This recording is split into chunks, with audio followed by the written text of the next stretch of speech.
Good morning, ladies and gentlemen. Welcome to the live coverage of the Tata Steel PGTI Jeev Milkha Singh Invitational, presented by Take Sports. I'm your host Rahul Bajaj, joined by Shaurya Singh.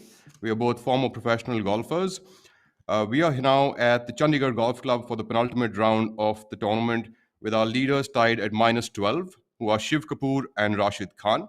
The star attractions of the field of this tournament are Gaganjeet Bhullar, SSP Chaurasia, Shiv Kapoor, Ajitesh Sandhu, Jyoti Randhawa, and defending champion Karandeep Kochar.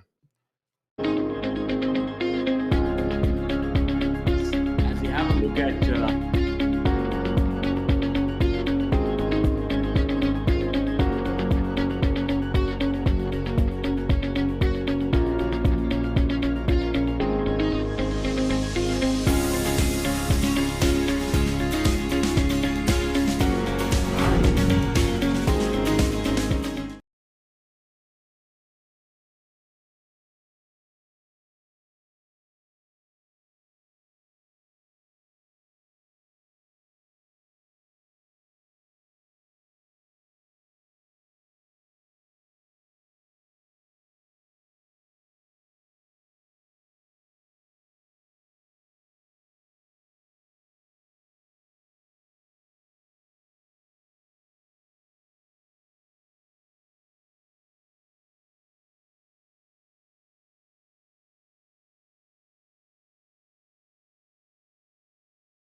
one of the disappointments I had in the weeks prior that experience wasn't really coming to the fore, but we're seeing that.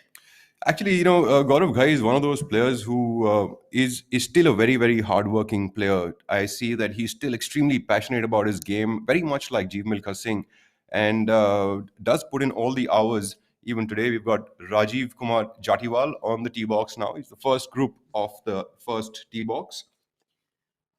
So look at the first hole at Chandigarh Golf Course, and mind you, ladies and gentlemen, this is a very challenging golf course. But the players have not really capitulated. They've done well. The cut has gone at even par after 2 days, and that's a very low cut. I believe it's the lowest cut at this golf course ever, and just barely going at level par. Otherwise, was poised to be at 1 under par, and shows you the quality of golf that we have. And obviously, this is the biggest prize money event, a very handsome prize fund that we have this week, and comparable to the bigger tournaments in Asia. So look for the players to be very aggressive, and that's visible on the leaderboard. The leaders at 12 under par, and you have the cut at level par. So almost 50 players within 10 shots. In fact, Shaurya, I believe that the course conditions are really, really good this week. There are no preferred lies being played. The golf course has been in immaculate shape. The greens are rolling very well. And looking at the leaderboard, I think I would like to count in a couple of guys whom I think will be using this moving day a fair amount. I think Ajitesh Sandhu, Amardeep Malik, and Veer Elawat definitely will be some guys to look out for. The first hole, in fact, at the Chandigarh Golf Club requires about a 250 to a 270 yard shot off the tee with an OB on the right side of the fairway and a little dog leg towards the right. So it is a little bit of a tight tee shot for the players, but definitely, doesn't seem like the course is haunting any of these players considering the scores that we see today. Just to give you a little bit of a background into this event, it's obviously the creme de la creme. It is the biggest event, the biggest prize fund so far, and the players are really excited to be here. And so you can see the competition is fierce, and Chandigarh Golf Course is a very gracious host for this event. And I think this event does a lot of justice to the golf course. It's a long hitters course, and you're seeing a lot of the players really compete for this prize fund, and not just the winners alone. Here's a look at the beautiful first hole. Brings back a lot of memories. I think we've played a lot of tournaments here, and the gazebo is right next to the tee, so we have a little bit of chatter going on from there, and a lovely sight early in the morning walking down the greens, and especially the golfers who have made it to the weekend. Notable mentions, to the good players, a lot of good players who could not unfortunately make the cut. A tournament host, Jeev Milkha Singh unfortunately could not have a good outing this time, but obviously he'll be there mentoring the other players, and such a great career he's had. What an achiever! Not just for golf but for sport in general in India, having won so many international tournaments and even competitive into the later parts of his career. What are your take on how he's been such a flag bearer for Indian golf for so long? I think Shaurya Jeev is one of the greatest ambassadors for golf that we could have hoped for, and he does carry that badge with a lot of elan. In fact, his interview before this tournament, he did mention that he hasn't played golf for the last 4 months, and he has just about touched his clubs. In fact, he used the words like, "जैसे हम paper में रट्टा मारते थे, तो मैं रट्टा मार के golf खेलने आ रहा हूँ इस हफ्ते." So it's an interesting take at this tournament. And in fact, sometimes it's also very hard for a host to be able to put in his best foot forward, because there's so much else happening along the lines of the event that the host really does not have that sort of time on that bandwidth to be able to focus on his own self. So yes, definitely, Jeev not being able to capitalize this week is absolutely fine. At the end of the day, this tournament that he hosts is for the players from our country, and also a lot of our international players. And he has been done exceedingly well in making sure that all these players feel at home when they come to Chandigarh. And I've played this tournament a couple of times myself, and the host that he is, it really does make you feel like you're at home. Yes, absolutely. Yes, we have a look at the panoramic shot of the first hole. The first hole, ladies and gentlemen, is a slight dogleg to the right. Plays about 420 yards of the tee. So distance is not much of a problem here. So you'll see a lot of players actually throttling back, laying up, and what you see in the background is the golf cart of the referee, and for the uninitiated, the referee is obviously going to be following players on the final day. He's always at hand to give a ruling or two, and to try and see the pace of play is kept. And golf has gone through a lot of changes in the recent years, especially regarding pace of play, new rules coming in place. So obviously the referees are a very integral part of tournament golf. And here we see the player is trying to gauge his shot, and what a wonderful sight. Early in the morning, go out on the golf course, you're at one with nature. But obviously that would be far from his mind. These players are very dialed in at this point in time, all of them really on top of their game, and looking to make a good paycheck this week. So uh, Raul, can you tell us how important is it for players just to make the weekend rounds? And for our viewers, they must understand that a tournament starts with about close to 130 players teeing off, and only the top 50 and ties make it to the money rounds. That is what we are at today, the third round. So it's very important to make the cut first. Only then can you actually battle for the victory. So each of the tournaments that we play on the PGTI or any other professional golf tour in the world are rounds of four. So over the course of 72 holes is when the winner is really decided. And after two rounds, the field is cut into almost, we're left with only about 40% of the field, with only 50 players plus ties, like the way we have this week, with 62 players left at even par or better. So what happens post these 2 days is that the money making rounds begin, and depending on how you've performed over the 72 holes is the kind of paycheck the player makes. Of course, the rest of the players, which would amount to approximately 80 to 85 players who have had to leave after two rounds by missing the cut, do not make a paycheck at all. So definitely, pro golf is a tough sport, and but uh, taking that into consideration, we do know that the players as such have to put in their best foot forward to be able to capitalize on it. We have Viraj Madappa now on the tee box. uh, Viraj, our champion from the week past in Delhi. And all coming back to your point, you told me about winning on this golf course. So how do you feel that the prize money this week is 1.5 crore? It's in excess of 210, maybe 200,000 US dollars, and that's a really big event in terms of prize money. Are you really regretting not being out there? Absolutely, Shaurya. In fact, I regret not being out there pretty much every day for the last two and a half I'm years sorry to now. rub salt into your wounds, but just for our viewers to understand the support of the sponsors and obviously the name associated, Jeev Milkha Singh has actually done a lot for this event, and the players under these circumstances, the COVID circumstances, coming out of that, our economy recovering, and look at these players competing for such an amazing handsome purse. It really gives you a lot of joy to see our Indian players and even international players.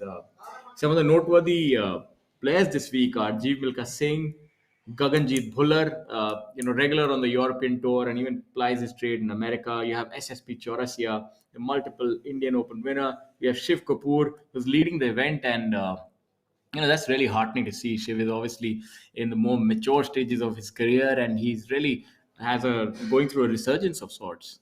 So actually, Shiv has been playing pretty well for the past couple of years. He has also had a win on the Asian Tour a couple of years ago. So overall, I'm not surprised to see him on the top of the leaderboard. Of course, playing at home and playing against a tough field is always a nice thing, and I'm sure all of the youngsters also enjoying the fact that all the legends of Indian golf are here at this tournament. I mean, barring Arjun Atwal, I guess. I think everyone else, and also Shubhankar and Anirban, except these three players, I think everyone else is around. We've got Vikrant Chopra now on our screens. So Vikrant playing alongside Karan Pratap Singh and Viraj Madappa. Vikrant is a seasoned campaigner standing on the tee with a rescue. A longer hitter of the ball, and so not really going with the wood.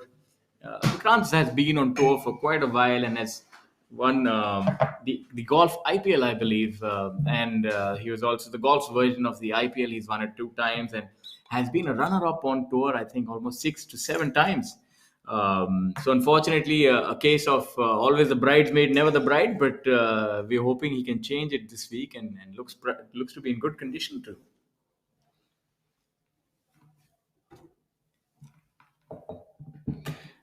As we see the players waiting on the first tee, they're actually waiting for the other players to clear the fairway. And so, for our viewers who are just joining us, we're live at the Jeev Milkha Singh Invitational 2021 presented by Take Sports. And this is the largest prize money on the domestic PGTI tour. So, definitely a watershed moment for Indian golf. And my congratulations to all the players who've been able to make it to the last two rounds. And it's going to be a very interesting show for all our viewers, and I think a great opportunity to learn how golf is played. A lot of our players actually have taken time off from their international schedules to come back and play here. So that goes to show that they're very happy to support domestic golf. And now look back at Vikrant. This tee shot is not too tough. What do you suppose? Generous fairway. It is a generous fairway, but definitely requires a bit of a shape of the tee box. You need to place the ball very well. That's the only way that you're going to get a clear shot into any of the flags on the green. If a player is too far right in the fairway, but on the right side of the fairway, it is a difficult approach shot. So I think the players do prefer being slightly towards the left center of the fairway to get a clearer shot into the green. I think that's the reason that Vikrant actually there chose a driving iron. Usually, some of the longer hitters would be hitting about a 240 to 250 yard shot with their two irons or their hybrids to put themselves into a nice position. Look at Karan Pratap Singh going with the three wood. You'll see a lot of players actually go with the three wood, and that's a good club. Just get yourself there in the fairway. Probably attack the green with a 9 iron or maybe an 8 iron. But I think some of these players are pretty long now. I'm talking about numbers from my time, so you could well be looking at pitching wedges in their hand.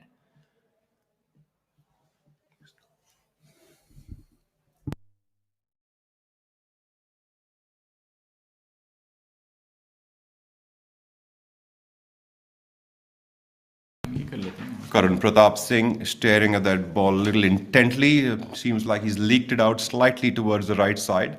Viraj Madappa now, another good ambassador for this sport. Another guy whom a lot of kids do look up to. He does pack in a punch behind the ball as well. So Viraj, of course, is already an Asian Tour winner and a PGTI Tour winner multiple times. So he's been going strength to strength with his game. Yes, a very good golf swing and something that you said the juniors can actually emulate. And I feel, in fact, anyone who plays golf should actually emulate his golf swing. In fact, I've seen him on the range many a times, and what an envious golf swing, free flowing, athletic. This is definitely an Indian player who has the potential to make it big on the international stage, and already a winner, very young, and already won abroad. So I think he has a lot in store for his career. 100% sure. Yeah. In fact, a lot of the things that he does and the way he goes about his business is reminiscent of the way a top player on the European Tour or the PGA Tour will go about his business, and that is really what is required starting from day one to be able to make it on the bigger stages. While the players walk onto that first fairway, I would like to make a mention of the associate partner of this tournament being Incredible India. Event partners are Gyan Sagar Educational Charitable Trust.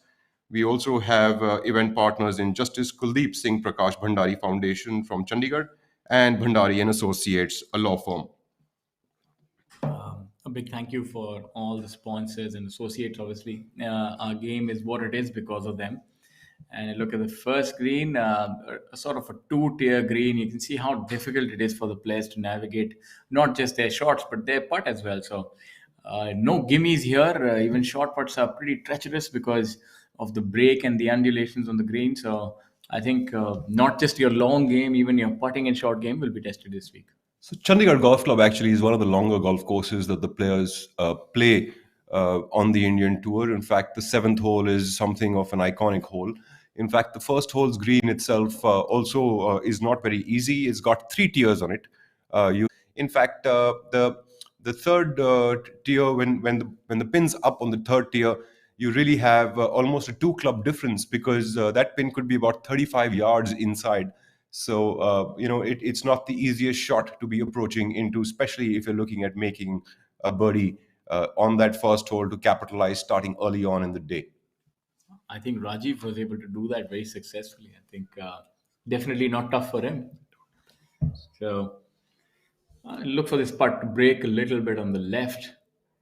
We have some visitors as well who are watching the game, and that's always good. I think as the regulations sort of relax a little more, we should definitely see a lot more gallery following the players. And again, a great putt. I think so. We seem to be their lucky charm. So far, so good. Huh? Starting up early in the day, it's always nice to capitalize on the holes. In fact, it's nice to make a birdie on the first. We've got the pin is actually on the third tier today, and going into the second hole, which is a birdieable par five.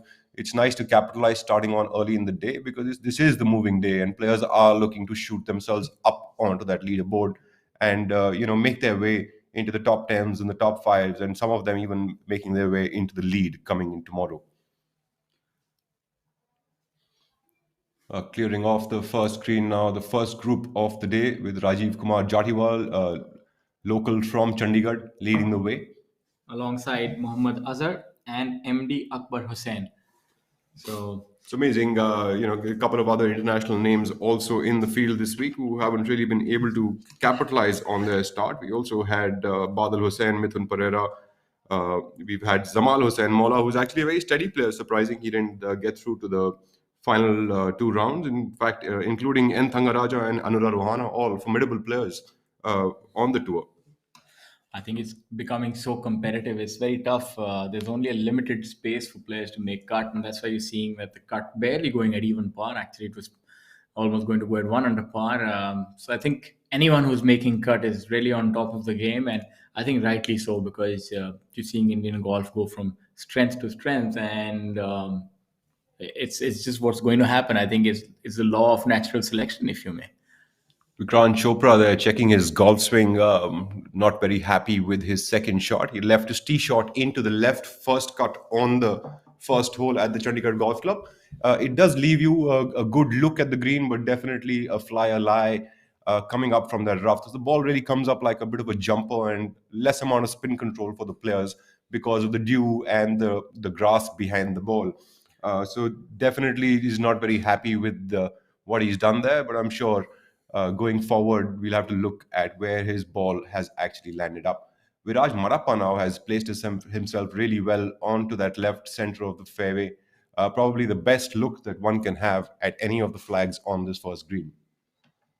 I think Vikrant would be remiss with himself, going with a conservative approach of the tee, but not finding the fairway, and that's something on the top level that actually really irks the players, and that's something that they avoid doing is being safe and still not hitting the target. So that actually puts you at a bigger disadvantage because you further back and have a tougher shot. And Viraj here, right in the fairway, and again. I can't wax eloquent enough about this player and how he swings the club. And every time you see him, he's aligned well and really contacts the ball very well at the apex of the ball and is composed. So if you do the main things correct, your distance control should be good, and you'll be in and around the target. No, in fact, talking about distance control, another player in the field, Kshitij Navedkar, who is also at the top of the leaderboard, was mentioning how for the last couple of months, actually, he's been working very hard on his distance control. He had been having a little trouble with his putting as well as the control of yardages on his approach shots. And seems like he's been able to do that very well this week. Work always pays off. Distance control actually is extremely important for players, especially playing at this level, because they're all trying to make birdies. Just being on the green or 5 paces ahead or behind the hole isn't good enough. They're trying to capitalize each and every shot that they hit. We have Karan Pratap Singh now lining up his second shot on the first hole. In fact, the Chandigarh Golf Club, flanked by Raj Bhavan on one side, the house of the governor, and also the Sukhna Lake on the other side. So, absolutely delightful setting. And of course, the weather is playing a great role this week. It is absolutely pleasant with a little bit of cool breeze in the air and a lot of sun. Karan Pratap Singh, not very sure of his shot, seems like. It's getting ready now. Each of these players actually get just 40 to 30 seconds to be able to hit their shots, depending on which who has the honor. The first guy gets 40 seconds to hit a ball, and the rest of the two get 30 seconds each. I always felt personally that just wasn't enough time.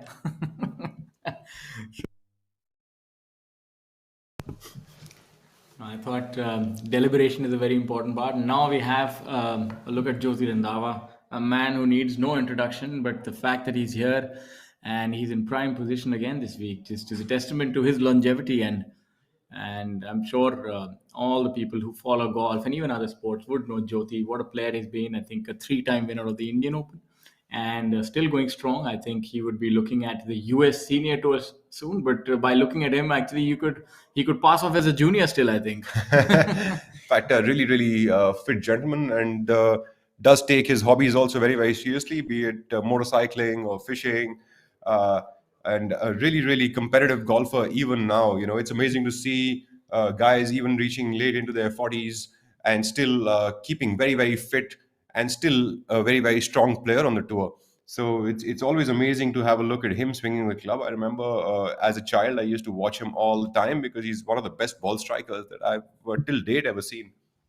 I think he's been the epitome of ball striking, all of us, and I think that's a fact that if you speak to any of the golfers from our generation or even in and around, he has been the gold standard in terms of ball striking, and even to this date, if you look at him on a golf range, I mean, he's extremely impressive. He's definitely on top and can compete with any of the players on the PGTI even now, and that's a testament to how he's kept himself so well. Talking about ball strikers, Syed Saqib Ahmed from Bangalore also is no less of a ball striker, a very, very strong ball striker indeed, but definitely not his honor today. So we'll take Gaurav Pratap Gaurav Singh Pratap next, Singh. who's another good player with a very, very solid shot game. He's actually one of the toughest chippers that I have ever seen on the golf course. I think for a lot of the viewers to understand how these players would feel getting an opportunity to play alongside a legend and a legend who's still on top of his game like Jyoti Randhawa would be priceless. And I can see that Gaurav Pratap would be fired to show his best golf in front of the best players, and that's something that really motivates you playing alongside the best. And a tournament like this is really allowing players to showcase their talent. So look for Gaurav to play well. I think he's in good nick. Has been making the cards, has been competitive. Just maybe take the next step this week. In fact, I do believe that Gaurav's dad was once upon a time posted in Meerut because he was in the army, and so was Jyoti. And I believe that Gaurav has actually seen a lot of golf alongside Jyoti when he was in the amateur days back early on. We have Syed Saqib Ahmed now getting ready again with what appears to be a driving iron off that first tee box. Syed Saqib Ahmed, a very unorthodox golf swing, keeps the club face a little bit open at the start of the at the address position, but does a superb job of crushing that golf ball. So Syed Saqib Ahmed now on that tee box.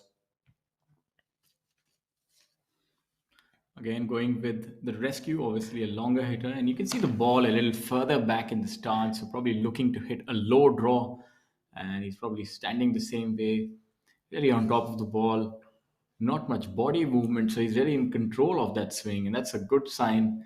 A lot of the young players are very athletic now, taking care of themselves and actually following very good fitness regimes, and that's visible in the standard of golf. A cut going in under par or even level par on such a tough golf course is really daunting to a lot of the players who have not made cuts. So definitely, I mean, they can take heart from the fact that they've reached here and would not need to put in the work, but there's no cutting corners here. If you want to play well, you really have to bring your A game here. Absolutely. In fact, Syed Saqib Ahmed is recently married as well. So he's here with some lady luck, I'm sure, capitalizing on this week. And definitely, as you said, one of the key factors of these kind of tournaments, which have a big prize purse, where you have all the international players playing, where you've got the so to speak, the Asian tour fields.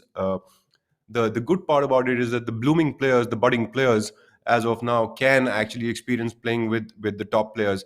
In fact, I have had the opportunity to play a tournament with Jyoti. I've had an opportunity to play one tournament with Arjun Atwal, and I know that I had a lot of jitters.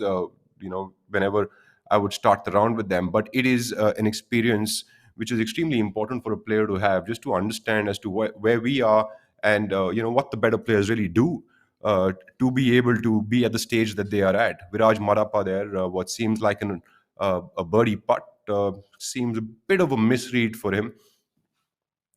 Leaves himself a little tap in to make a four on the first hole.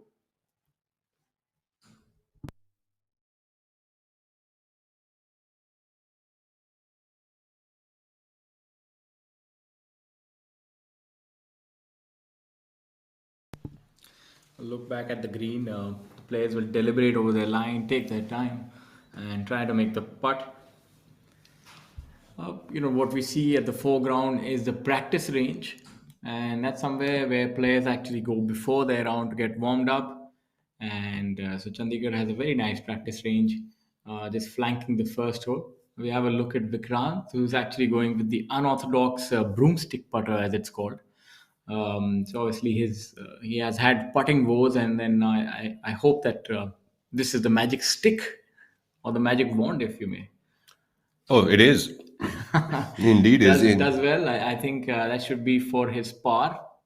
Vikrant actually, in fact, even practices in Noida, and I see that he puts in a lot of effort into his putting. The thing with these broomstick putters is that it used to be anchored on the chest back in the day, but now anchoring is not allowed. So you have to just hold it from the top and not anchor it anywhere on your body. Karan Pratap Singh seems like a cleanup on the first hole. Yeah, that should not be too much of an effort.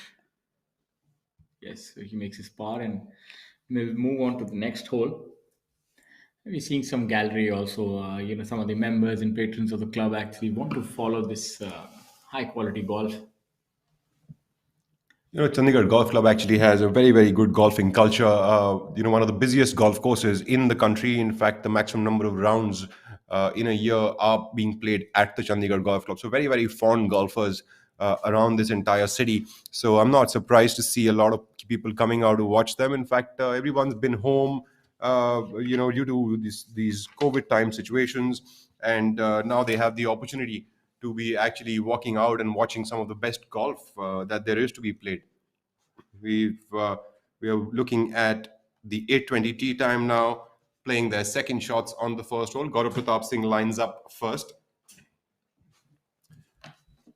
It seems very neon today out there, doesn't it, Shaurya? It's got neon on the bag, neon on the caddy's clothing. Amazing. It's almost like they're trying to stop something. think it's almost like blinding starry lights. Yes, if they look at their clothing and they feel that can actually set the tone for the day, nice bright colors. But I wish if it were this easy only. I tried it all, bright colors, dull colors. I think I'll try a few more, but think you should try the broomstick putter, maybe. oh, we here have a look at Jyoti Randhawa. Apologies, ladies and Purple. gentlemen. That's Syed Saqib Ahmed going for his second shot on that first fairway. Not very happy with that effort of his. Seems he's like pulled it a tad bit, left it a little bit left of where he would like it. He's looking at it very, very carefully as to where it's landed up. It's not the easiest hole, you see, because of the long second shot that you will get as well, because the pin appears to be about 32 to 33 yards inside. So even if the players are about 120 yard to the front edge mark, they're looking at like 160-yard shot to the back of the green. Also, the morning conditions at the Chandigarh Golf Club will have a little bit of dew out there, so spin control is going to be difficult in the morning hours. Things might get a little bit better in terms of spin control going into the afternoon, but at that time the greens will tend to start getting a little harder. So there are challenges out there for the players, and definitely it's not bothering most of them, as we can tell by the scoring that we have this week. Jyoti Randhawa seems like the sun shining straight into his eyes and unable to see that golf ball where it's landed up, but it seems pretty all right with that. A little bit about the golf course. It came into existence in the year 1962. A rich history of the golf course, and the current course record is also honorable mention for Sunit Chaurasia, who shot 10 under par last year, and so that's the course record here. And the course record for 4 rounds is held by Ajitesh Sandhu, a local lad from the club, at 20 under par, and Rashid Khan as well, who both actually shot the same score. And then Ajitesh went on to win in a playoff. So shows you that it's an extremely tough golf course, but the top players have found a way to play well. But mind you, this is not one of those golf courses that will give you an inch. You'll have to earn each par, if not birdie. So I'm in awe of their game, but let's see how they do so far. And here, a look at the first. So I think all of them have their work cut out. The pin is really on top, so they do well to just make 2 putts from there. We're now looking at the 8:30 tea time match number 4, which has M. Dharma, Kapil Kumar, and Karandeep Kocher on the tee box. We're looking at Kapil Kumar now, another player who really trusts his golf swing, hits a bit of a bunt fade into the fairways, and does a really, really good job of it. Kapil Kumar also has had some good finishes on the tour and has been taking his game pretty, pretty well. He has always stayed around, the top 20 mark on the PGTI, so that's really, really commendable. Very unorthodox golf swing, very homemade, but does a really good job out of it. Yes, an accuracy player. So obviously he's able to roll the ball out. Not much of carry on the ball, but a lot of forward rolls. So the firmer, as the sun gets up, the firmer conditions should favor him. M. Dharma, another player who's been knocking on the door for quite some time now, be it at the Delhi Golf Club when we saw him at the MP Open and then at the Jaipur Open. It's just that it's not been, the fat lady's not been singing for him, but other than that, M. Dharma has been doing a splendid job with his golf game. Back here, and he's taken out a 2-iron from his bag for this first tee shot, placing himself around the 240, 250-yard mark off the tee box, giving himself about 150-yarder into that second shot for that green. You're very right there, and these top players, they know how important each week is, and what I really like about how they play is they pace themselves. So players like Dharma don't actually go all out in the first 2 days. Just make sure that they get in the final 2 rounds, and obviously he could shoot the course record. He could definitely shoot a 10 under par here. He has the capability. Defending champion and one of the local favorites, Karandeep Kocher, now on the tee box, and definitely pulling off a completely new look this year, isn't it? Without his turban, and going with a cooler look on the golf course. And why shouldn't he? He's the money leader as well on the PGTI. Yes, I think, and also I think that has more to do with maybe comfort, because that's a little easier in the heat and the time we spend on the golf course. But obviously, a top player, dressed like Gary Player today, and no less in terms of his performance. He's one of those players who's not a hard hitter and sort of a more crafty player. It shows you that it's possible, and there's definitely more than one way to skin the cat. And so he's a player that a lot of the youngsters can look at if they don't have a lot of distance and want to look at. Although he's not a short hitter, but given by today's standards, he's probably a medium length hitter, but an extremely good game. Good thing to note over here is how Karandeep has actually choked down on his three wood about good 2 inches or so. That's because it actually gives the player a lot of control on the club head to be able to trust his swing and go through it. So it's a really good habit for players to pick up. In fact, one of the things that I think is worth mentioning is that Karandeep, in fact, as a child growing up, has seen Jeev Milkha Singh practicing and playing. So it's always a great honor to be able to participate in the only event so far which has been named after a professional golfer in India. Yes, absolutely. I think that's a big honor, and it goes both ways in terms of the sponsor, Take Sports, as well as Jeev, who's done a lot for Indian golf. And I think events like this, it's a lot more about celebrating Indian golf. I think apart from the opportunity for the players, obviously for this event to compete and play for this prize, but it also brings things into perspective. You know what Jeev has done. You know that six iron that he hit at Valderrama, it was almost like the shot heard around the world, if you may. I mean, I still remember that six iron over the water, and how he made eagle. So he beat the likes of Sergio Garcia, Olaf Abel, and there's such top players. So it shows you, and it gives a lot of impetus to the young players that they can actually go on and emulate the heroes. And I don't mean it lightly. These guys are heroes for all the golfers who are playing, and they're lucky to be playing alongside them. And like Gaurav Pratap Singh here, playing alongside Sakib and Jyoti. So this should be a very interesting pairing. Absolutely. Gaurav did leave himself in a pretty solid spot to make that birdie, but had a bit of a misread. Saqib Ahmed, in fact, from the front of the green, has left himself a little bit of work. Looks like about a 7 footer to save his par. Has underread and didn't get that speed right on that putt. So Saqib not very excited about that, but definitely would clean that up. Uh, we will have a look at his par putt now on that first hole. Yes. So the greens also rolling really well this week. So Chandigarh Golf Course, they've done a little bit of remodeling, and the greens from when we played junior golf are obviously different. They're a lot more challenging. So it's not just the length that you have to navigate; it's the greens as well. And the role of the caddy is then a lot more important. As you can see, he's telling his player the line. That, for ladies and gentlemen who are new to the game, is the caddy will point to a spot that the player should intend to aim at, and then the lie of the land will do the rest. So let's see if he's got it right. Oh, lovely. Absolutely. Lovely putt there by Saqib Ahmed to clean up for his par on the first hole. That appears to be Jyoti Randhawa's par putt on the first. Behind Jyoti, we see the driving range of the Chandigarh Golf Club, which also makes the OB for the first hole. So, ladies and gentlemen, ever if you're around there, you could actually pop into the driving range for a little bit of a walk and get yourselves a couple of Pro V1s, as there will definitely be some of them in there. But I suggest don't go into the range while you're playing the first hole. Otherwise, the OB, as it's the out of bounds, a two-shot penalty. As you can see, the white stakes are not much room for it as well. I think I don't remember, or maybe that's a free drop area behind, and the OB just behind that. So either ways, it's a pretty challenging hole. Jyoti has a very peculiar way of reading the line and lining up his putt. He sort of, toggles from the right side to the left side, sort of leading in, looking at the slope and trying to catch it for his eye as to what side appears to be big for him. Nice putt there to clean it up. Seems to have worked out. I think a lot of us used to try and do that. Yes, He's almost absolutely. like a prey who's stalking his kill, but he always thinks in those terms, and is very focused on the golf course, and a good saying from a lot of these top players. They always look at the target from anywhere from 150 to 200 yards out. In fact, I remember him, sir, how do you do it? He said, I look at the pin from where, if I can reach the green, then my aim is the hole. So, that's something that is that something that you always thought about, that if the green is reachable, just go for the flag. Absolutely.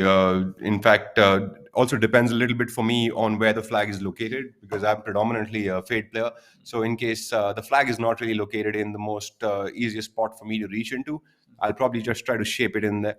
So definitely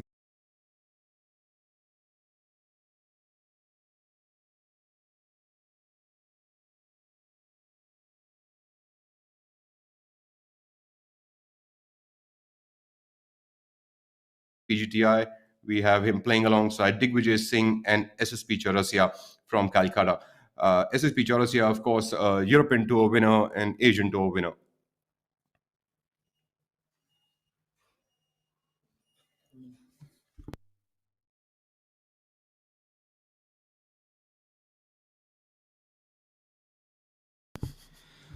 I look at the beautiful Chandigarh Golf Club.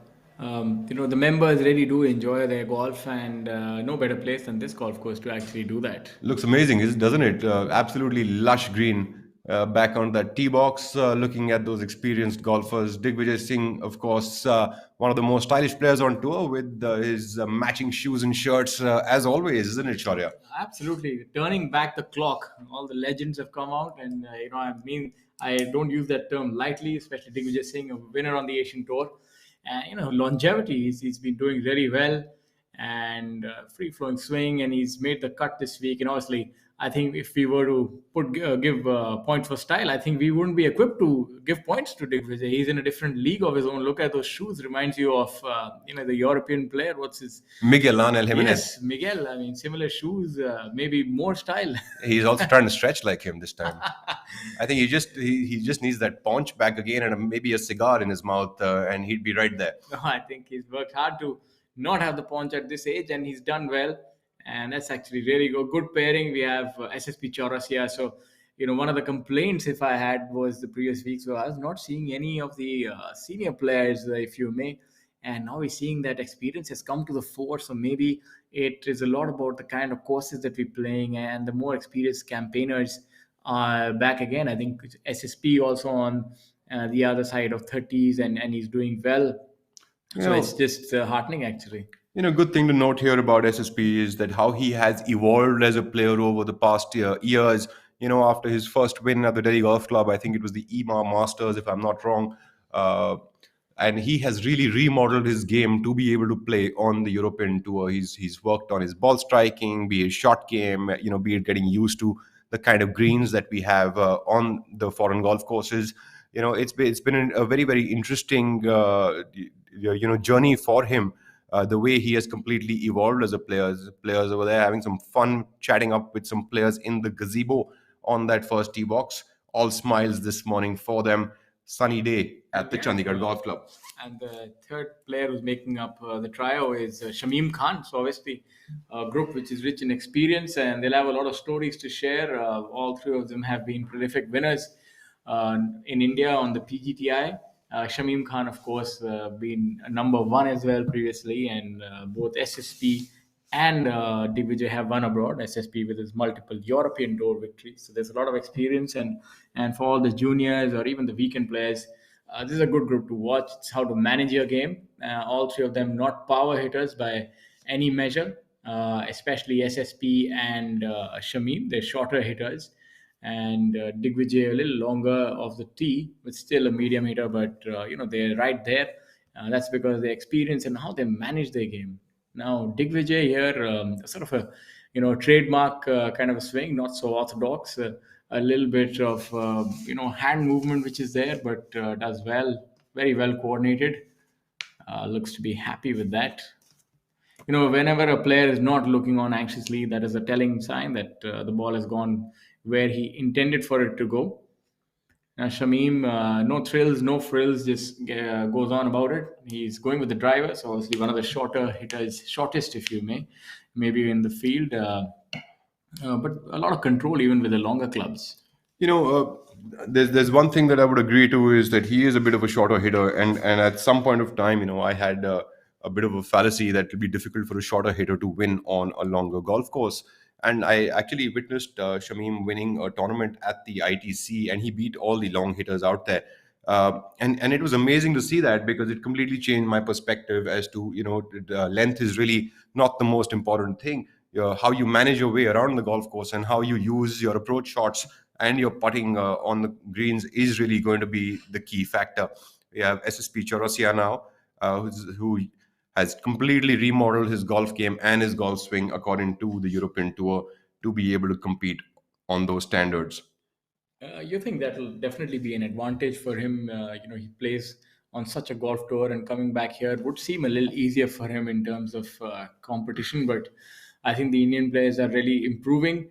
So maybe the advantage might be negated. What a free flowing swing, and that's that swing reminds me of when he won that big tournament at DGC, the EMAR, I think it was, if I'm not wrong. And it's just a similar swing. It just goes on. One of the few groups that you would actually see staff bags in this week. Usually, players on the PGTI do carry around carry light golf bags to keep their baggage light, pun intended. Uh, but seems like the players who are coming in from the higher tours are too used to using the staff bags on the tour. Karandeep Kochar there preparing himself for his putt on that first green. M. Dharma seems to have putted his first few feet shy off the hole. Yes, I think the excess baggage would not be an issue for them. Obviously, international experience and they travel so often, and the caddies have to carry the heavier bag, but that also has its own importance. There's a bigger bag, has more allure for the players. And now we have a look at Karandeep, very good putter, and really goes on about his business in a very self-assured sort of manner. Most importantly, this week also, Karandeep will have a lot of fan following walking alongside him, including his family. There's a lovely bunch of people that are going to be there supporting him. So it's always nice to be playing on your home course, and especially if you're a defending champion. Karandeep Kochar now lining up his putt. Look for this to break a little bit to the left, I think.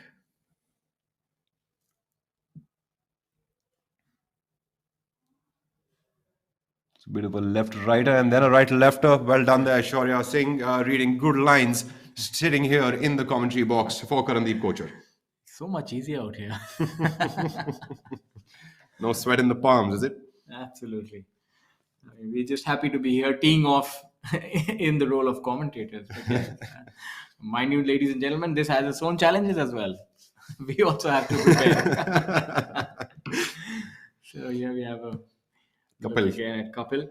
So you see, when a player is putting, the other player actually takes that time to sort of read his lines so that they can actually go on about it in the most time efficient manner. And Kapil would have that slightly right left or putt, maybe a right edge or right inside. Appears to be a bit of a par putt for him.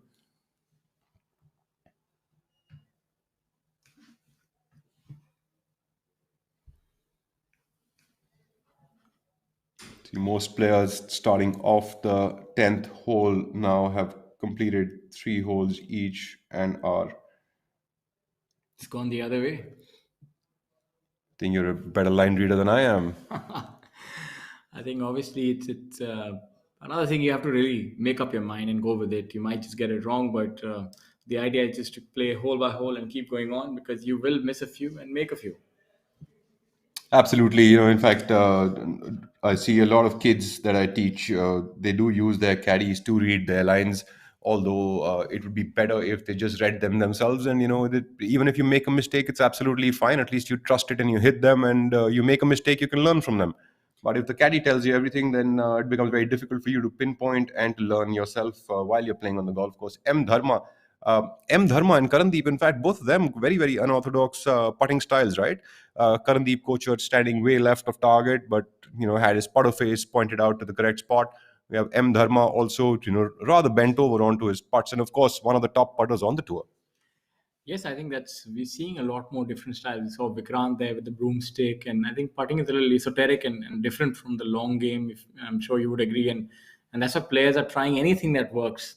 So it's so much different than the long game because the idea here is to just get the ball in the hole anyhow. So these players obviously experiment a lot with the lower hand down, with their stance. Somebody will stand taller, whatever just helps or reading the line. I think it's so important for juniors to do that themselves. Otherwise, they're not able to build the foundation as they get into the senior ranks. And it's important. And that's us on TV. And a big hello from us as we look at this week's exciting action. Putting is a rather personal thing. I think anything that can give you confidence and make your putts roll consistently, you prefer them, is what is required. It doesn't have to be exact. It doesn't have to be exactly correct. It's, the book can only tell you so much. The rest is going to be all feel, and that's what's really going to help you in the long run. We have the 8:50 tea time now. On the first tee box, we have Veer Elawat playing alongside Dhruv Shoran and Anshul Patel, a youngsters group, rather different from the group that we just saw before them, which had the experiential lot in them.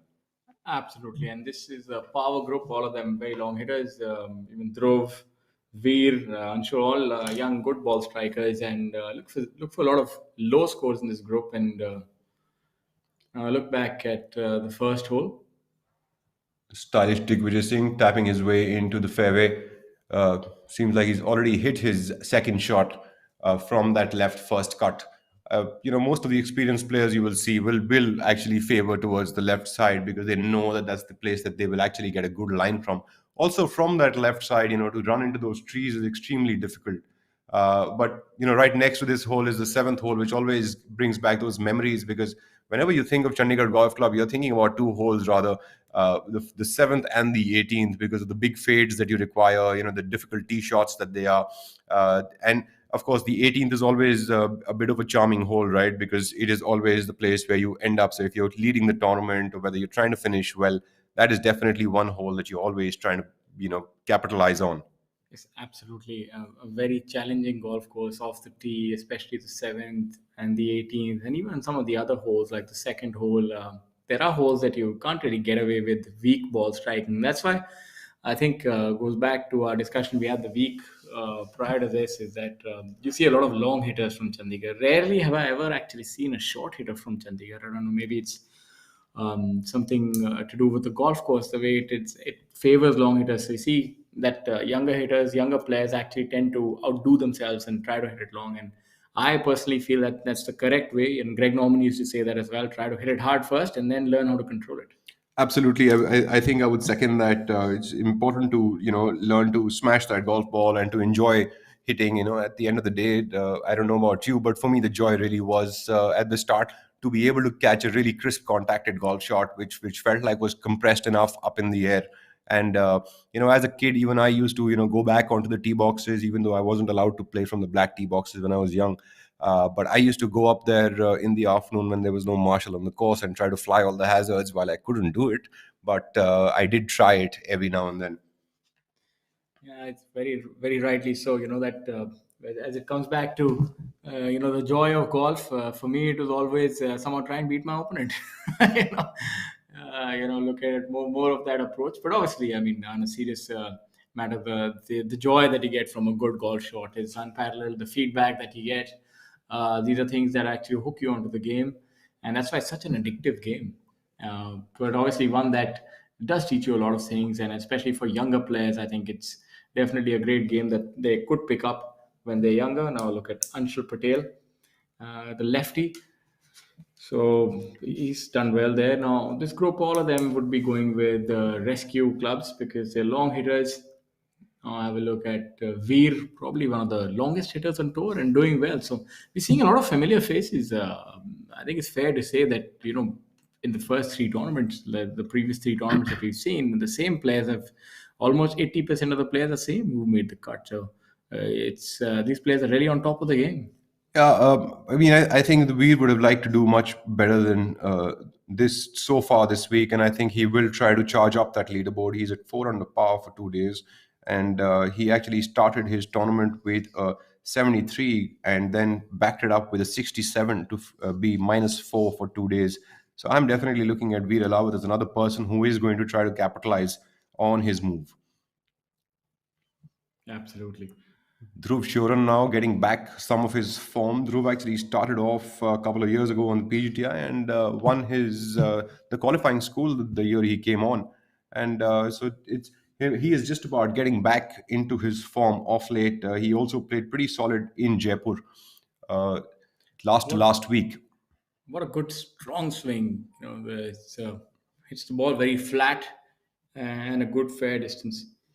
Confidence and flowing through the ball is extremely important. Only technique is not going to help when it comes to tournament situation. You're really wanting to get into flow state, and that's what most of these players are doing. Talking about flow state, this is one man who's always in the flow state, Shamim Khan.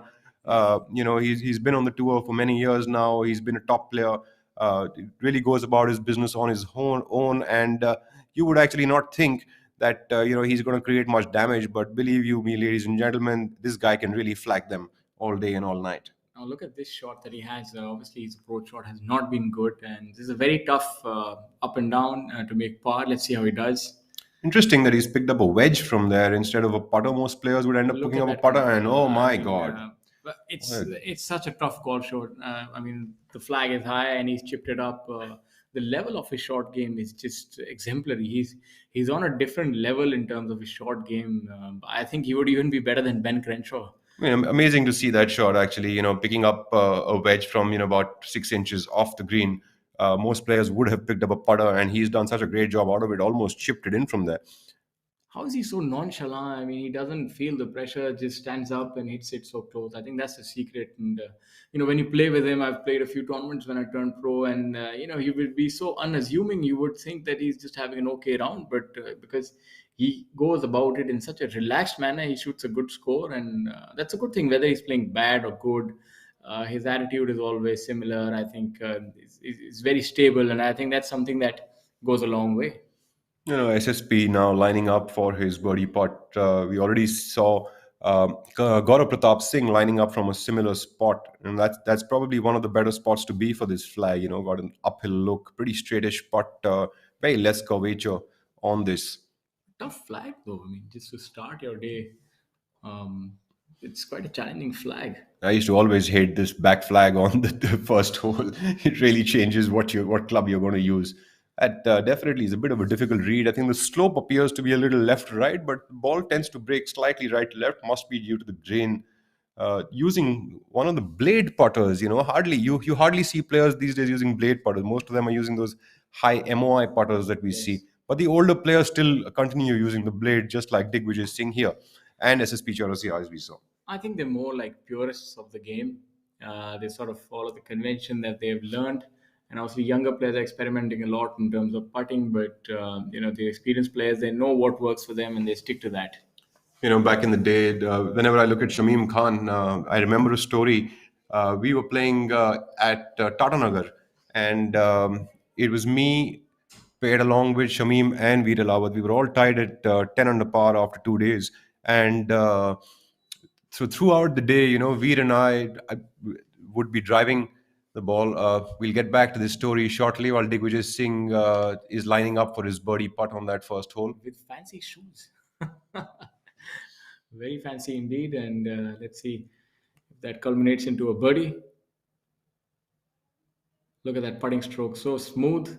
But he knew it as soon as he hit it that was a little off the mark. That's a difficult read, isn't it? The ball's breaking from the other side, from under the hole, a little bit right to left, and then from the other side of the hole, also it's breaking slightly right to left. And that really defies general gradients of greens when we see them. So definitely looks like it's difficult reading the greens for the players. A commendable scoring by all of the field here at the Chandigarh Golf Club, playing at the Jeev Milkha Singh Invitational, presented to you by Take Sports. I think for that flag position, we can only thank the referees. they've they've done their work well, and they've obviously it's going to be a challenging day. Such a tough flag, already on the top of the green, and then you have this kind of a treacherous lay of the green where they put the flag. So birdies would be hard to come by for sure on this one. On the fairway now, we're looking at Dhruv Shoran. Appears that he's being carried by his coach this week. Yes, his coach has done paid a lot of dividends working together, both of them. Dhruv has improved his game, and let's see if having the coach on the bag is going to help him today. What's your take on that? I've had my coach a few times, and but I. What is your take? Then I'll tell you my take on that. Well, seems like it's been working so far. He's at -4 for 2 days, tied at 15th position, and definitely if he can build on that a little bit over the next two, he could have a really solid finish in this tournament. Talking about how I generally feel about it, I think it's great. I think it's because the coach knows a lot about the player. Coach knows a lot about the player's game, and it's always nice to have if you have that comfort feeling along with the coach, and the coach can come out there and help you out. I think it's a good thing because it can sort of help you understand yourself better on the course, so that you can take that forward going into the next couple of tournaments with maybe your caddy or anyone else that you choose to have on your bag. So I think once in a while this exercise is actually very, very nice. Yeah, I think the important point you said is once in a while, because I think caddying is a very professional job, and full time caddies are very professional in terms of the yardages and the clubbings. So obviously we don't expect a coach to be at the same level, but the coach is able to look at his pupil and his or her pupil and see what they're doing, and that's kind of a sort of a check that the player can have. Because in golf, you can only have one person advising you, that's your caddy.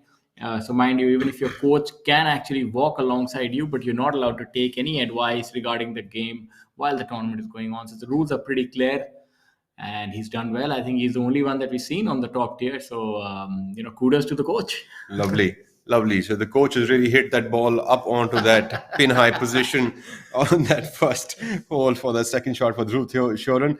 We are now at the tee number one with time of 9 a.m. for tee off. We have Vinay Kumar Yadav playing alongside Karthik Sharma, another left-handed player, and Chikkarangappa S, of course, going with an inverted tiger look today. Very well said. I think your commentary game is also improving. Inverted tiger look. I think We I'll write it practice. down in my book. But yeah, he's unmissable. So flamboyant. You can just watch him from a mile and know that's Chika. Very stylish player.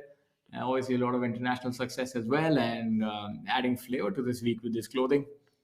I mean, teaming up really well. He's gone with the inverted tiger, and the caddy's gone with complete tiger. So that's lovely. He's got honey on his golf bag. Very, very old caddy of his, and an amazing guy. I think they declare that nothing less than a red number is going to do today. Those are the Absolutely, orders from the high command. absolutely. It's got to be red all the way. Yes, absolutely.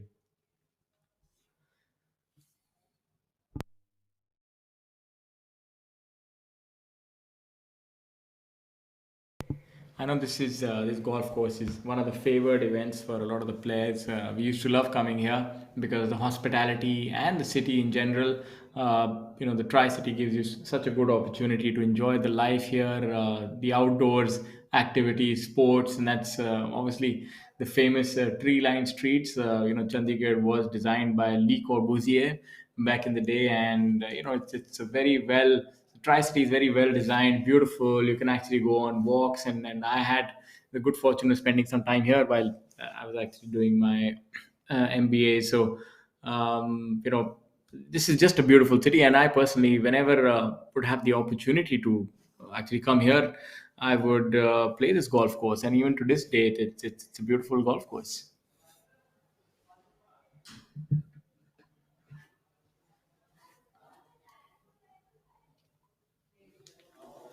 Chikka now getting ready for his first shot of the day. Chikka, of course, a formidable player, has been working very hard on his game and always has, throughout these lockdowns as well. I've been, chatting with him, and he's always been constantly working pretty hard about his game.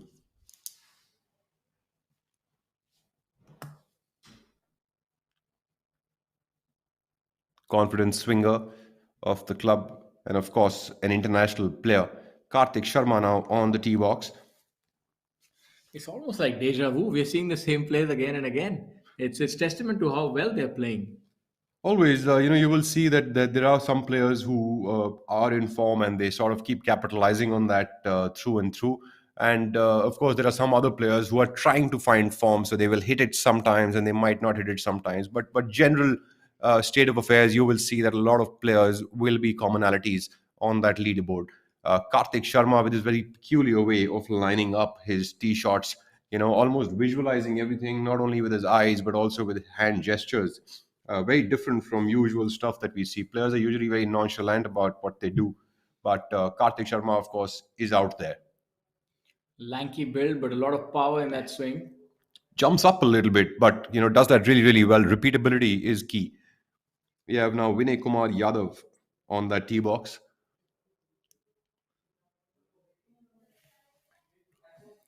Good, also another strong hitter of the golf ball, going with the rescue. So we're seeing, a contrast to what we saw in the previous groups of Digvijay, where the players went with three woods and one Shamim went with the driver. So obviously you're seeing the difference.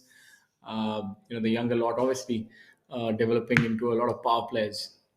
The younger players generally tend to muscle their way through the golf ball, and rightly so. Length is an important part of golf today, uh, it wasn't so much in the yesteryears, but now it really is. Considering the length of the golf courses, considering the amount of competition that they have, it's very very difficult actually to be able to hit that length of a golf ball and also control it. So the amount of pressure on them today is far greater, and of course the competition is speaking volume. We've got our leaders in at 12 under par with Shiv Kapoor and Rashid Khan. This Rashid Khan guy is a very very difficult guy on this golf course. Let me tell you, he's beat me in my second Samarveer Sahi just by one shot, and I will always remember that for the rest of my life. If you're listening to this, Rashid. So we're really rolling back the years. Huh? I remember the summer we saw he good old days. But obviously he's been able to pick up, and the good thing about him, he's gone from strength to strength, and he's been a good international player. And I think he's someone who would be looking to take it to the next level. I think now, because he's been a good Asian player, but we're looking for him to take the next step now. For sure, he does actually. He does go out a lot to the Asian tour, a couple of tournaments in Japan every now and then. So he does spend a lot of time outside of India competing. That was Anshul Patel, one of the other left-handed players, along with another one is Karthik Sharma on the tour. Very less number of left-handed golfers that we see, Shaurya, on the tour, and predominantly, I would think the reason for that is the lack of equipment that we have for left-handed players around here. What do you think? I know a lot of left-handed guys actually who actually play golf right-handed. Yes, absolutely. I remember when I started golf, obviously there was almost no left-handed equipment, and now there is some, but there's still obviously a dearth of equipment which is made for left-handed players, and obviously the majority is right-handed. So you see a lot of advantage to being a right-handed player. You can have more club selection. So maybe players when they start the game are involuntarily made into right-handed players, and look at that. I think that coach on the bag is really helping. I Dhruv think Shoran yes. starting strong with a birdie on the first hole. That coach was looking The intently instruct at his putting the stroke, instructions making are clear. sure The instructions instructions are are clear clear. not to make anything less than a birdie. So So we are looking at a solid start for Dhruv Shoran. And Veer Elawat now wondering why his coach is not on the bag, but I think it's rather better that he focuses on his putt. Rahul, where is our coach? I think we must also get one then. I think that's the luck to make birdies on each hole. But Absolutely. Might need a commentary coach going forward. But yes, he's done well. And now a look at Veer. As you see, these players, longer hitters, are closer to the hole, to the upper tier, and that is actually because they're coming in at a higher angle, so they're able to pitch the ball and stop it. So it's not just about the length that you can hit the medium irons; it's also the spin that you can impart. So the longer players are able to impart more spin, hence they can actually attack tougher flags which are on top. So here we have a look at Veer. Veer Elawat misread that just slightly. That putt does break slightly left right coming from the bottom tier. In fact, if you notice the first putt from Syed Saqib Ahmed coming from the bottom part of the green, it did have a lot of left right curvature on it and quite slow at it. Got some couple of notable mentions on the golf course right now, past who've gone through three holes for the day. We have Mohammad Akbar Hussain at -1, and we also have Sunny Chaurasia at -1 for the day. So good start for a couple of players. So he's obviously using his experience being a leader. So, and I look back at first hole.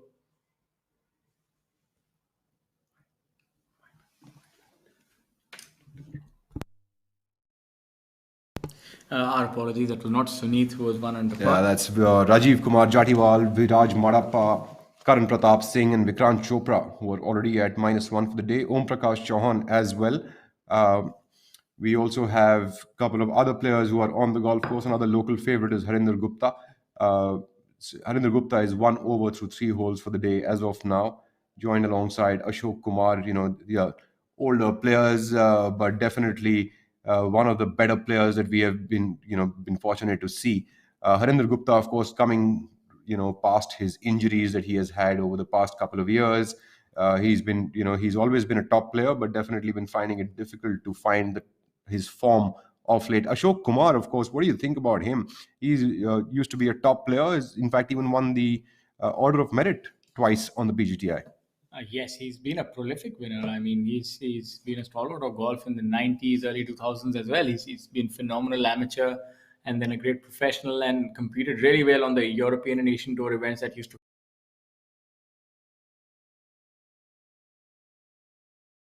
And you can see that he is definitely putting in the effort. I know that he goes all the way to Greater Noida, sometimes drives a lot just to improve his game and also to teach younger players. So he's obviously, I think, what's happened that he's helping fellow younger players, and that's actually helped him improve, I think.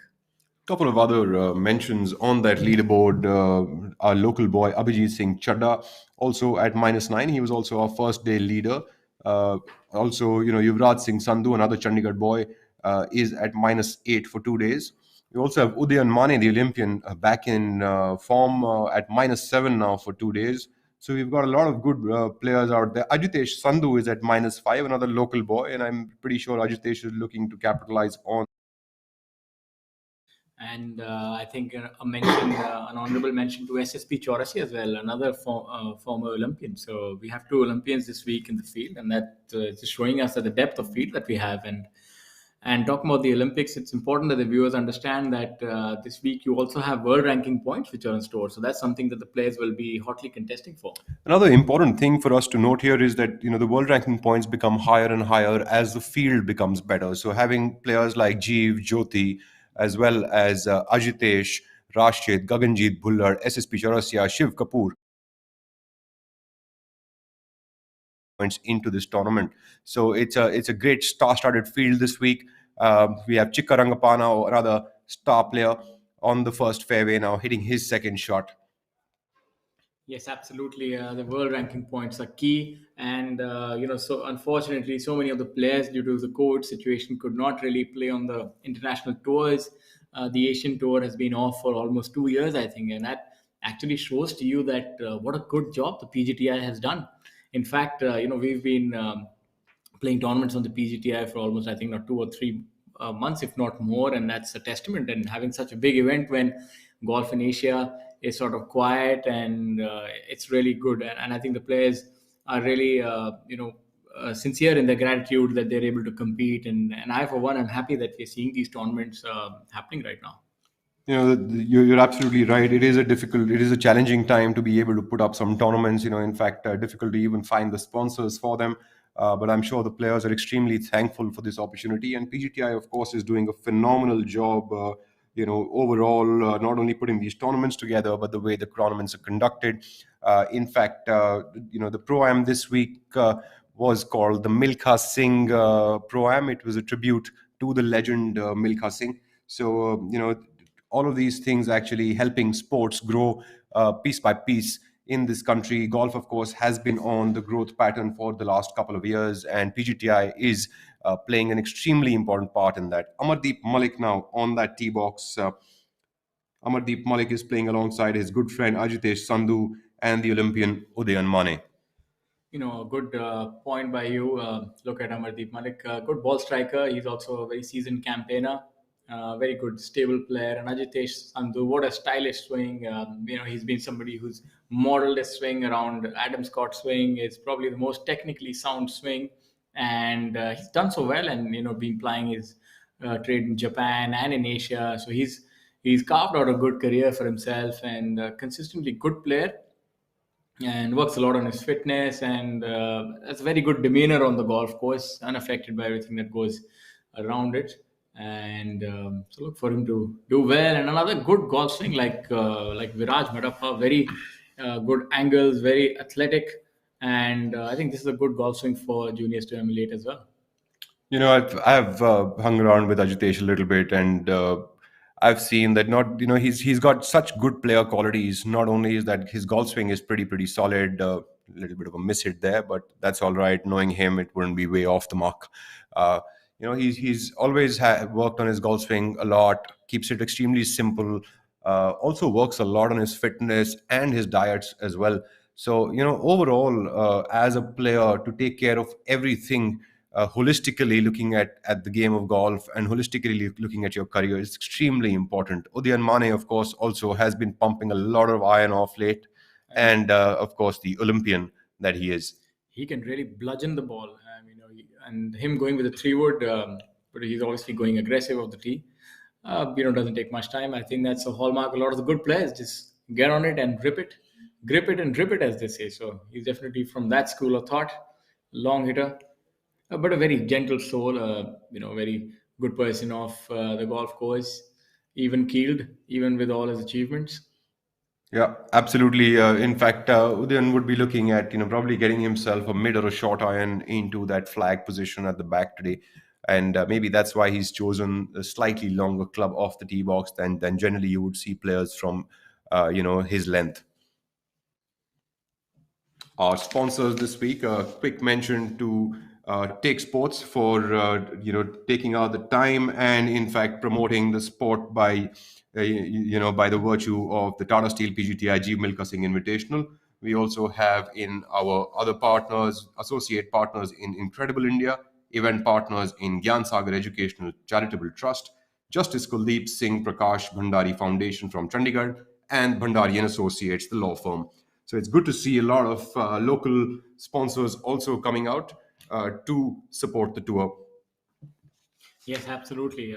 That's something that we're seeing is happening more, and a big thank you to the sponsors, especially the local sponsors, and taking the time and effort and putting their resources to an event like this goes a long way actually to help the local talent.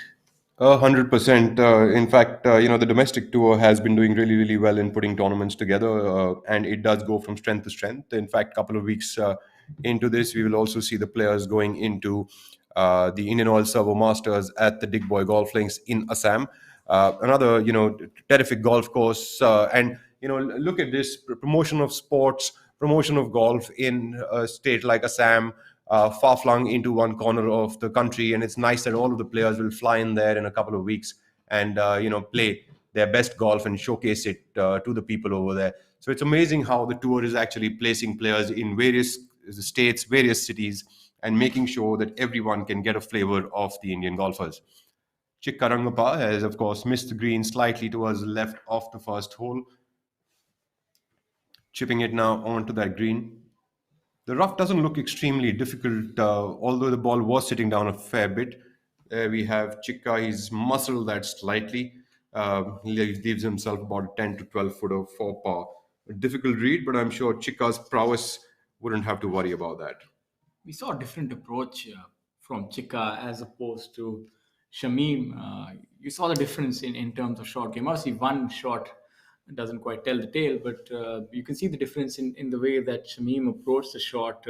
He took on a lot riskier shot and was able to execute it. Obviously, Chika is also a great short game player, and what can actually make the difference, which might not be perceptible to our eye, is how the lie is. The lie is, ladies and gentlemen, how the ball actually lies in the rough. So it really matters if there's a blade of grass or if there are a few between the ball and the club, and if the ball is nestled down. So that actually dictates how the ball comes out. So those are things that you can't really see by the naked eye. Only the player can actually tell from there. One of the things that people usually think about golf is that it's nothing but hitting a ball and find it and hit it again, and it's just like a walk in the park. But actually, it's so difficult to catch that ball square with that small club face and make that ball go in the direction that you wish for it to. With all the wind factors, the ground factors, and all of those coming into the mix, weather conditions, and of course how the swing feels on a day-to-day basis. So repeatability is an extremely difficult part of the game, and so it's important to also note that all these players are trying to stay on top of that form as well. Of course, the ball settles down into the rough. It's difficult to judge whether it's going to be a jumper or whether it's going to be difficult to get it out of there. So it can be an extremely tough thing to judge for the players. So, ladies and gentlemen, for those of you who are just joining us, we are live at the Jeev Milkha Singh Invitational 2021, presented by Take Sports. And on top of the leaderboard, we have Shiv Kapoor and Rashid Khan tied at 12 under.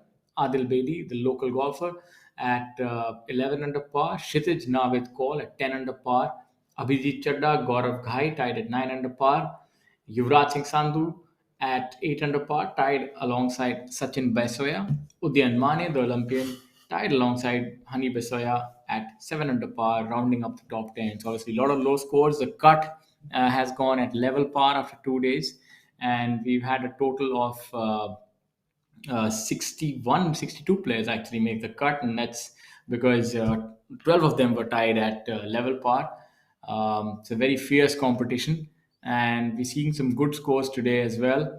And we have a look at Om Prakash Chauhan, not on your screen, sorry, but he's at 1 under par for the day. We have Karan Pratap Singh at 1 under par, Jyoti Randhawa at 1 under par. Some players getting off to a good start, but you see tougher flag positions. So maybe this day is not going to be that easy. Kartik Sharma now lining up for his putt on the first hole, takes the deep squat approach to read his lines. Yes, absolutely.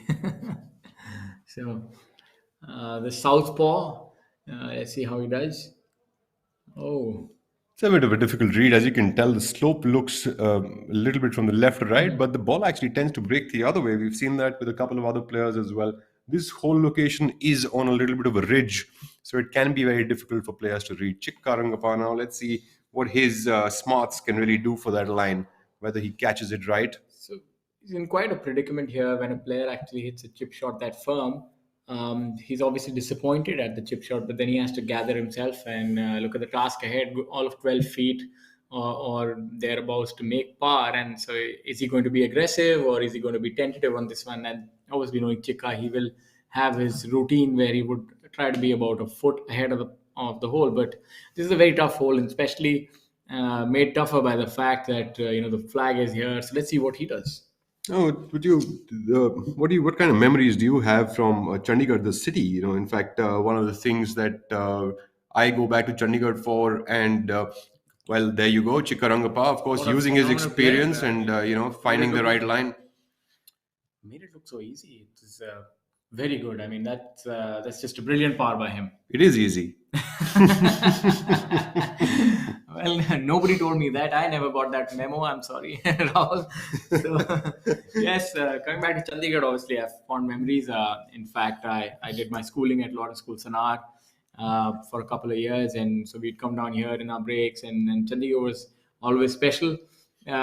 But more special when I started playing golf and coming here for junior events and then amateur events, and it's been a golf course more than anything else. When we are golfers, we look at the golf course. So there's something that I always look forward to. I love this golf course. It was very challenging. I really enjoyed this. The environment and the members and everybody else so supportive, and also because Jeev Milkha Singh was from here, so we would always hope that maybe we would see Jeev Milkha Singh on the practice range. So that would be a highlight for us. I used to love going to the CGA range behind the golf course next to Sukna Lake, where G would be practicing. And I would always love just watching him go about his business, so meticulous about the way he does things. And his coach and good friend Amritinder Singh would always be by his side. And usually it'll be difficult to find G over there because of the schedule that he's always had. He's one of the busiest players from India. He's known to be playing 40 to 42 weeks in a year of golf tournaments, and that is a really really tough schedule. So if we would catch Jeev over there, it would really be your lucky day. Absolutely, yeah. And he's a sight to behold on the range. Very good ball striker, unorthodox swing. Favoring a left to right sort of a fade. Look at that golf shot. What a lovely golf shot there by Udayan Mane, coming off the rough on the left side of the first hole, leaves himself a good look at birdie from just about under 10 feet.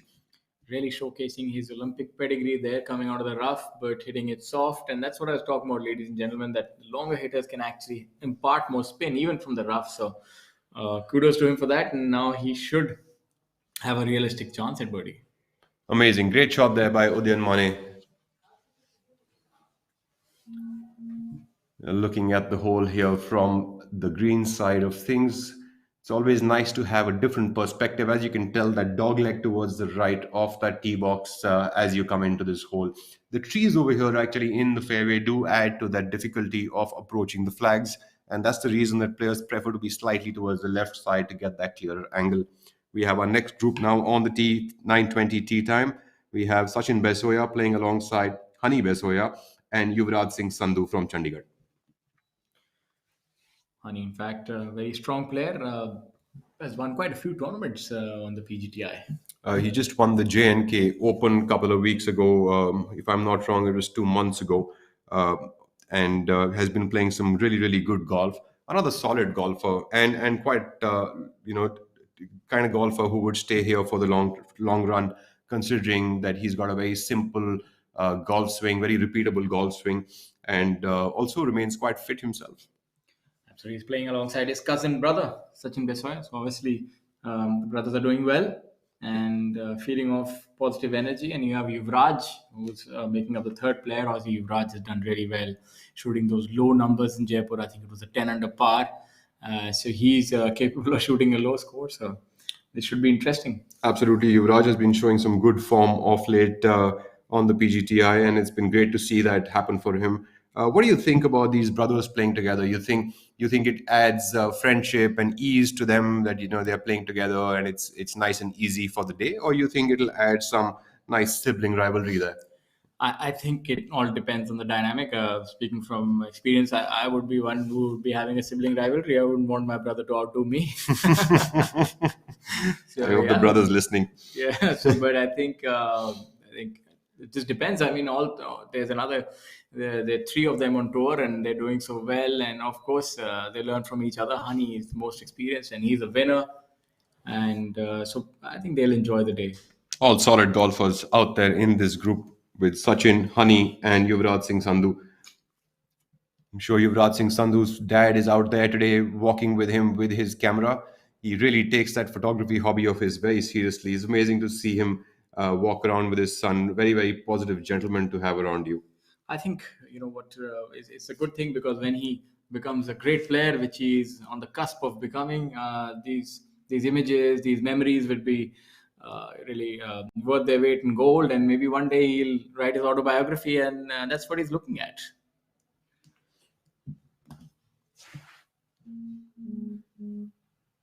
Sachin Besoya looks like he's quite happy with where he has placed his tee shot. It's interesting how a lot of players are actually teeing it up on the left side of the tee box, probably drawing it into the fairway. Usually, you would see the fade players would be teeing it up slightly on the right side of the tee box to get a different shape into the. So a lot of players hitting the draw of the tee box today on this first hole. Maybe the wind conditions are that way. Yuvraj Singh Sandhu now. Yuvraj Singh Sandhu also catching on all his form and trying to capitalize on his form over the past couple of months. So good to see that happen for him. He's a Chandigarh boy and lives and practices around here.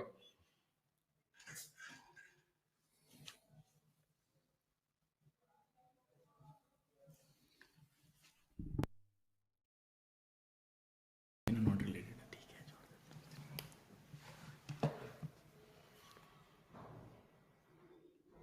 It's always a good walk off that first tee box while you've taken care of the jitters of that first shot.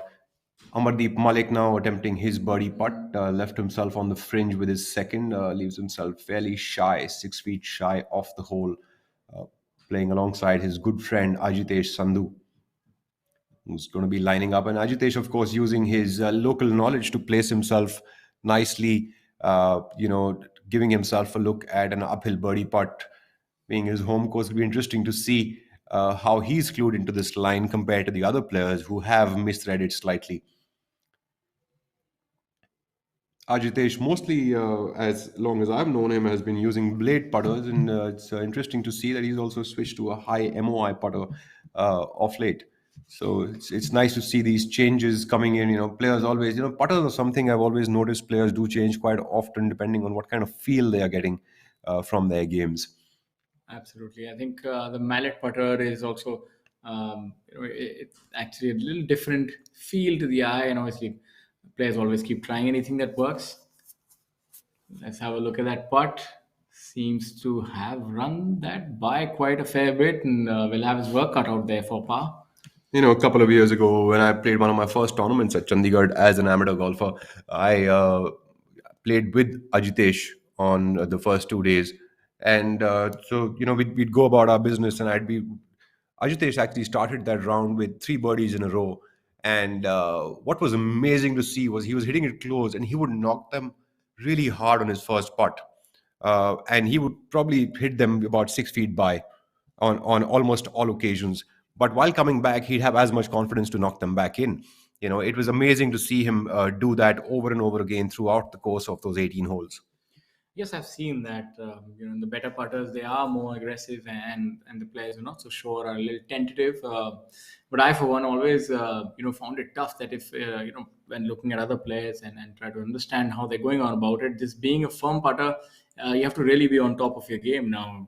Like if you look at Ajitesh's putt coming back, that'll be a downhill putt about 8 or 9 feet with some break in it. So let's see. But obviously, the firmer putters can make a lot more putts, so it kind of averages out. What a lovely putt there by Udayan Mane, making a birdie from the left rough on the first hole to that back flag. The commendable start for Udayan there. Definitely looking at getting himself a little bit of a movement on that moving day. Absolutely. Very good birdie by him from the rough. So he's turned disaster into opportunity. So let's have a look at Ajitesh now. Great start there for Udayan Mane. That'll take him from 7 under to 8 under par at the start of the day itself. This putt for this putt to go in, it'll have to be perfect marriage of speed as well as line. This is a pretty difficult putt downhill, maybe going a little bit left to right, and then maybe breaking back to the player's left.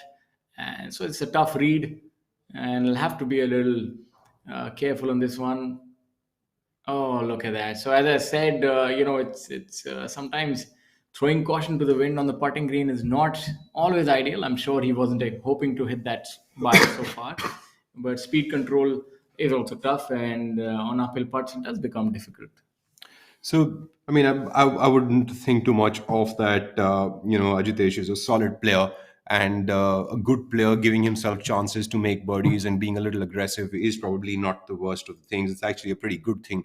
And a lot for the junior golfers who are watching this, or even club golfers watching this, for them to learn because, timid putting really never helps you. So you might make a couple of good ones, you might make a couple of bad ones, you might make a couple of errors, but that is no reason to be timid about it. So solid putt there still, I would say, by Ajitesh Sandhu. Amardeep also left himself shy and wasn't able to convert into his par. So I'd rather go with the more aggressive approach, give myself more chances, and later on see what happens.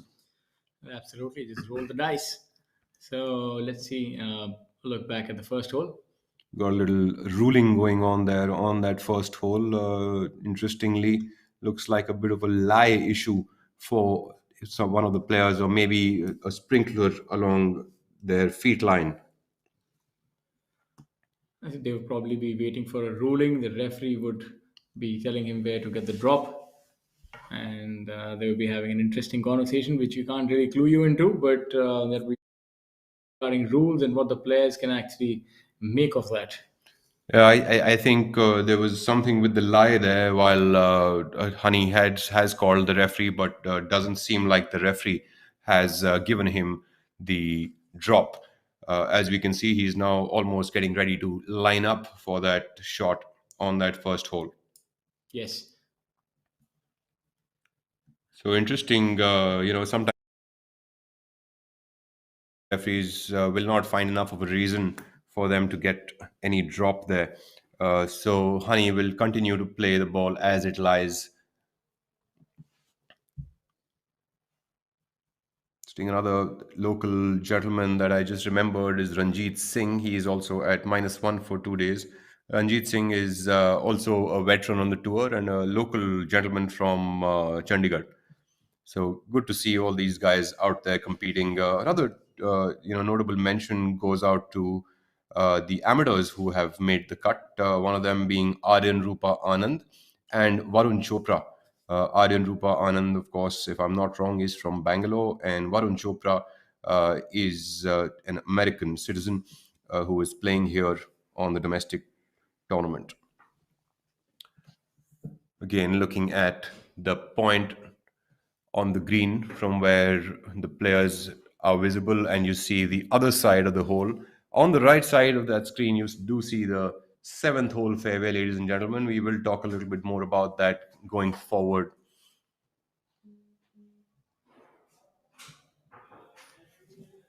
We have now Yuvraj Singh Sandhu lining up his putt on that first hole. Sorry, first shot of approach on the first hole.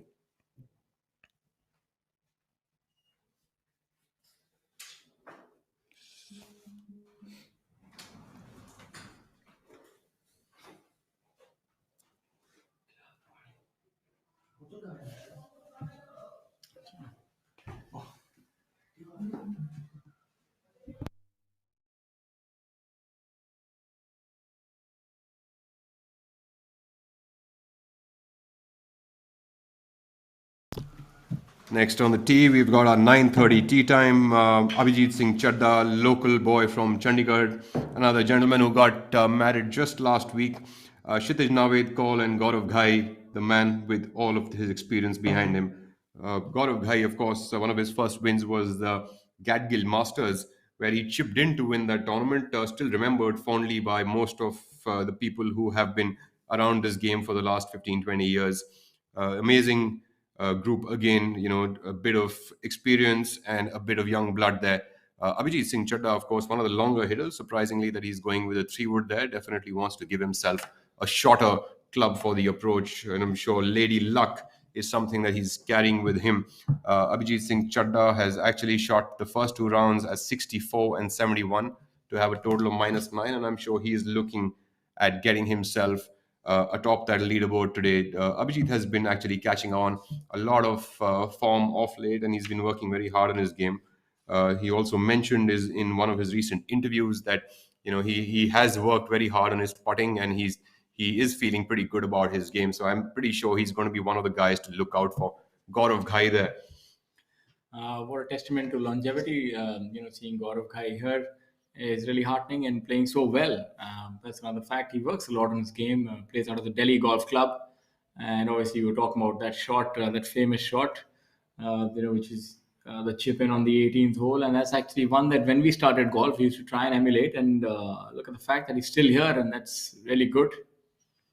Absolutely. In fact, even till date, you could go up to the Delhi Golf Club pretty early in the morning, and you will find Gaurav Ghai there practicing either his short game or his long game or playing on the golf course. It's amazing to see the kind of dedication he still has towards the game.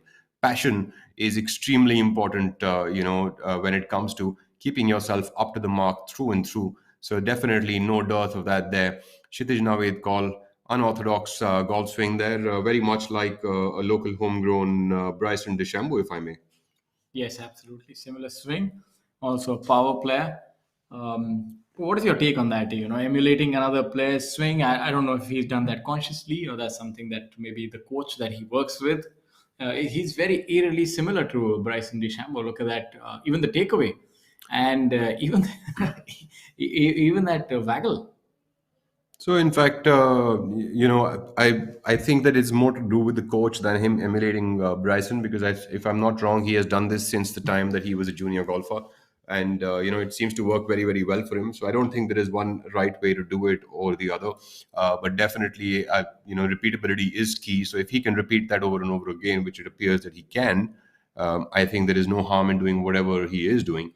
So, as long as he knows his misses and he does that repeatedly, I don't think there is anything wrong with anything that he would be working on along with his coach. So it might be possible that Bryson is emulating him. That might be a possibility. Bryson, actually known as the scientist, that's what players call him on the golf course, on the tour. And he is known to be a bit of a scientist. He keeps researching as to how he can get more distance and how he can perform a lot better, and that's why he's got his own single length clubs and all of that. Yuvraj Singh Sandhu seems to have overshot himself, maybe being a little too aggressive from the fairway. It's a little difficult shot from the back of that green, and a place that most players do not really want to be because they're short siding themselves coming back into that flag location. You're talking about the term scientist. I'm a little disappointed. I was never called that by my peers. I spent all my playing years trying to maximize my distance in futility, though. The only thing that you were doing really was that you were trying to maximize it right before the shot. So we were all waiting for 5 minutes before you would maximize it, and then you wouldn't maximize it. A little bit of an anticlimax always. So next time, ladies and gentlemen, if you're trying to gain speed and distance, try to do it on the range and not like Shaurya trying to do it right before the ball. Yes, and if you see me playing ahead of you, please do give me a warning. I'll try and speed it up. Or maybe just take a nap. An interesting story. I think now that we are sharing anecdotes about the past, once I was paired with Ashok Kumar. He's probably the fastest player on tour, extremely quick, and we were playing an event in, I think in Mumbai it was. And midway during the round, I could see that my routine was actually wearing him down. And on one hole, I was actually putting, and I saw him. He was actually taking a little bit of a nap on the side. I mean, he was obviously play acting, but that kind of was a subtle message to me that you better speed on, or what do I do?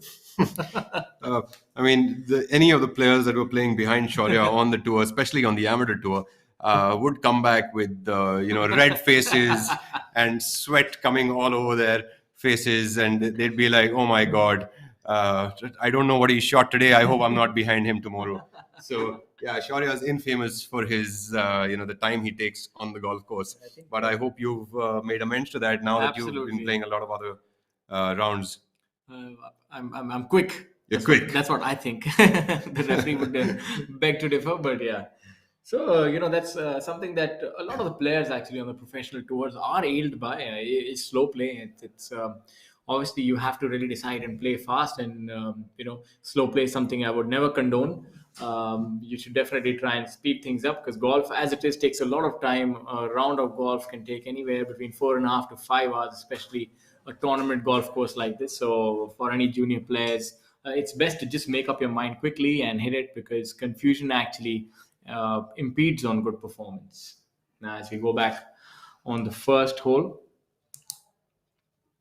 so this first hole is a very interesting hole, 420 yards, uphill hole. And as we have a look at Yuvraj, who's had a lot of success in the previous weeks, and we'll be looking to capitalize on that and just go from strength to strength.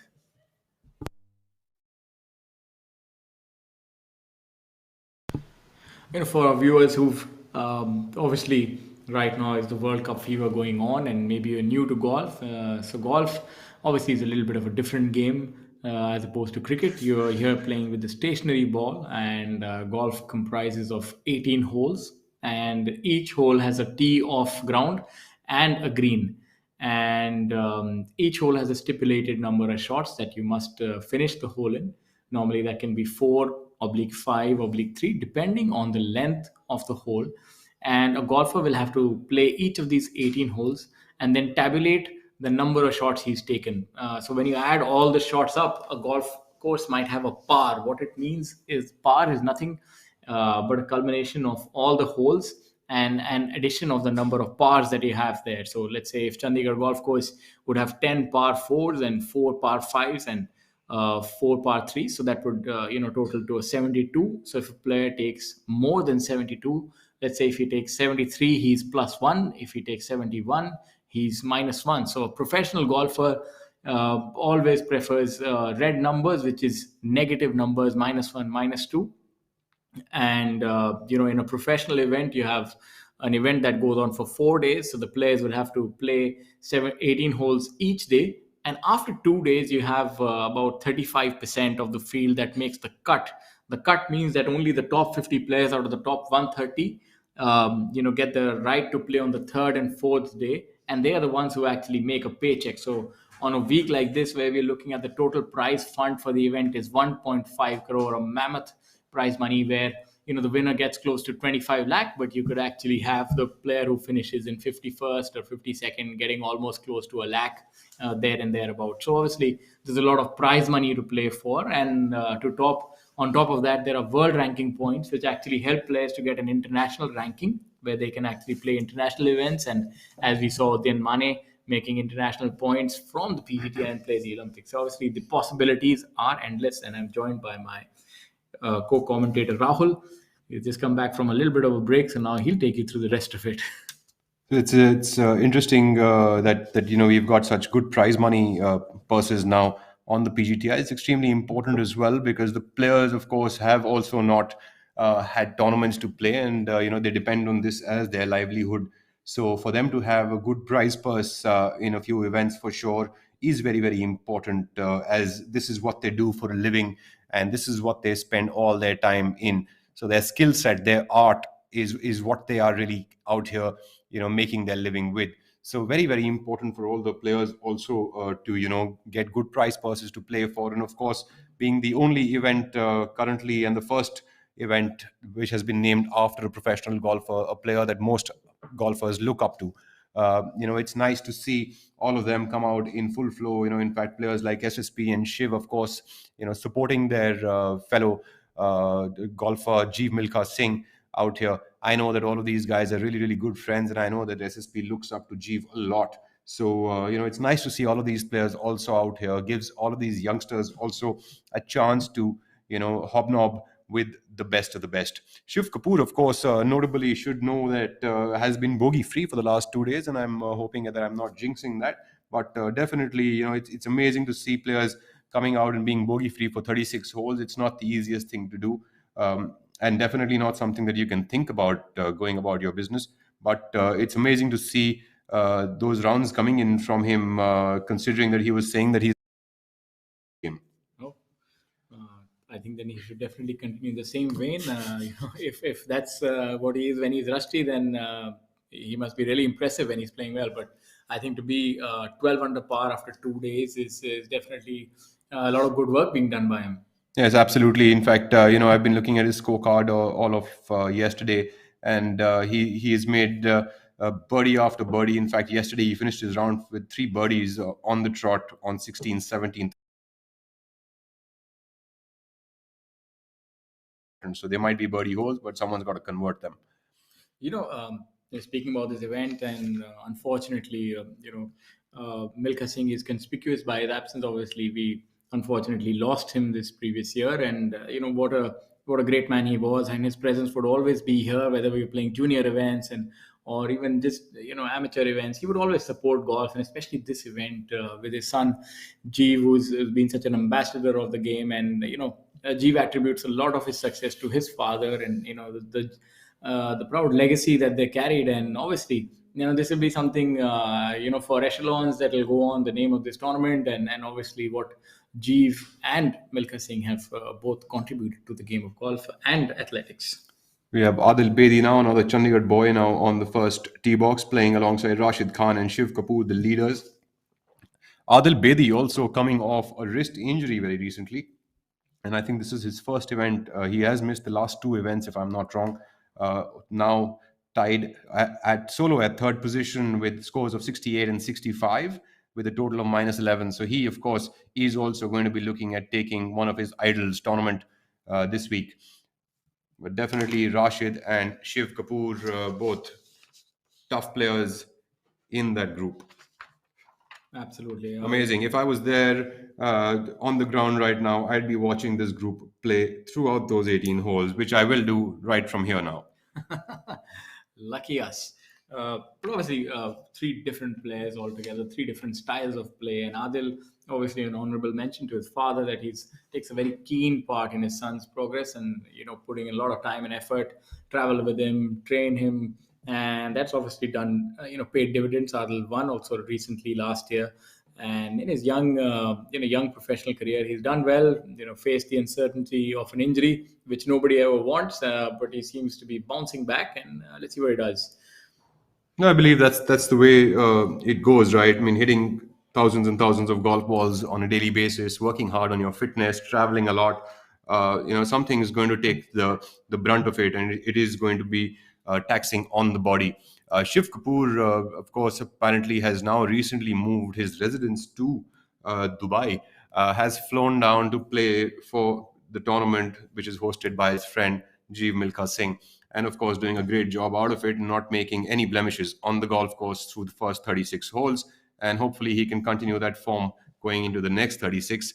And uh, whatever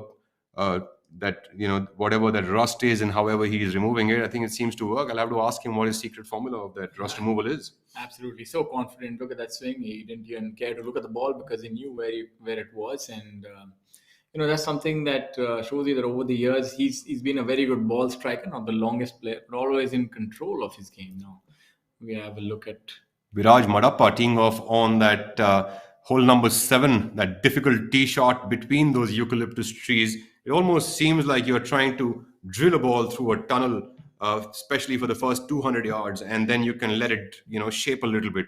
But it is one of the toughest tee shots, and if got to you, you could be anywhere. And mind you, ladies and gentlemen, that's about a 600-yard par 5, so it's not the easiest as well. As the camera pans out, it can show you an alley that you're going through. It's almost like going through the gauntlet. It's extremely intimidating with out of bounds on the right hand side, no space on the left, and the players would be pretty nervous on this one. Not these players; they're too good. I'm talking about lesser models, but a very tough tee shot. You have a space of about 15 yards, and if you miss it, you could hit the trees. And as it is, the hole is a very long hole. They're going with the driver. I think the reaction of the player will tell you a lot. And so, looking on a little tentatively, should be okay. Not too In- animated. Interestingly, also, it's a double dogleg hole. So the first part of the fairway actually curves a little bit towards the right, and the second part of the fairway actually, takes you up towards the left. So you have to place your golf balls very, very well on each of the shots to be able to get a good look into either hitting your second shot back into the fairway or even your third shot into the green. So, for an example, if you were, on the left center of the fairway on that second shot, it's a very, very difficult shot because you cannot really see the green from there. So you have to hit a huge draw into the hole. And with the governor's house right on the left of that green, that can be even more daunting. Vikrant Chopra, Yeah, not very happy not with very what happy. he did with that tee shot. Very, very loose looking golf swing, as it might seem. Yes, I think I think that's like a theme for the day for him. He's actually going a little conservative of the tee, but not executing them well. So I think sometimes it's important to maybe just take the whole on. It seems it's working for him. He's still at 2 under par in total for the tournament. Although, of course, I'm sure he's looking at capitalizing through the next few holes that he has left, about 12 of the next few. I think that's one of the differences we're seeing now in the tournament and the players that everybody's so much more aggressive. They're going in with drivers of each hole, and I think looking back at the seventh hole, the rescue of the five wood was actually a favorite club, but now everybody's aggressive, and that's why the lower scores. And so you also see people missing cut, but the players who are making cut because it's a lot of the players are going with a all or nothing sort of approach. Apart from the top 30, who are good enough to probably throttle themselves back, be on their B game, and still make the cut. That does appear to be the seventh hole's green with our first group putting on it with Rajiv Kumar Jatiwal, Mohammad Akbar Hussain, and Mohammad Azhar.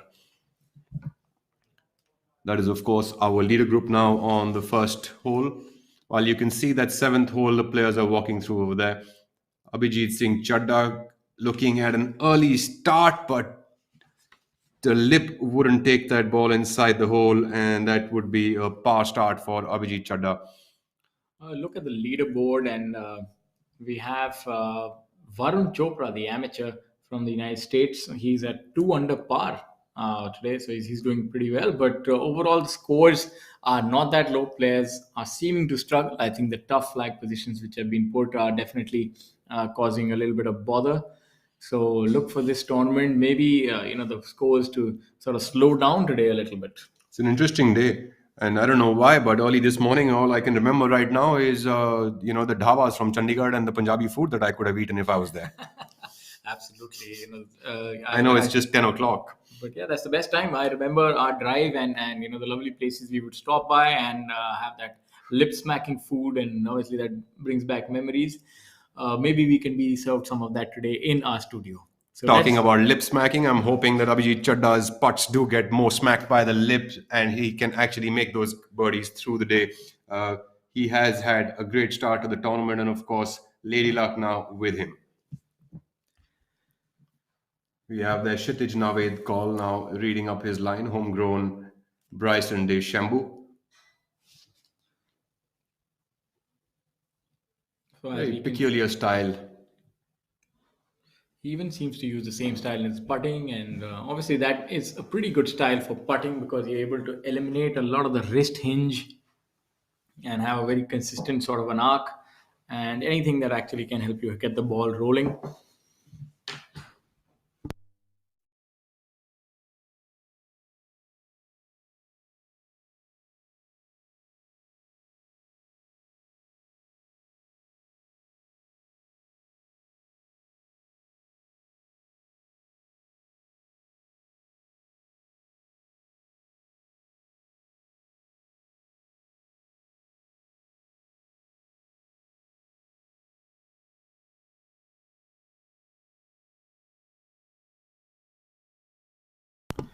So using the lower hand to stabilize the putter, not much hinge, straight arms, and he's done well.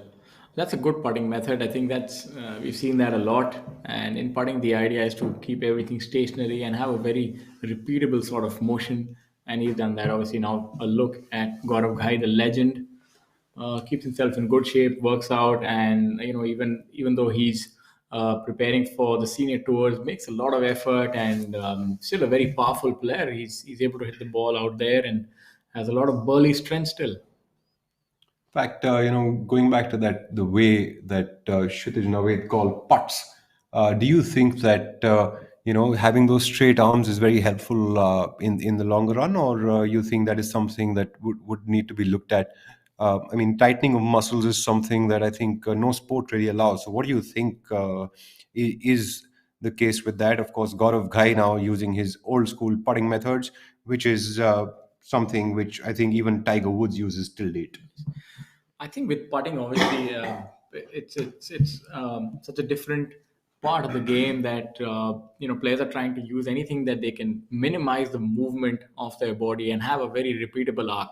So obviously, the straightening of the arms does help if you're able to master it, because it's a very tough technique. It requires a lot of control, a lot of fitness also to be added, because you have to stand in that pose and ensure that the shoulders stay aligned, and your hands and wrists don't move. So it's something that can only be done if you're fit and if you're able to practice it a lot, because it's not something that comes naturally to the human body. So I mean, if you can do it, you just have to put in a lot of work. Now Gaurav Guy a lot more conventional with his putting style. Still using one of those blade putters as we spoke earlier, looking at all of the older players, they're still using the old school putters compared to a lot of the new ones. uh, Not very happy with that attempt there. Gaurav Ghai very shocked by his line read. He's surprised that the ball turned the other way, and we've seen that happen with a lot of players so far. The line appears to be something else, but it moves the other way. This hole is on a ridge, which is a little difficult for players to read through. Yes, I think what's happening is obviously the pin position being perched on top is sort of fall off areas on all the sides. It's not an easy flag at all. Yep, we have our leader now, Shiv Kapoor. Seems to have miscued it a bit. Knowing Shiv, I don't think he would have miscued it too much. Must be just about around the green, but definitely looks like he might have caught a tad bit of a flyer there. So, ladies and gentlemen, flyer is actually some time when there's a blade of grass or more than one that comes in between your ball and the club, and the ball actually travels further than it's supposed to, with sort of an overspin to it. So, very tough to control that, and very tough to judge also when you'll get a flyer. Adil Bedi on that first hole, second shot, going towards the green, starting the day at minus 11 for the first two. I'm sure he is looking at catching up some speed over the next 2 days, as he would love to win a tournament back at home. Yes, he's sort of making his resurgence known, and I think he's hit it a little bit to the right, so we'll have a chip and putt to maybe make par.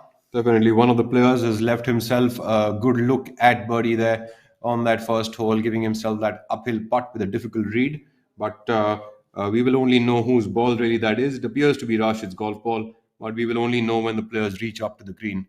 It could be Shiv's ball, could be Rashid's ball. A lot of movement there happening. Dhruv Shoran and his team getting up to a good start after 3 holes is at -2 for the day. So is Om Prakash Chauhan at -2 for the day through 9 holes. So good start there for a few players. Varun Chopra, the amateur, is also getting to a steady start. He's at -2 for the day after 3 holes. So a strong one there for Varun. It's not the easiest golf course out there. Varun, of course, has started from the 10th hole, and starting, off the 10th hole, the 10th, 11th, 12th stretch is not the easiest one to get, two birdies in early on in the day. So, yes, a good job indeed by him. Going forward, the 13th and the 14th definitely give you a little more opportunity than the first three. But good start, of course. So, Rahul, do you think this week you could see the course record being threatened? We already have the leaders at 12 under par. Do you think it's possible for them to go beyond 20 under par? I don't think so. I don't think this tournament is really going to go past 20 under par, but you never know. It's very difficult to claim what number it's really going to go at. But I think at 20 is roundabout where I'd be looking, plus give or take a few.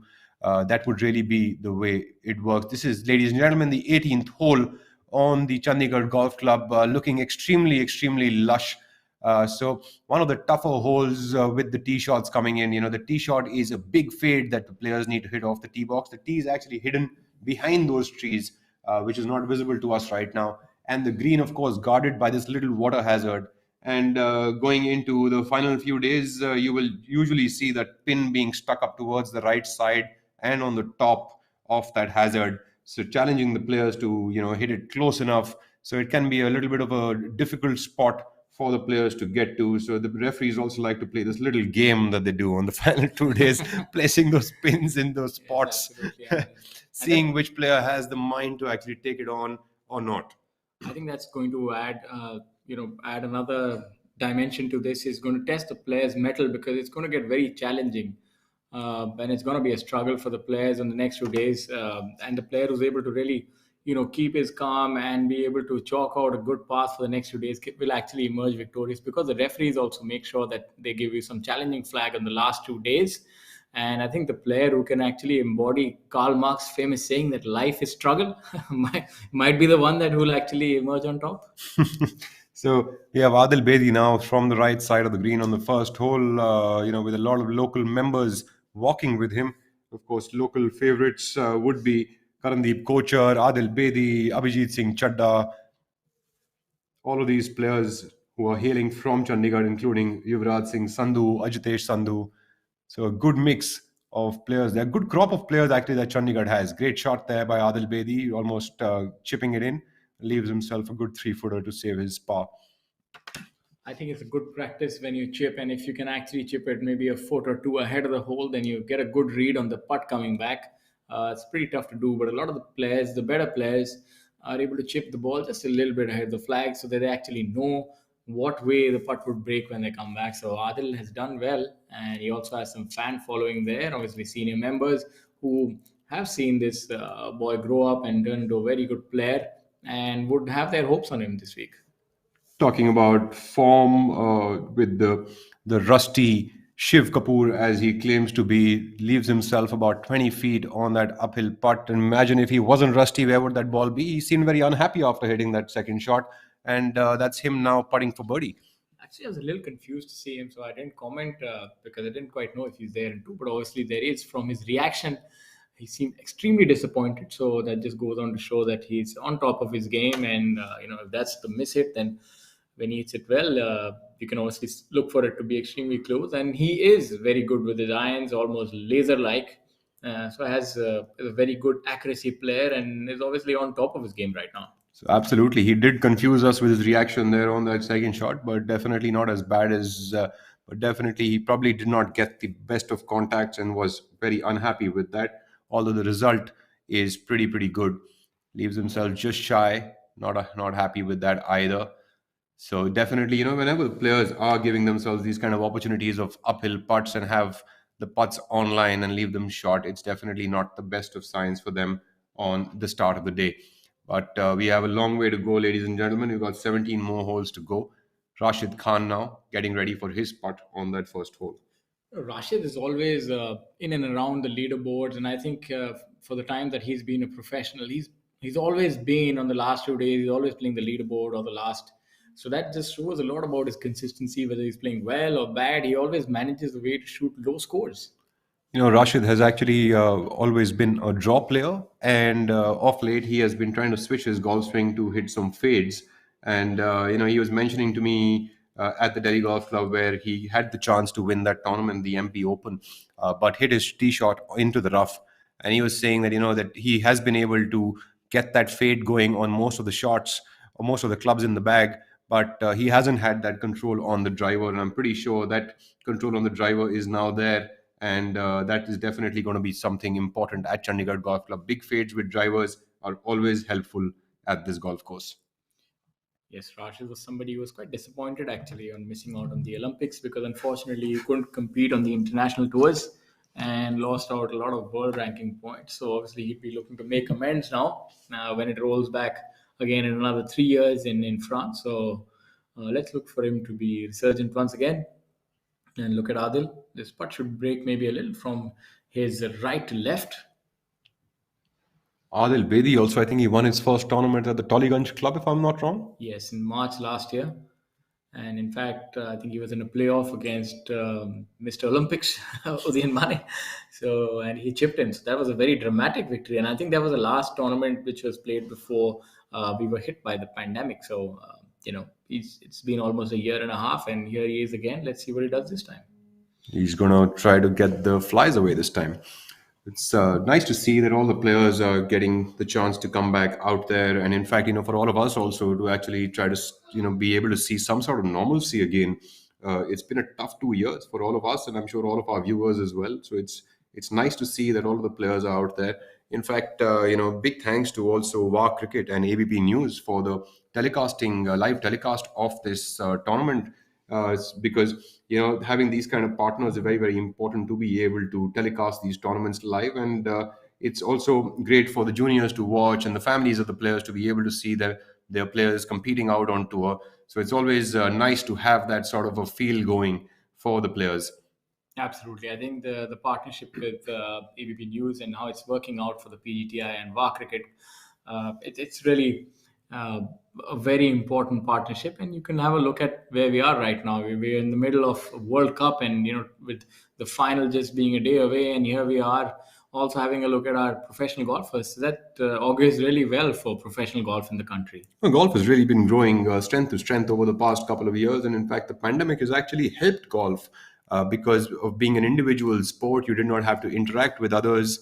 You could actually go out there and play golf on your own. And as everyone knows, golf is to be played against par. And, you can even play it alone if you like. So, that has really helped the game actually take off and grow its popularity over the past, these last 2 years. So it's been great to see that growth, and we see a lot of junior golfers also coming up. So I also feel that it's great for the junior golfers to be able to see our own homegrown players, our own homegrown legends, in fact, like Shiv, Jeev, Jyoti, all of them playing these tournaments. It's good for them to get a flavor of what they all do on the golf course. Absolutely. And long may this partnership continue. And obviously, I think another thing is for a lot of the viewers who've not had the opportunity to play the game, they can actually see, what the game is about as we explain to them what golf is, and actually learn how good our professionals are. And unfortunately, this week, a lot of the international players were not able to make the weekend rounds. We only have, from the entire field, we only had Muhammad Akbar Hussain from Bangladesh. We had Varun Chopra from the United States of America and K. Prabhakaran, who've made the weekend rounds, as well as Badal Hussain and Digraj Singh Gill. So obviously the internationals have made cut, but there have been a lot of notables who've not been able to make the cut as well.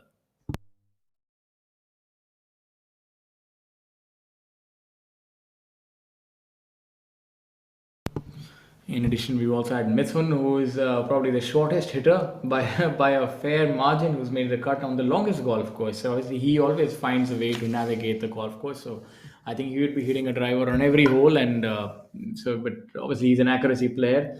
From 200 yards, he probably hits a 5 wood and he hits it pretty close. I mean, closer than my pitching wedge. I played a tournament with him in ITC once, and he had just about flown in the night before the first round from an Asian Tour event, and he was coming in tired and no practice round, and rolling couple of weeks on the tour, and he was unable to get his swing in rhythm early on. For the first 9 holes, he would leave himself 20 to 30 yards short of the green and make each and every up and down. That water hazard, ladies and gentlemen, is full of water, ready to daunt the players coming in, especially tomorrow when the flag locations do get a little more tougher for them on that 18th hole. But a scintillating hole nonetheless. You've got to cut that ball from that left rough back into the fairway. So players generally choose a 3 wood or a driver off the tee box, and then would need an extremely accurate shot because that green also has become quite tougher with 2 or 3 tiers with a lot of undulations on them. That's the group of Jyoti Randhawa and Syed Saqib Ahmed now on that fairway. Yes, absolutely. The 18th hole, the walk down the 18th is just a lovely walk, and then you see that water body. As long as you avoid it, it's a nicer walk. Like Greg Norman said, as long as the walk is with the putter, it's all good. Absolutely. Otherwise, you end up taking a dip in that water, which is quite possible because, especially where the flag would be, and judging by how hard the flags are, I'm pretty sure on the final day you could expect to see the flag on the back right, overlooking the hazard. So it's quite an intimidating shot. Another local boy here now in this field this week is Sujan Singh, who is, of course, a player who has been on the tour for quite long and now actually teaches at the Harman Academy in the CH3 Academy at Dubai. I think not had the best of weeks this time, though. Good player, nevertheless, winner previously on tour. He's still going pretty strong. Sujan Singh is at total of even par for the through 6 holes today, and 1 over for the day, but one at even par for the tournament.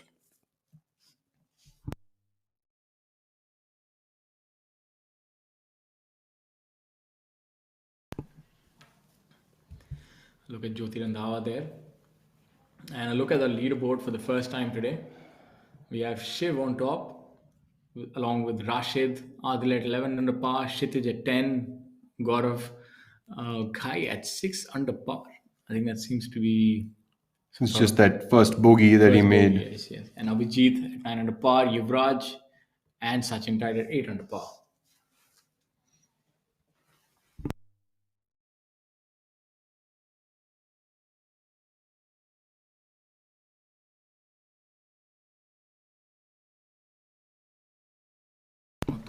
So Gaurav Ghai, of course, having a bit of a slow start to this day. Ladies and gentlemen, he started with a triple bogey. Apologies, it wasn't a bogey. But of course, there's 17 more holes to go, and I'm sure he's going to get those shots back into his bag. But that's very unfortunate. I think that's. I mean, it's too early to say if that's put paid to his challenge, but that could well be the case. And triple bogey is just an unmitigated disaster to start off. When you play this hole, the seventh hole, Shaurya, on this golf course, I've seen that players either go for a really, really low stinger with their driver between the trees, or they take the route of above the trees. Which is the one that you would choose? I would always choose the one above the trees, hit a high fade. You try and negate and just you take the trees out of play altogether.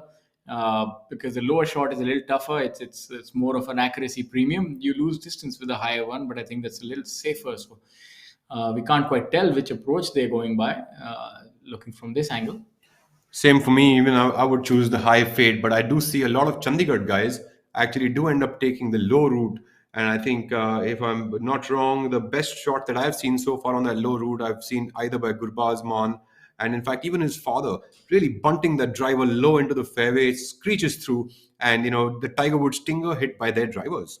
Oh, but Gurbaz Man, again, a Herculean hitter of the golf ball. He's obviously one of the longest hitters, and for him to have, he can hit that kind of golf shot. And maybe even you in your header, you're a long hitter. So, maybe for the longer hitters, they can maybe even remove the tee and just hit a low ball. But for the other mere mortals, just go above the trees and take your medicine, get in the fairway. But yes, obviously, the stronger, longer hitters can actually try different routes. Kapil Kumar now on the same tee box, going for his tee shot. Let's see what kind of an approach he takes. Definitely, the first two players seem to be happy with what they did on that tee. Players prefer to usually place themselves around that tree on that fairway and thereafter take it forward from there. Interesting fact about Kapil Kumar is that Hani Besoya, Ajay Besoya, Kapil Kumar, and Pavan Verma are all cousins. So they're all doing really well. Now, Kapil, yeah. Look at sort of unwinding the entire drive, has gone hard after that. Seems to have done all right. And here with Dharma. So everybody's going with the driver, obviously, taking this hole on. My apologies. That's the rescue. So obviously he's gone with the conservative approach there. Teeing up on the left side of the tee, so maybe favoring a draw. This is, anyways, in all fairness, a three-shot hole. Unless you're a really long hitter, you'd be hitting maybe a rescue or three wood, then a pitching wedge or a sand wedge or something like that. M. Dharma confidently picking up his tee. In fact, one of the lessons that I was having yesterday with my students. And See how narrow that alley is. I think that angle should really tell you how intimidating this shot is. It's almost like the 18th hole at Augusta National, if not harder, actually. Definitely one of the tougher tee shots on the tour. and definitely one of the toughest on this golf course. It could really be a difficult one to take care of, especially with the length of the hole. It's not like you could hit a miss it and get away with it. So you need crisp shots, all three of them, to actually capitalize on this hole. What a lovely golf shot there, giving himself a good look. And it's always difficult to hit, a good shot from about 35, 40 yards away. And he's actually pitched it on the top tier of this hole. So great shot by him on the ninth hole for his third.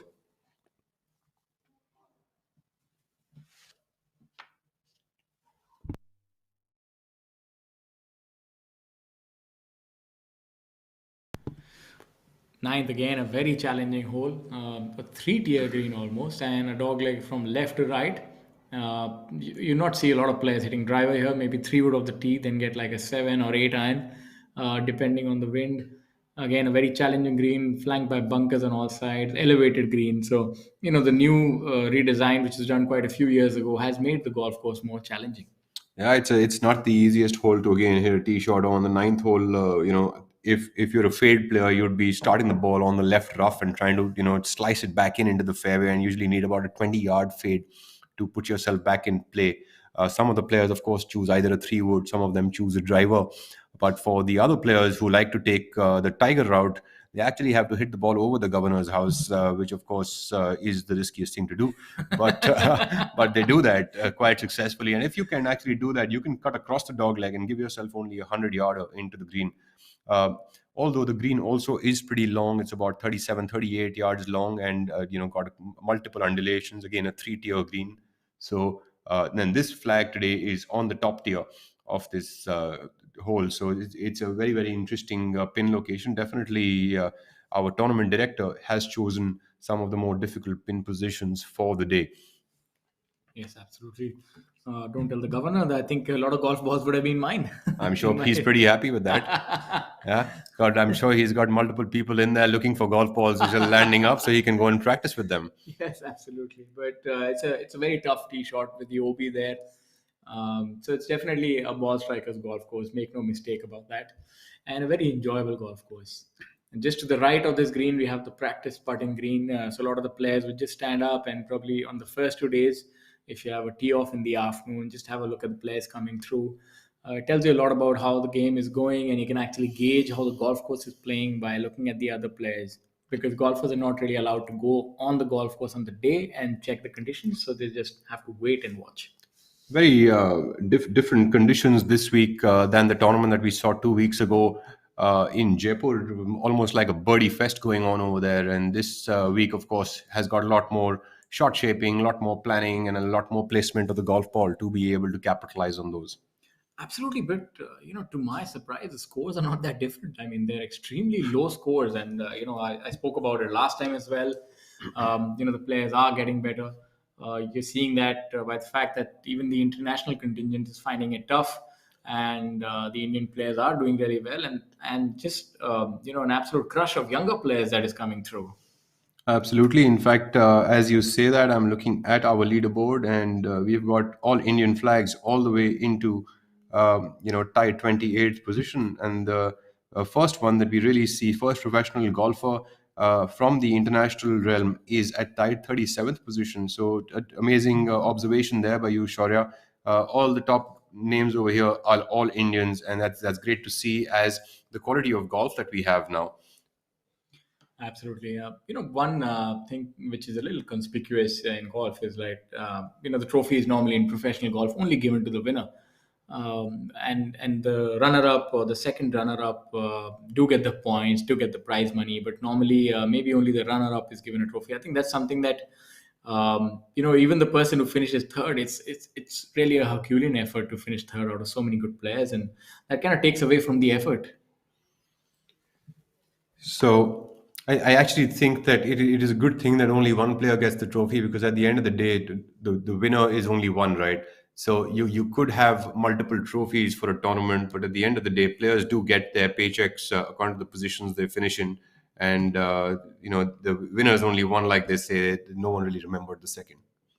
But yeah, maybe a silver medal or a bronze medal to, to the Silver is still logo. second.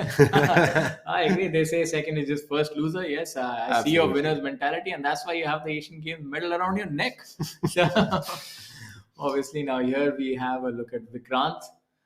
No stranger to success himself. A very good career on the PGTI, good ball striker. Yeah, used to be a good top amateur back in the day. Hasn't really, been in form for the last, I think, a year or two. Uh, just pre-COVID, but definitely looks like he's getting back into shape. Actually, COVID has forced a lot of players. Actually, that's cost them time off their careers, especially players who are a little maybe old is not the right word. Maybe who are on the later side of 30s or maybe the early 40s. This time is really worth its weight in gold. So, a player wants to play as much as he can. So, losing all that time due to this lockdowns and this pandemic has actually been a little bit of a loss for these players in terms of their playing time and their world ranking points. So obviously, we're hopeful that this great work by the PGTI continues and these partnerships with big companies and who are supporting the game and even our ABP News channel, which is now in a partnership, it goes from strength to strength. Absolutely. In fact, as you say that, big thank you to Tata Steel for being a sponsor on the PGTI and Take Sports to actually take up this initiative to host the Jeev Milkha Singh Invitational. In fact, Jeev, of course, keeps, thanking Mr. Srinivasan for this grand gesture of his. Of course, at the back, we do see our hydration partner, Fruitnik. Associate partners for this tournament are Incredible India. Event partners are Gyan Sagar Educational Charitable Trust, Justice Kuldeep Singh Prakash Bhandari Foundation from Chandigarh, and Bhandari and Associates, who are mediators and lawyers. We've got Khan now, steady Shamim Khan on that 7 box. I'm pretty sure he will have no trouble with that. There you go. One of my students, as I was telling you yesterday, I asked him to keep looking at the ball until it drops and stops, and he's like, but when I hit it well, I want to pick up the tee because the camera's waiting. So I'm sure he'll be on TV soon, and we'll be talking about him. But yeah, you'd know what is the best thing for players to do, and Digvijay in that aspect is a little different. The swing is maybe not a classical golf swing per se. It's a little different, a lot of moving parts, but he's been very successful with that swing, and he's been a big winner even on the erstwhile PGTI tour before when the tour was formed. Even previously on the previous tour, he was very good. And obviously on PGTI, he's been a good player. And now I think he's nearing 48, 49, and still he's just fantastic. Competes all the time, plays on tour, has a love of the game. A lot of the people, the viewers should understand that professional golf is a little different in terms that you don't retire per se. Like in maybe cricket, you would have to retire from international and maybe all forms of the game. In golf, you have, because it's an individual sport, and that's why even an individual sport like tennis is quite different from other individual sports. You can actually, if you qualify, if you are able to go to the qualifying school and get your card, age is not a bar.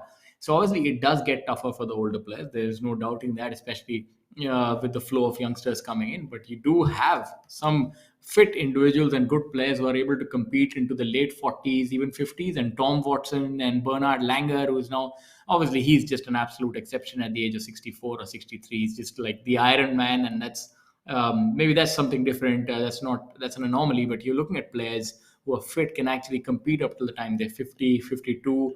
So it does give you that opportunity because you do not have to retire. And even if you don't make the tour for 2 or 3 years, you can still maintain your card as a professional, try and fly or trade on some other tour internationally. So it gives you that opportunity.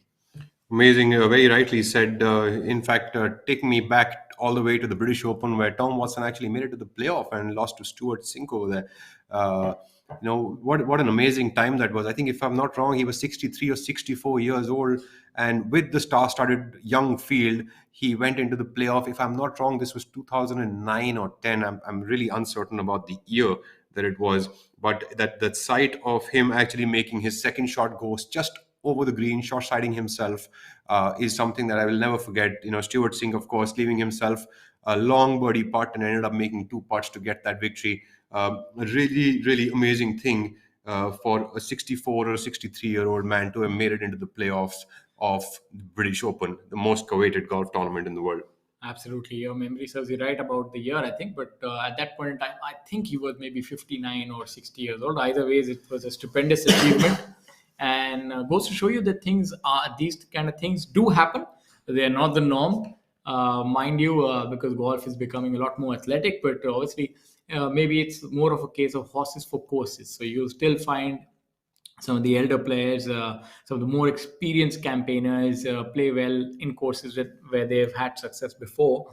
But that's the great beauty of the game. You can have youngsters competing on a professional level, and even seasoned veterans who play do have an opportunity to make the cut, maybe not win, but I mean, maybe win as well if they play fabulous golf.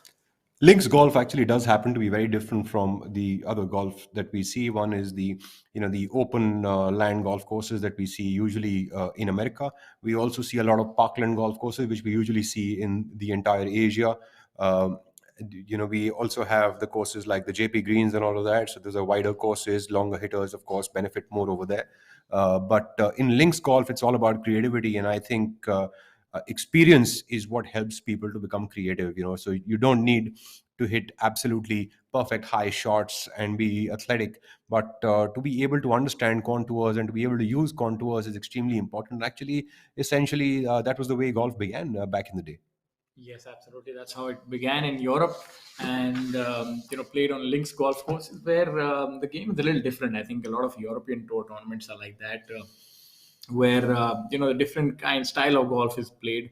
Obviously, you don't have many links golf courses in India, and rightly so. You have a lot more parkland golf courses, and that's a different kind of golf where you need to hit the ball higher, maybe stop it on a dime.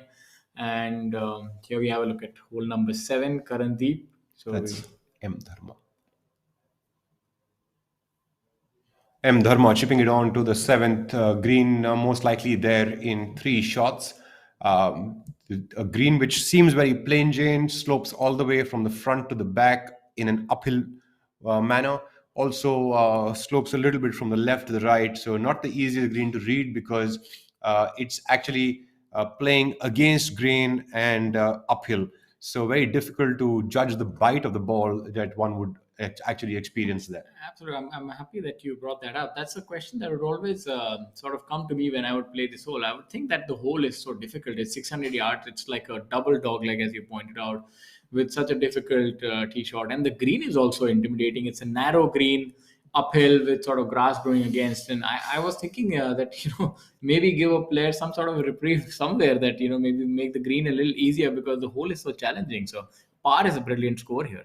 Absolutely. In fact, I think 4 days of par or maybe one under is a good score to have on the seventh hole, which really means that you've kept things very, very steady. As you can tell, behind that seventh green, we do have the Raj Bhavan, which is the governor's residence at Chandigarh. So that's the place that people will be hitting off over on the ninth hole, the tee box close to where we are situated right now in terms of the camera eye. Yes, and just after the 7th is the 8th. I think more of an accessible par 3 where you can actually look at making birdie. So these players would be looking at a few holes to try and make birdie, but I think today that would be tough with the kind of flags that they have. Another exciting hole, that eighth hole, with the Sukna Lake right at the back. A lot of local people actually going for walks over there, go down and have a look at the players playing and, clap for them and applaud them for their shots. So it's a great feeling to be, at that hole, be hit a good shot, and then the local people actually do appreciate it. So Karan Pratap Singh now getting ready to hit his chip shot. Uh,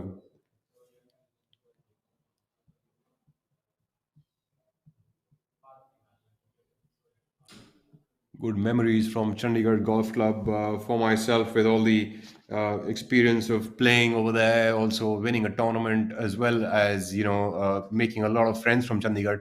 So it's always exciting to have a look at this golf course. This is the ninth hole. Karan Pratap Singh chipping from the back of the green, not the easiest, as you can tell, ladies and gentlemen. There's a slope that's going downhill right after the flag. So great effort there by Karan Pratap Singh, leaving himself a 3 feet uphill putt to save that par. As you can tell now, players are allowed to use Bushnells on the golf course. Not so sure about how Bushnells behave on the Indian golf courses. I believe there's a little bit of release on the golf course Bushnells are really good for golf courses where you have to dart golf balls onto the greens. The balls spin a lot. But Chandigarh really is playing a little bit of a drop and release. Vikrant Chopra with his broomstick now is going to be brooming that ball onto that Why, green. why is he not chipping? I think, I mean, going with a putter, I would think from the rough would be a little tough to gauge that. So, a better short game player maybe might use but he would know better. Maybe the lie is tough, and he's done fairly okay with a little bit of work left. That's a little bit of a right to left, or maybe just outside of the hole for that par putt for Vikrant. But definitely that broomstick is doing the job for him. Would you do that from that kind of line, or would you be more comfortable using sort of maybe a pitching wedge or sand wedge as opposed to the putter? Definitely, I think I would have used maybe a 54-degree or a 60-degree wedge, and try to sort of use the slope a little bit. But it's very difficult to comment. We don't know what kind of a lie he had. Maybe he couldn't get enough club onto the ball with that lie. So if you have a broom in the bag, why not go brush it off with that? Exactly. Now we're on hole number 9 with Gaurav Pratap Singh, in that marquee group playing alongside Jyoti Randhawa. Uh, Gaurav, obviously a very effervescent character, always chit chatting and happy on the golf course. And I think Jyoti is a very serious campaigner, doesn't like interesting view of how that goes. It's interesting when you know players so well, and then you know what kind of groups they're playing in. It's interesting to sort of just visualize or imagine what must be going through their heads. Yeah, I think there might be a one-way conversation that might be happening. But of course, a little bit of chat going on between Gaurav Pratap Singh and his caddy there, Gagat from Noida. So doing an amazing job. Gaurav, of course, has been playing pretty solid off late. So also got home, and of course a bigger prize purse, and playing alongside of course one of the people that he might be looking up to, Jyoti Randhawa. So it's a good one there for this group. Absolutely. And obviously, we find Syed Saqib Ahmed sandwiched between Jyoti Randhawa and Gaurav Pratap Singh. Let's see. He will have to play the balancing act and ensure that Gaurav doesn't engage in too much conversation. So, Anshul Patel, left-handed golfer, one of the few left-handed golfers. I mean, this is probably the first time that I've seen two left-handed golfers on the tour. Shaurya, back in the day when I was playing, I don't think there was a single one. Before I started playing, I remember there was a gentleman called Aditya Kanitkar from Pune, who's a left-handed player. And now these are the two players I've seen after I started playing. I think it must be me that no one came on tour. no, but actually, I mean, good that you have the memory of an elephant. You remember these names, but I couldn't really remember anyone who was a lefty. To be honest, it was really not the norm to see any left-handed player, even in club golf. But so you're seeing a few lefties, so that's actually good. They're adding flavor to the week, and obviously, I think the advent of more technology and equipment being accessible to all players is obviously helping them. Talking about flavor, we have Veer Alawat from Gurgaon. Now getting ready for his tee shot on the seventh hole, adding some flavor with that 3 wood of his. Seems like a trusted club that he's taken out. Absolutely. So this is he's obviously a long hitter, so doesn't need to go with the driver on this hole. Let's see how he navigates this. This is a nervy tee shot for a lot of the players, so you can make out a lot by their body language. So confident swings. He doesn't seem too happy with that. Looking on anxiously. Has put himself a little bit on the left side of the fairway, looking intently at where it's landed up. But seems to be fine. The left side of the fairway isn't too bad. You can get a shot from there, as you need to lay it up into the fairway back again. So that shouldn't be way off. Playing alongside Dhruv Sheeran and his coach. So that's two players playing one game. So that's a good sight to see now. Dhruv is still riding on -2 for the day post 6 holes. Here we have Syed Saqib Ahmed. Udian Mane also has gotten off to a strong start. The Olympian is at -2 for the day through 3 holes, taking him to -9 for the tournament, tied alongside Yuvraj Singh Sandhu and Abhijit Singh Chadda now. In fact, Jyoti Randhawa is 2 under for the day. So, and Gaurav Pratap Singh at level par, and I think Syed Saqib Ahmed is at 1 under for the day. So this group is doing well so far. They're all in red numbers and even par, so that's good. Now, Jyoti Randhawa.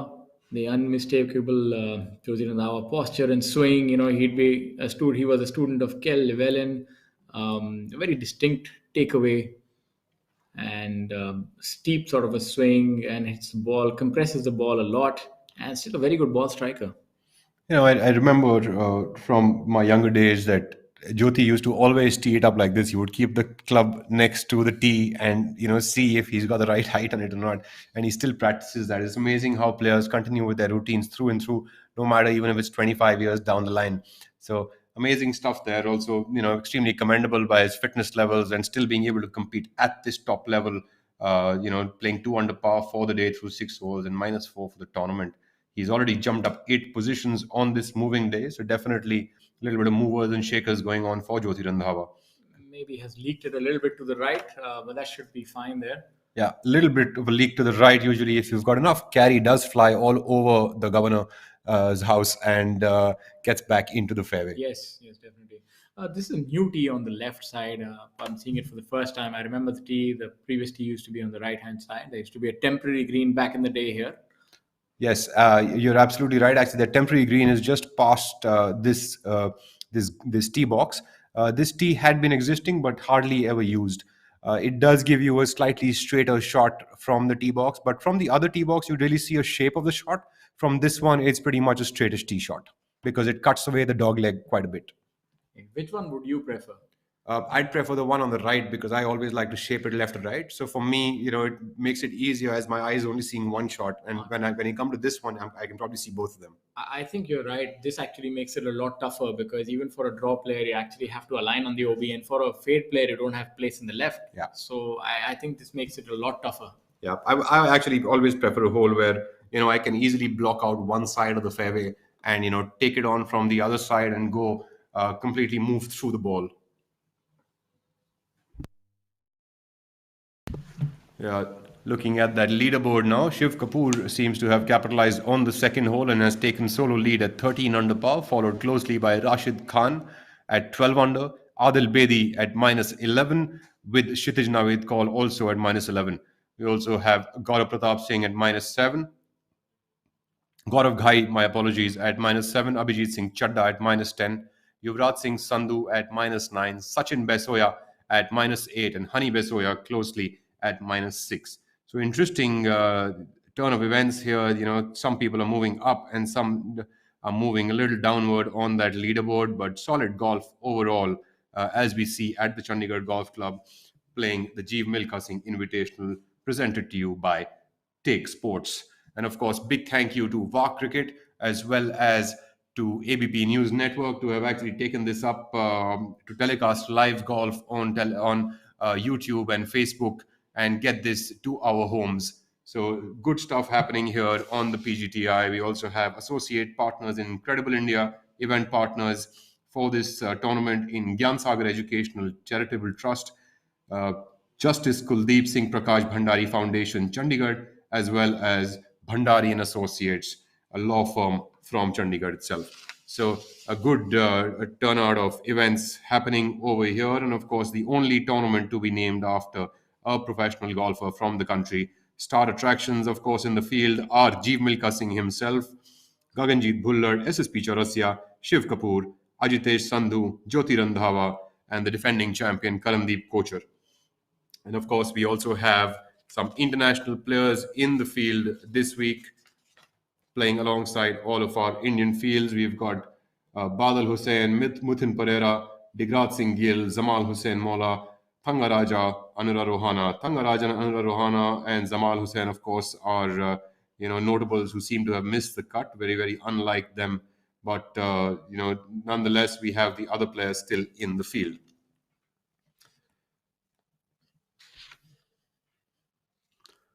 The scoring, of course, thus far has been very, very solid. Good tee shots there by this group, except Gaurav Pratap Singh seems to have caught himself a little bit on the left side of the fairway, but should have a clear approach.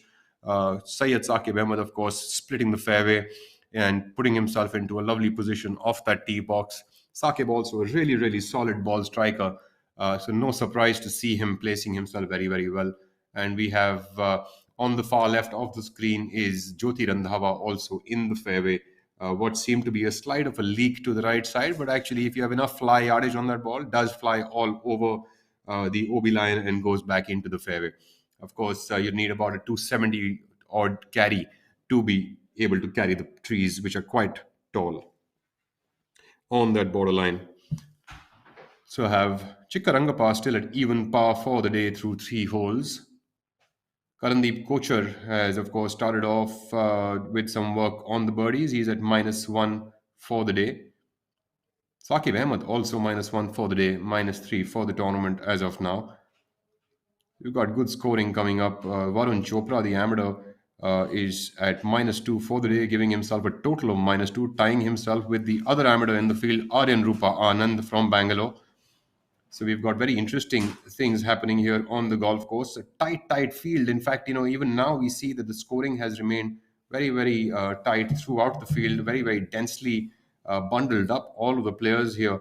There's a lot of players, even down the leaderboard, who were par and better, had made the cut, but everybody's still catching pace and moving upward. Another notable is Shivendra Singh says Sodia is also -1 for the day and -2 for the tournament. Another guy who's been catching up a lot of form of late. Gaurav Pratap Singh has already hit off his shot and had put himself into a good position there. Jyoti Randhawa now. Was looking on quite anxiously, but he seems to be in perfect position on this hole. So look for this to be close. He's a great iron striker still, and puts a lot of compression. And this would favor his short shape, left to right. Does he still play a left right or has he moved to a draw shape now? I mean, when we obviously, oh, Oh, look what a at lovely that golf shot shot. I there by think Jyoti Randhawa. Of course, it doesn't matter if it's a fade or a draw, is right at the flag.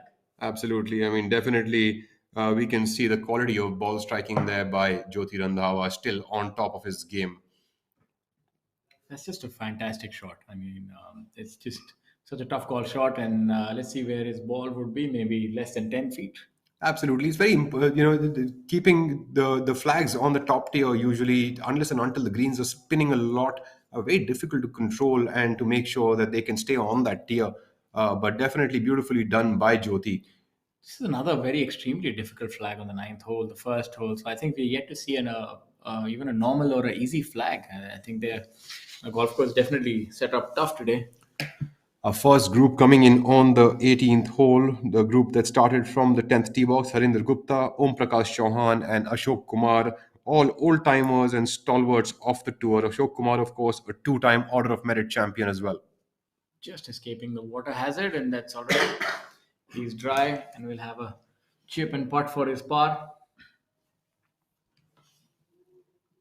And this hazard obviously is not so much in play right now, but if you were to miss the fairway, it actually takes out one option of hitting the low shot. So that's what makes this hole quite difficult. So it's important to hit the fairway of the tee.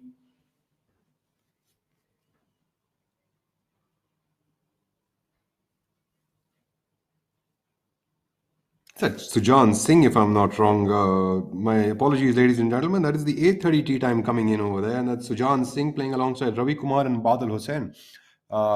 There you go. I recognized him by that setup and his golf swing there. So help me to undo that mistake that I made. That is the 8:30 tea time coming into the 18th hole now. And he's 1 over for the day so far. So doing okay, not the best of outings, but I think he would still have 9 more holes to go. Of course, local boy from Chandigarh itself spent all of his life playing golf on this golf course and has got a lot of good memories around here. So the 18th hole, another very interesting hole. Not too long, but obviously this is where a lot is decided right at the end, and the water hazard does play a part, as it has previously. People have players who've been in contention have somehow managed to hit the water when the heat of the battle is on.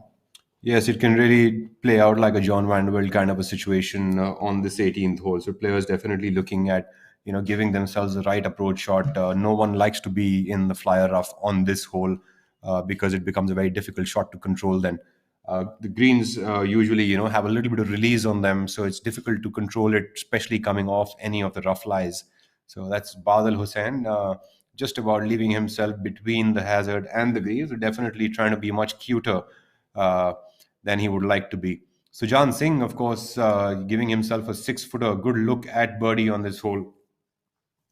So it's good to see all of these players out here on the 18th hole now. Badal Hussain, of course, would be trying to most likely chip it in from that situation. He's just about 20 feet away from the flag.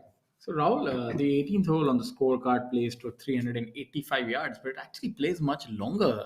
Why is that so? It doesn't actually feel like 385. That's because of the big shape that one has to hit off the tee box. So the big shape actually, makes the player think a lot more. You have to place the ball much better. So usually with a 3 wood or a driver, you'd end up around the 100-yard marker on this hole. And of course, some of the longer hitters would reach around the 70-yard marker. So it might not appear to be a shortish hole, but because of the shaping of the shot and because of the hazard in play over there, that 380 yard really seems like a 520-yard par four. But it also plays a little uphill, and that actually adds to the challenge as well. So maybe, in fairness, plays to something like maybe a 400-yard hole.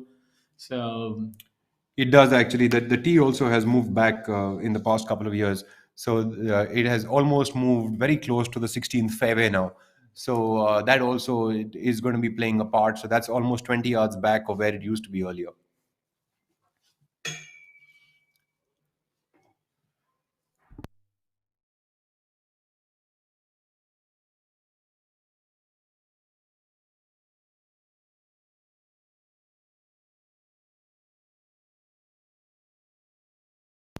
So look at the leaderboard. We have Shiv Kapoor, who is now one ahead at 13 under par, followed by Adil Bedi, who's at 12 under par. Rashid Khan, even for the day, at 12 under par. Abhijit Singh Chadda at 11 under par, and Kshitij Navid Kaul rounding up the top five at 11 under par. So a lot of good scores, but players generally not going that deep today, obviously as visible by the tough flags and the conditions today. So whoever is able to hang tough should be good for tomorrow and be able to challenge. Now we go back to the 18th hole. The 18th hole, has been the site of a lot of battles, and I'm sure that'll happen this time as well. Sujan Singh, who is in our screen right now, very experienced golfer, has been a winner on the PGTI, has been quite a proficient golfer, and is based on Chandigarh, and um, has had a very good amateur career followed by a pro career, and now I believe he plays overseas as well.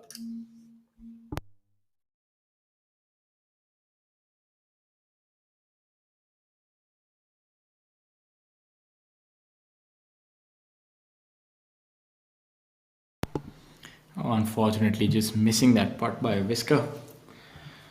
So should be making his par.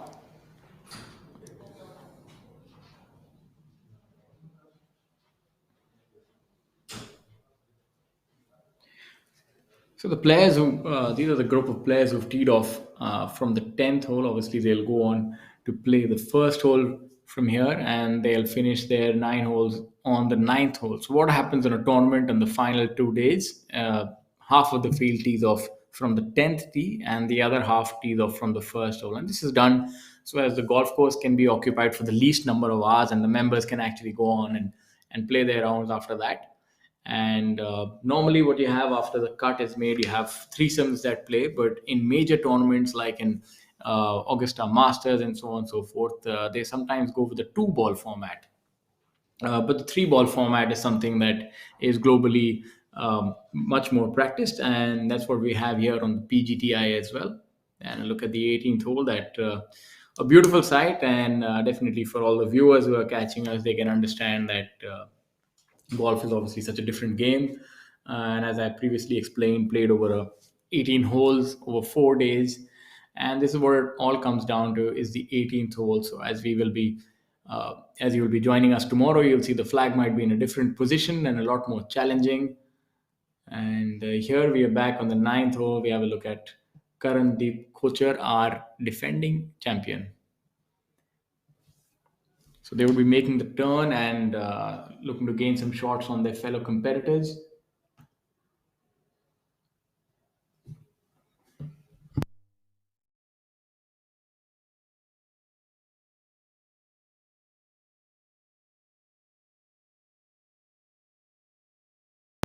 So the ninth hole is a little bit of a dogleg to the right, playing to 428 yards. And these players normally would be hitting a 3 wood of the tee, leaving themselves with an 8 iron or maybe a 9 iron to this green. And as we saw previously in the previous group, Jyoti Randhawa hit a brilliant shot. And let's see if one of these three players can actually repeat that.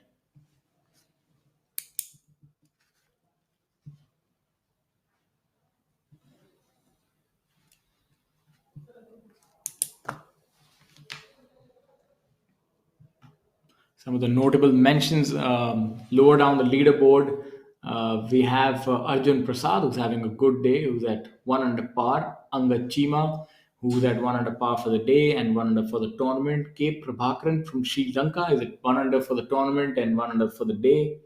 Varun Chopra, the amateur from United States, is at 2 under par for the day and 2 under for the tournament. So obviously, all of them having a good day.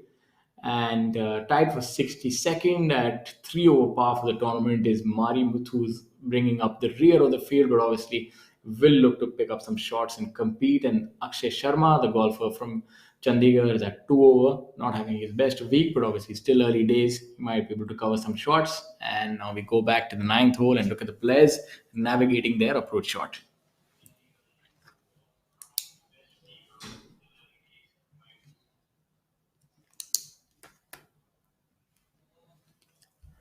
So, all different angles. Here, a player coming in from the left hand side, very good view by the camera angle. You can see how that hole pans up, and that's a brilliant shot. That should feed up a little to the flagstick on the left, and that's just a brilliant shot.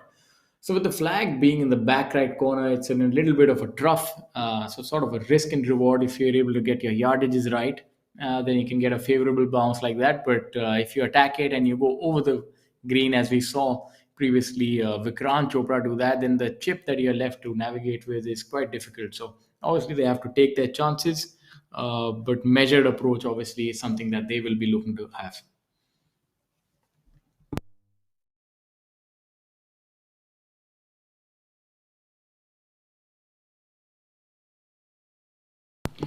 Karandeep is at 1 under for the day and 3 under for the tournament, so he'll obviously have to make some birdies if he wants to challenge and probably try and shoot 3 or 4 under on the back nine. So he has a realistic chance coming in tomorrow.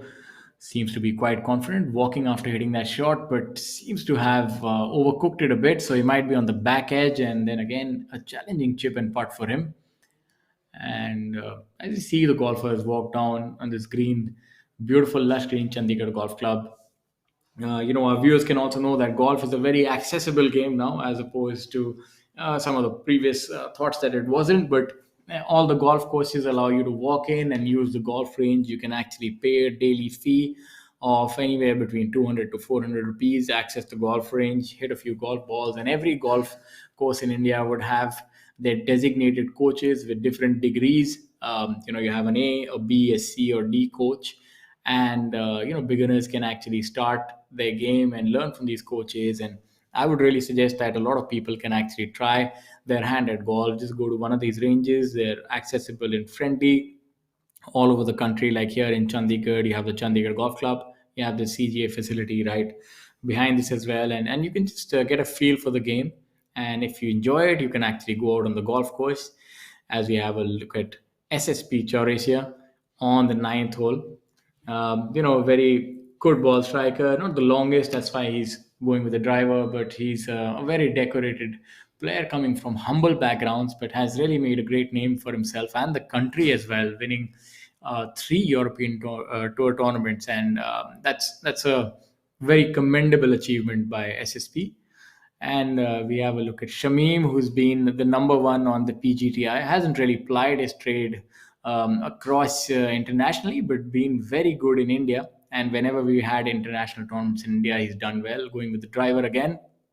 And now we have Digvijay Singh, who is fondly called Diggy by his friends, a flamboyant character, and obviously one of the better players. He's been on tour and also won the Asian Tour tournament a few years ago. So has a good, successful career and an avid skydiver and an adventure sports enthusiast. So he obviously likes to keep a balanced life. And now let's see if he can have a balanced tee shot here. Nice wide stance. favors a lot, very stable kind of stance, and yeah, confident. So three good tee shots, and when you see a golfer just pluck the tee and walk off, you know that it's good. And only when he's anxious, he or she is anxious, are they looking on and trying to understand where the ball might have gone.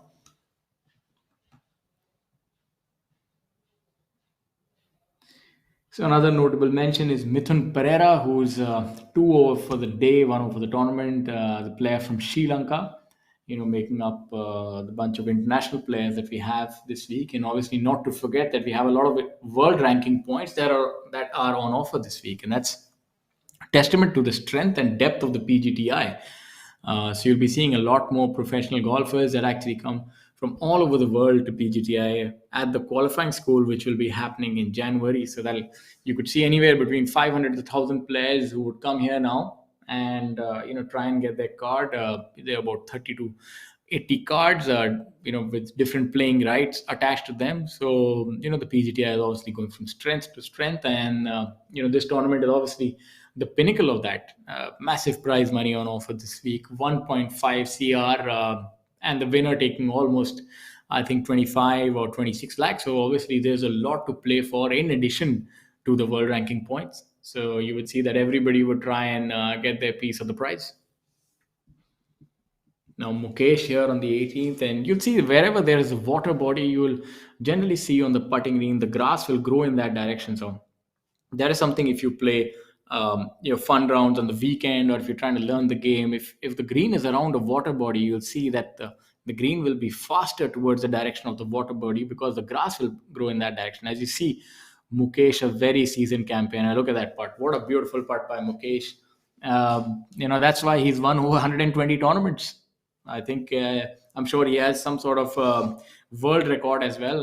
The maximum number of domestic tournaments. He's just been a prolific winner on the PGTI and even the erstwhile professional tours. Really someone to emulate, and goes about his business really well. So here we have a look at the 18th hole. And also, we will now have a look at our leaders for the day. Shiv Kapoor is going great guns. He's at 14 under for the tournament, 2 under for the day through 4 holes. So obviously, he's doing really well. Adil Bedi, 2 shots behind him. Now we have a look at Amardeep Malik on hole number 7. Amardeep Malik is at 5 under for the tournament, level par for the day, so having a steady round. And as we spoke earlier, the 7th hole is a very tough tee shot, so you can see a lot of focus on his face, and he'd have to compose himself and then commit to a line and then execute.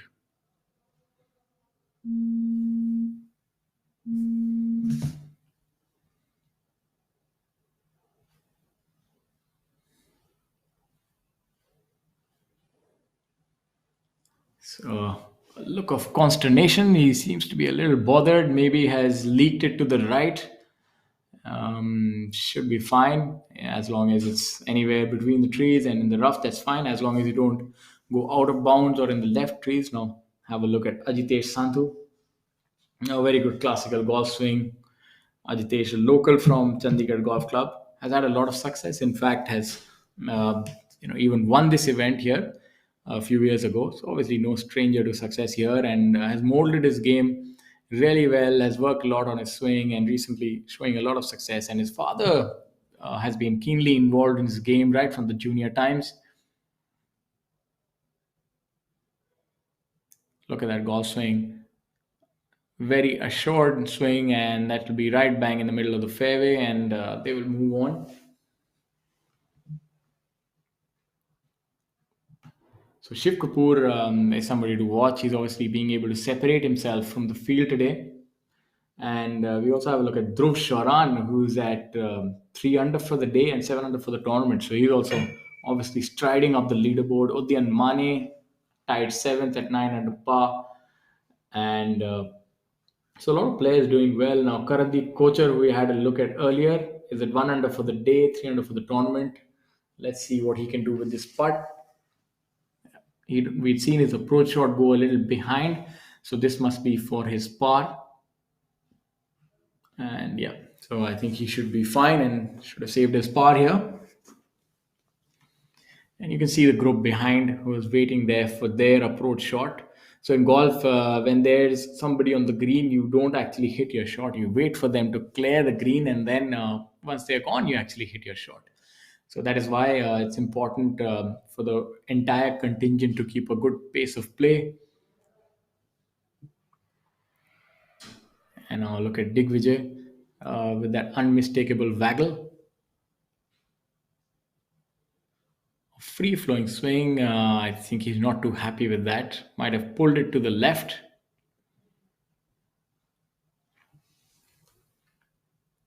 SSP Chauresia is also playing well today. He's at 2 under for the day and 5 under for the tournament. And Shamim on his left hand side, a very experienced group, this. So they would know how to navigate this golf course. Shamim favors a right to left draw. A lot of body English on that, asking for it to come back left. You can actually gauge that by looking at the player. It's something that you learn with experienced eyes, that if a player is actually motioning his body in a certain manner, that's where he is actually asking for the ball to move.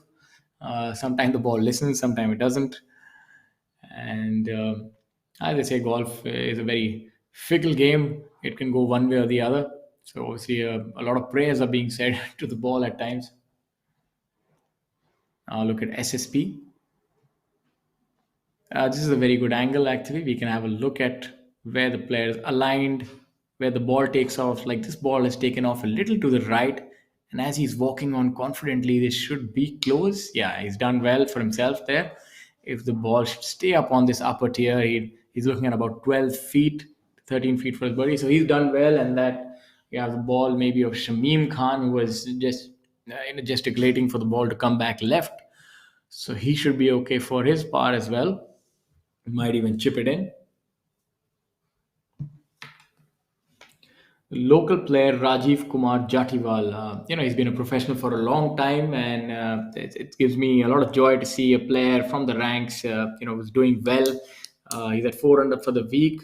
He's not normally somebody who you see in the top 50 or top 40 regularly. He's somebody who is respectfully can be called a journeyman professional. So for him, making the cut and being here in this position is worth its weight in gold. It'll give him a lot of important points on the PGTI to be able to retain his card, and also obviously a handsome prize purse. So that's good that he's doing well. You always want to see players from the golf courses who are doing well. As we have a look at Veer walking down to the ninth. So Dhruv, obviously having a brilliant day so far, has his coach on the bag, and he's on the ninth hole. Let's see him. He'll be going with a 3-wood as well. So a lot of players would actually be using a 3-wood. Maybe a few who feel a little more adventurous might go with a driver.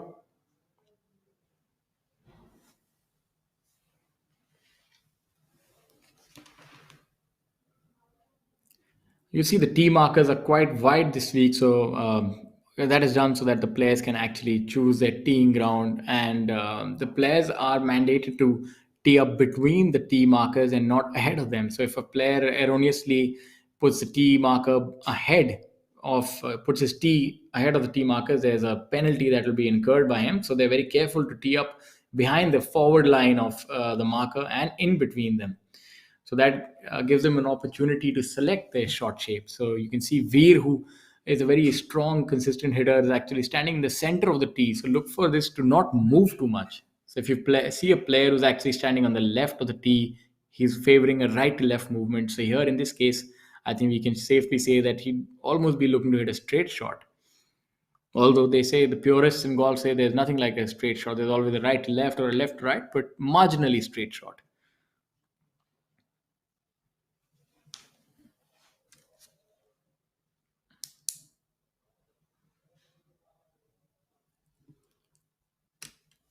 So the ninth hole, obviously, previously used to be a tough hole, but now the players, they've improved so much that they're looking to birdie even the tougher holes.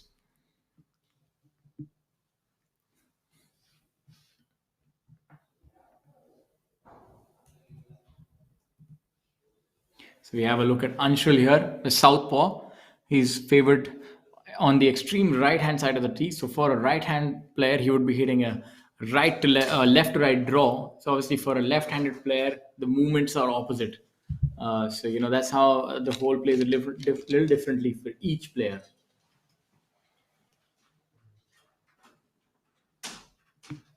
So look at that, the seventh hole on the left hand side, and the ninth where they are walking down to now. A look at Shamim, yes, and he had missed the green to the right. I'd not be too surprised if this might go in. He'll definitely try to be close to the hole. He's a very good short game player, and let's look for this golf shot to be close. Oh no, I think got stuck between the grass and the ball, the club head. So not too happy with that effort. So even for the best of players, this shot is not too easy. Chunked it a little bit, did he?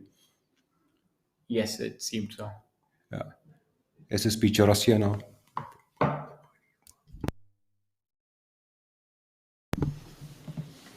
SSP Chaurasia, of course, giving himself a good look at birdie on that top tier of the green. Of course, one of the more difficult flags to get to on this ninth hole, but definitely nothing is too tough for SSP Chaurasia, considering his prowess in the game of golf. Really, really solid iron player. Shapes it both ways with his irons coming into the greens, and that's really, of course, one of the skills that only top players possess, to be able to shape it both ways and get it as close as possible to any flag location, be it on the left or the right of the green.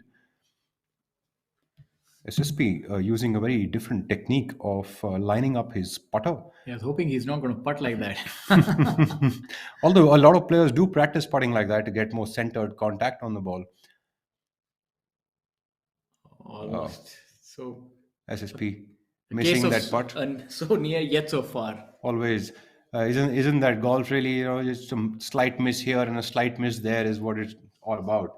A game of absolute precision, kind of like a karigar who works on their skill, and everything has to be done with an immense amount of precision. Absolutely. I think golf is one of the only few games which you play with a static ball. So that's what makes it so different, because normally the games that you would attribute with a static ball, maybe croquet or billiards or snooker or something like that. But the athletic component in them obviously is a lot lower than what golf is required. Golf, you actually need to hit the ball far, you need to have control. You need to hit it out of thick rough. What an unfortunate bogey that is. That's really not like Shamim. So it's always important if you're on the green. There's nothing like being on the green. If you miss the green, even if it's a short distance, you can make bogey. So being on the green mostly is always good. So coming back to the point, golf is such a multifaceted sort of game. You require everything. You require to be fit. You require to have sort of a craftsmanship about you, and so it's very different, because a static ball, the pressure is a lot higher. It's a different game altogether. What's your take on that? Absolutely. One of the toughest things about golf is the fact that the ball is static, and everything has to be done by the player himself to get the ball moving from there. It becomes way more difficult because in dynamic sports, the thinking time is much lesser as the ball is moving either towards you or you are moving towards the ball. Although in golf, what happens is that the ball is completely static and all the movements have to be made by you. Any sport which is dynamic, of course, has a little bit of reaction involved in it. So if I was to throw a ball at you, you'd probably, reach with your hand and try to catch it. While in golf, that is not the case. So, in fact, and one of the schools of thought that I subscribe to as well is, to make the golfers more dynamic. And for that, what they do is that they actually tell the golfer to be dynamic enough so that it doesn't matter whether the ball is dynamic or not. Okay. So, the players are constantly moving. One of the top players on the PGA tour, in fact, if I'm not wrong, is John Senden. Also does the same. So he stays dynamic throughout when he's standing on the ball and keeps having a little bit of movement either with the club or with his feet or with his body, and then gets through into hitting the ball. So it's sort of always keeping fluid and movement oriented, flow oriented through and through. Okay. That's a lot of good information for our viewers who are learning the game, or maybe who are even proficient at the game. So next time they can try that, and that should definitely help them strike the ball better. Dhruv Shoran, the team of two, coming into the ninth hole now. We are back to the 18th green, flanked by that little water hazard, and of course that old gazebo on the left side, I can't stop thinking about the egg dosas that we used to have over there. Absolutely. My mouth is watering just thinking of the wonderful food that we used to have. I think one of the things that we used to look forward to was the food in addition to the brilliant golf course. 100%. In fact, that a lot of the memories, at least I have, are with golf and food both mixed together. Because the only outing that you'd really have was probably once a week or twice a week, that you'd go out with your friends from the tour or friends who live in those cities and go out and enjoy some local meals. And that, of course, is something that I thoroughly miss. Touche to that. Yeah. So, what are your thoughts on Shiv? He's separating himself from the field. He's doing really well, and obviously there's a chasing bunch, but he's having a brilliant round, 2 under through four. I just need to know, what does he use to remove that rust. Saying that I'm rusty, and then his unhappiness with his approach shot on the first hole. I'm just, pleasantly surprised to see him, striding along that leaderboard. If you'd asked me at the start of the week, I would have definitely thought he would be up there. But considering his interview after the Pro-Am, where he said that he was a little rusty, it seems to be working out in his favor. I think golfer is sometimes it's better to maybe lower your expectations because expectations lead to disappointments. And golfer is going out there, sort of just accept whatever you get, put in your best foot forward. So obviously he's such a seasoned campaigner, played so much on the European tour, so he knows a thing or two about that. For sure, even Adil Bedi, for that matter, just coming out of a wrist injury for himself, is at minus 12 in total for the tournament. So definitely, looking at capitalizing on this good form that he has as of now. Rashid Khan, of course, following Shiv Kapoor, 2 shots back at 12 under par, and Abhijit Singh Chadha also catching a little bit of steam, has gone up to minus 11. I think that's one player that I will be looking out for over the course of the next few holes left today and tomorrow. Abhijit Chadda is definitely going to be a tough one to beat around here. So he is definitely someone I would say would be atop that leaderboard as we come through to the closure of this day. Absolutely. I think this golf course suits Abhijit so well. He's such a long hitter, and obviously this being his home course as well. So he's going to be a very tough cookie here, and I think you look for him to be around the leaders even tomorrow. Yep, Chadda has been in form of late, and of course has been working very hard on his game as well in the recent times. And his putting part, he mentioned that he's been working hard on his putting, and said that he actually made a couple of 30 footers yesterday. So it's a good thing to have in the in your memory box when you know that you are holding a couple of 30 footers. It just helps you build a little more confidence into the day, and make sure that you can keep gunning for them putts. Absolutely. It's a good field, very eclectic field, different kind of players. We're also seeing Mithun Pereira, probably the shortest player on the field, and then you have a look at Abhijit Chadda, who's probably one of the longest. So they're all here battling it out for the title, and obviously those elusive world ranking points and the prize money. So there's a lot on offer this week at the Jeev Milkha Singh Invitational 2021, presented by Take Sports, with a gigantic prize money of 1.5 CR. Does any of that go to the commentators, Rahul? Only if you were shooting 20 under par or more. Yeah. I think like we used to play book cricket when we were children. I think that's the only way we are shooting 20 under par from this booth right now. I think you might get some cryptocurrency, which might be difficult to, and cash on at some point of time if the PGTI is nice to us. Dhruv Shoran there, taking his advice from his coach, intently looking at the line. Seems like they're choosing about a grip or maybe a little more left of the hole to let that ball curve into the hole. Anshul Patel there, the left-handed golfer, going for his putt now. I think Anshul is from Ahmedabad, if I'm not wrong. You really have to navigate this putt carefully. A lot of break in it, an uphill putt, maybe breaking left, right, then the other way around. And he's done well, right? Yeah. Lovely. Well done. These Patels are great all over the world, aren't they? Excellent, excellent. Definitely a great putt by him. And now we have a look at Dhruv. Obviously, he discussed that line. I was going to say with his caddy, then I was like, excuse me, that with his coach. And that's something that they work on a lot. And I think that this is where a coach can actually come in handy. They can tell you what to do, and it can be more advice in terms of golfing technique if you're a player like that who likes to hear that. And so he's making the best of both worlds. Obviously, his coach is an experienced player herself as well. So let's see what happens here. Have they read the correct line? Maybe, but he's come up a little shy, so should Yeah, be able to make his putt from there. probably a miss of speed there for Dhruv Shoran. Maybe a little difficult to judge the amount of uphill that ridge has over there. It's actually quite a steep ridge just before that hole, and that's why players who leave themselves even behind the green have a little bit of a difficult chip coming in. Absolutely. Now we have a look at Veer here. Pete, of course, has been a steady player for the last many years on the PGTI and has been knocking on the door quite often of late. Veer and Dhruv, both children of army officers. Obviously, that helps them with a lot of access to the game. And that brings me back to my point for our viewers that everybody can have access to the game of golf now in India. You have golf courses which will give you golf ranges. You can rent golfing equipment at a very nominal price, and there are many public ranges, so you can actually access the game. And the PGTI tournaments, when they actually swing by to your city, you can actually go and watch them. Most of the tournaments are free to watch, if not all. And now, hopefully, with the easing of the COVID pandemic, I hope it continues that way. Then maybe we will see more viewers back on the golf course, because we're seeing few viewers right now, but normally you'd have a lot of people watching golf tournaments here in India. Solid putt by Veer Alawat. Dhruv Shoran has a peculiar way of looking at the putt standing right on top of it. That's one of the things that I've usually never tried myself, but it's an interesting way to look at it. How your eye sees it straight through the barrel. Absolutely. But one predicament I'd have if I had my coach on the bag and if I miss a 2 footer, I can't really blame him or her. With your caddy, you can say, "Hey, you gave me the wrong line," and then he can say, "All right, let's get the next one." So that sort of keeps your confidence.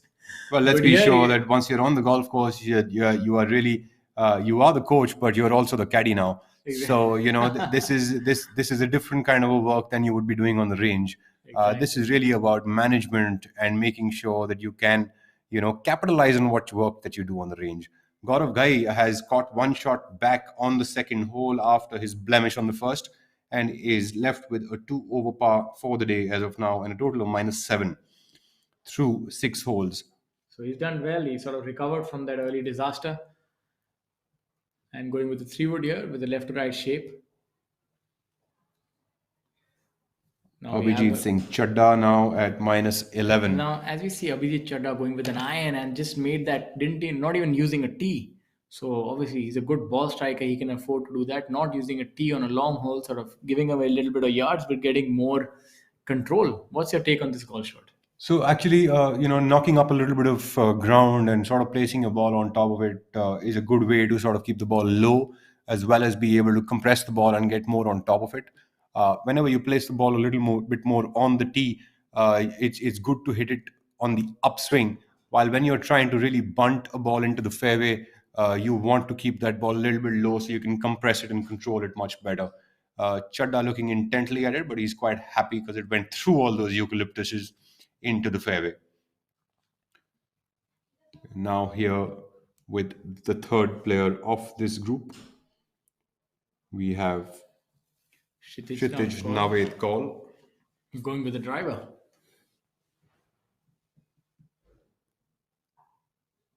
So we've seen three different approaches on this hole. We've seen a driver, we've seen a 3 wood, and we've seen a rescue. So obviously, each player going with their comfort shot, because obviously it's a very daunting tee shot. So you have to be sure of what you're going, and you have to be committed to that shot.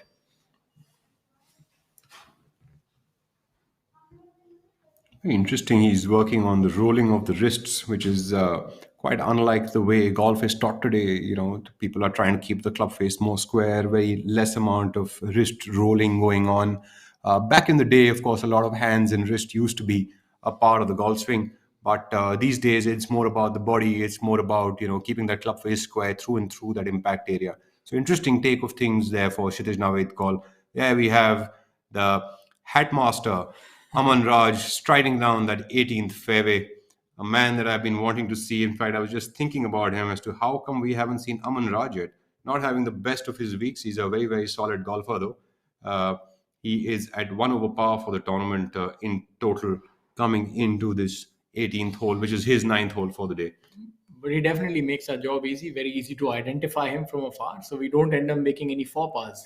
Absolutely. But it'd be nice to make some faux pas and every and now and then. and I think same goes for Chika Rangappa. Is unmistakable. The inverted tiger. So there we have. In fact, when Tiger Woods came to India, Chika Rangappa and Anirban Lahiri, I think, played a few holes with Tiger. So obviously, he knows a thing or two about being a tiger. Going back to the ninth hole at this picturesque Chandigarh Golf Club, playing to one of his best conditions with lush green through and through the golf course, as you can tell, ladies and gentlemen, from the television screens or your computer screens, that the course is in an immaculate condition. Aman Raj, of course, flaunting his regular hat at the tournament. It's Aman one guy, Raj, very easy to identify, as Shaurya mentioned just a few minutes ago. Aman Raj playing alongside Abhinav Lohan and Akshay Sharma. Another, local guy, Akshay Sharma. In fact, Abhinav Lohan also has had some good experience on this golf course. Another solid golfer at that. I think one of the playing partners is not in view, maybe coming from the different side from the 10th hole, it looks like, or I don't know, we can't quite see much from the bunker.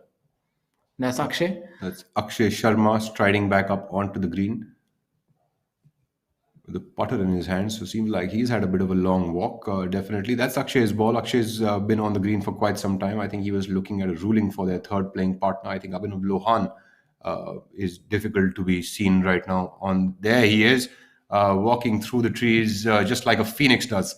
Uh, Yes, so let's see if he's able to rise from the ashes. Lovely. There we have Abhinav Lohan coming back onto the greens. Difficult for in case you don't hit a big enough 20-yard fade into this fairway. It's a difficult tee shot.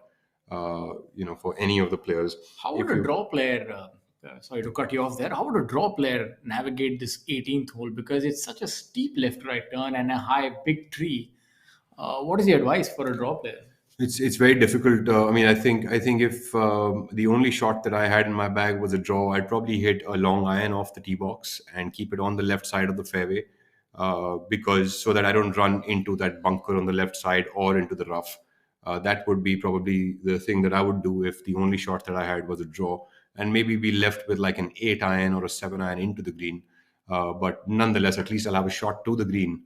So if that was the only shot I had, I'd probably just hit a long iron off the tee box, keep myself in play, and then get along with my business. I think that's a good advice for people how to navigate golf courses that maybe holes that don't suit their short shape. Yep, I think it's very essential to sort of recognize your shot shape and respect it, and go about your business to the best of your ability on the course, instead of pushing it according to how the hole is designed. It need not necessarily always be that every player has every kind of shot in the bag, but maximizing potential is extremely important, and you could do that just by hitting a long iron in, and maybe leave yourself a 20-footer for your birdie putt, and go ahead and make it. Abhinav Lohan leaves himself just shy for what appears to me as a par putt for him, as he was quite far ahead in that tree line. Yes.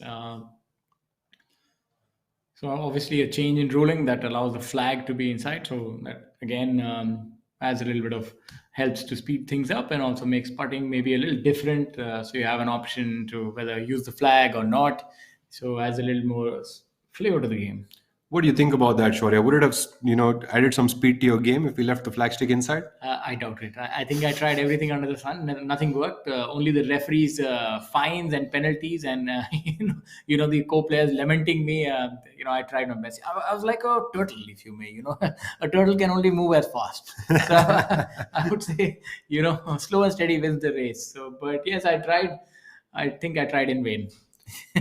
So, I mean, for me personally, I just feel like when I have the flag stick in the hole, especially on a shorter putt, I tend to feel like the hole appears to be a lot smaller than it actually is. So that's something that I personally like the flag stick out, even if I'm about 20 feet away from the hole. I think you made a good point there. I also would subscribe to that. That you should only maybe have the flag on longer putts because on shorter putts because you'd have to align. on the left, or the margins are fine, the flag would invariably move your eye towards the center of the hole, and each putt is never a straight putt. So I mean, a lot of players use that. Bryson obviously did a study on that, that if you hit a flag, but obviously the different kind of fiber flags and all that.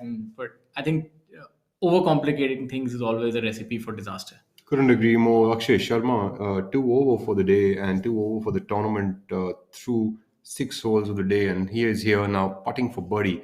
What do you think? Are you going to lay your money on him? Yeah, absolutely. He's a very good player with a putter, and this being his home course.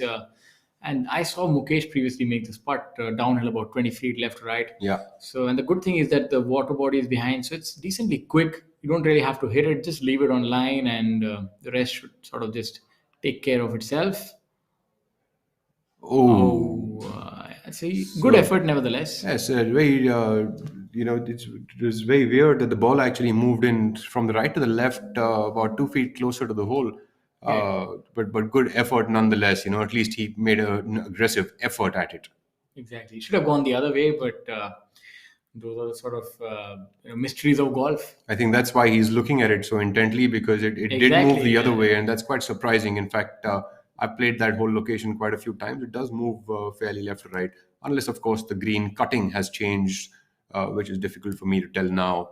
It's been quite a while. So would you also, like a lot of the professionals, they carry their notebook where in the practice rounds they make their notes about which way the grass is growing, how the ball is turning on the green. Would you also do that? Have like a book?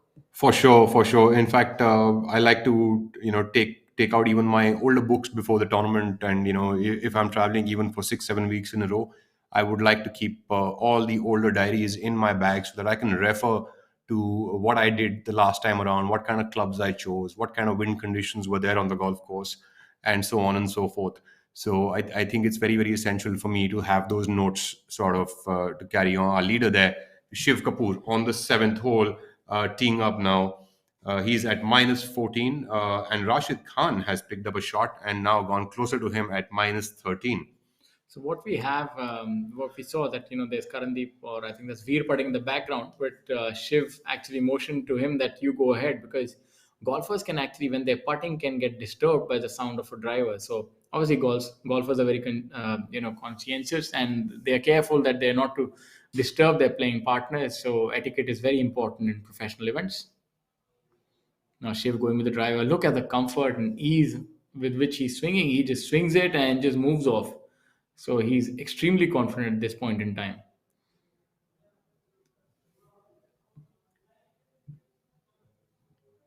I'm playing alongside Rashid. They're both talking where the ball is gone. Now look at Adil.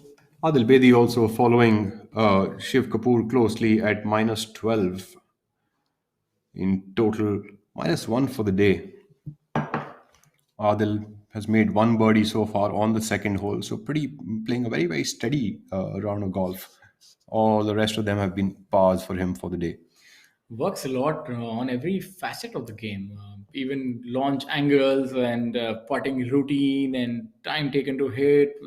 I mean, maybe even the air temperature and whatnot. Very specific. And here getting disturbed by something, maybe a movement on the road which is adjacent on this hole. So those are things that the players can't quite control, or maybe there's a change in wind direction. So anything can actually disturb a player. So it's good to get composed and sort of go again. But Especially on this tee shot, isn't it? You don't want to be disturbed on this tee shot. You want to be 100% included in, considering you only have like a 10 to 15 yard window to keep your ball in play. A difficult tee shot. So, and yes, looking at precision and length both have become an extremely important facet of golf today. So, it's important for the way Adil works. Yes, I know that, he uses a lot of trackman knowledge and stuff like that. Leaked it out to the right, looking at it very, very carefully. Hey, a lot of local people coming out to walk and support the leader group. I'm sure a lot of people are gunning for the local boy, but also, great golf being played out there by Shiv Kapoor, Rashid Khan. I mean, Abhijit Singh Chadda is right behind them. Udayan Mane, Yuvraj Singh Sandhu also at minus 9. Kshitij Naved called. Gaurav Ghai is now back at 8 under par. He has converted another birdie on the golf course. He's trying to clean up that work that happened on hole number 1. Dhruv Shoran also capitalizing with The coach and caddy own the bag at -3 for the day through 9 holes and a total of -7. So good stuff there happening for most of the players here. SSP Chaurasia also at -3 for the day through 9 holes and a total of -6. Also, Rajiv Kumar Jaitwal is also catching on some speed. He's at -3 through 12 holes and a total of -5. So good stuff happening on the golf course for most of our players. So far, the best on the course are Varun Chopra, the amateur from America, at -4 for the day, and Om Prakash Chauhan also at -4 for the day. Yes, and some of the players, obviously, the lower end of the leaderboard, struggling today, obviously, with the hard conditions. Muhammad Azhar was bringing up the rear at 3 over, tied with MD Akbar Hussain from Bangladesh at 3 over, tied for 61st position.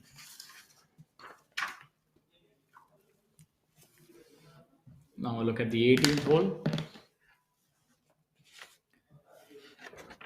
A quick mention once again to Tata Steel, which supports the PGTI as the tour partner. Also, we've got the sponsors of this event, Take Sports, which is, of course, instrumental in bringing us the Jeev Milkha Singh Invitational event. Also, we've got sponsors, associate partners in Incredible India, event partners in Gyan Sagar Educational Charitable Trust, Justice Kuldeep Singh Prakash Bhandari Foundation from Chandigarh, Bhandari and Associates, also this week's event partners. Of course, the notables in the field are Ganjit Bullard, SSP Chaurasia, Shiv Kapoor, Ajitesh Sandhu, Jyoti Randhawa, defending champion Karandeep Kochar, and the host for the week is Jeev Milkha Singh. Of course, he's the flag bearer of golf, and of course, one of the greatest sportsmen that has lived in this country. And of course, his father, of course, has been one of the greatest sportsmen from this country for the times that we have known. Some of the noteworthy international players who've unfortunately missed the cut: MD Jamal Hussain Mullah from Bangladesh, N. Thanga Raja, MD Sayoom, who's missed the cut. So there have been a few international players who've unfortunately not been able to make the weekend rounds due to the very competitive nature of this week and the low cut. Obviously, they'll come.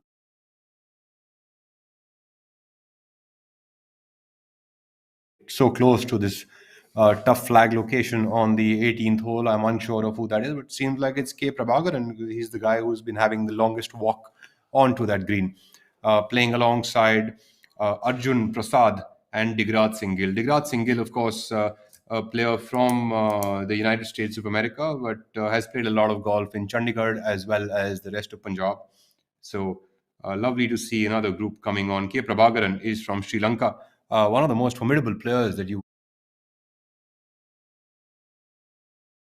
He hits that ball pretty straight with that driver. Very good with his approach shots. Yeah, I think he's the amateur winner of the All India Championship as well, and he's traveled a lot. He plays primarily on the Indian tour, and also travels a little bit and plays on the Asian Development Tour. So that's a good prospect for a lot of these players across the pond who are able to play and ply their tour trade here on the PGTI. And I think PGTI is providing a good avenue for a lot of the players in Asia and South Asia to sort of hone their skills. I don't think the PGTI gets enough of credit for the tour that it is. It's one of the strongest domestic tours in the entire world. So, the prize pass that we have, the number of tournaments that we have, and the amount of competition that we have over here, everything is extremely healthy and a great stepping stone for people. In fact, top players over here can make a really, really handsome living as well. The PGTI in itself has also, gone from strength to strength over the past few years and has really taken the game of golf global for the Indians. Absolutely, and I think the testament that is the strong team and the teamwork on the PGT. In fact, I've spoke to one of the organizing person in PGTI, and he's currently traveling in Digboy for the next tournament. So obviously, the team works really hard, and it rolls on like almost like the F1 from one station to another. There's a lot of paraphernalia and things that have to be transported. So obviously, it's a task in operation management in itself, and the PGTI team is doing pretty well right now.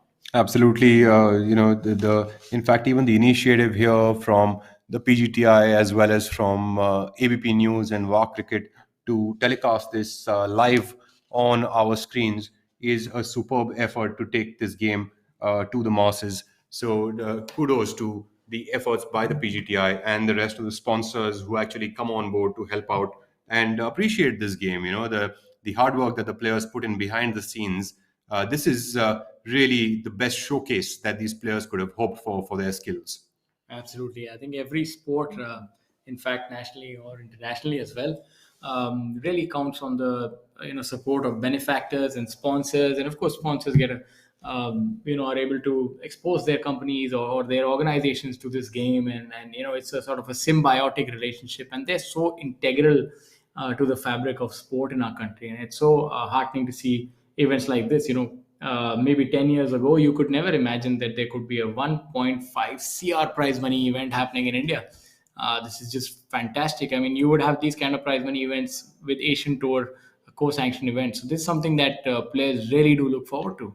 Great putt there by Arjun Prasad as well. You know, a difficult read at that. I'm quite surprised that that ball is moving in from the right to the left, closer up to the hole. So, you know, in fact, if it did continue with the gradient, Arjun would have made that putt. So it's definitely seeming to be a more difficult read on these greens this week than we have seen earlier. You know, the predictable lines aren't really there. We've seen that on the first, we've seen that on the ninth, and we're seeing that on the 18th as well. So it's not the easiest reads, ladies and gentlemen. And of course, as the course dries up, you will see a lot more of the grain coming into play because the grass will start to, instead of settling down, would be a little bit faces up towards the sun. So, you know, the grass is going to start playing a lot more of a part in the reading of the lines. I think also that is in part by the organizational committee and the referees who put these flag stakes, obviously, to challenge the players. And you want the cream to rise to the top, and that's why the conditions. Oh, look at that! I think it's turning the other way. The players are not really able to read that. I think we should send them a message from the from the commentators booth. That's not everything is not as it looks.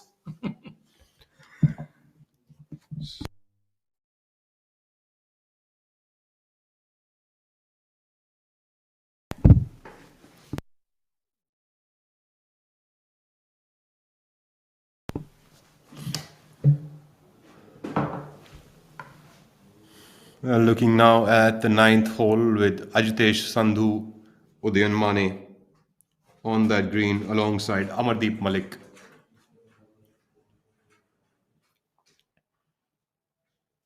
It's amazing to see the great conditions over here. No preferred lies this week, ladies and gentlemen. Lush green fairways and lush green greens out on the golf course. So it's a great time to be around here playing this tournament, along with, of course, the great weather that this golf course has today. Penultimate round, of course, is round where most players are looking to move up the leaderboard, and it's quite unlike a lot of players who haven't been doing their part yet. In fact, I'm pretty sure that Ajitesh will be catching on some pace going forward. Amardeep Malik also even par for the day and total of -5 for the tournament. Of course, Udayan Mane has made his way up to the top five. He has jumped 4 positions and with a score of -2 for the day so far.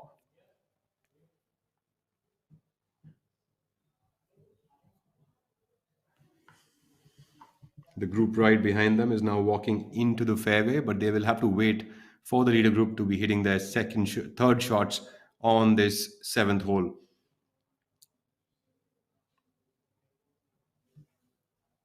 It's Adil Bedi.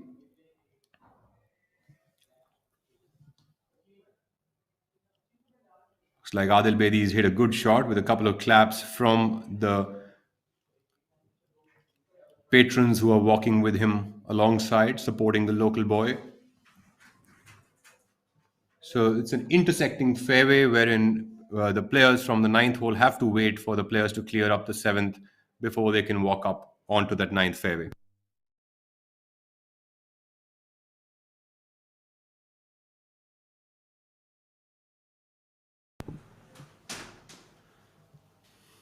Ajitesh Sandhu now getting ready to line up his putt and taps it in, most likely for a par. We will know it shortly as the leaderboard gets updated with the latest scores.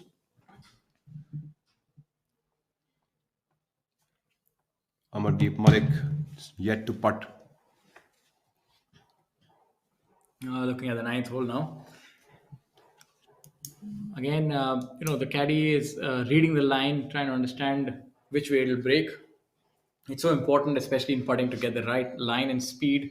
Obviously, all preparation can sort of come undone if you get the wrong line. So this is quite important here.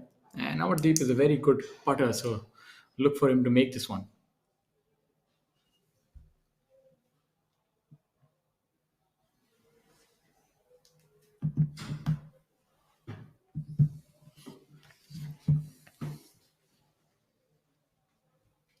Amardeep Malik, also a solid golfer, has been on the tour for quite a few years now, and also had a great start on the Asian tour when he had started out. He's been playing a lot more domestically off late. Lovely putt there by him, most likely to convert that into a birdie and give that a little bit of a fist bump. We have Udyan Mane now. Udyan, of course, trying to charge up that leaderboard as much as possible, now at a total of -9 for the tournament.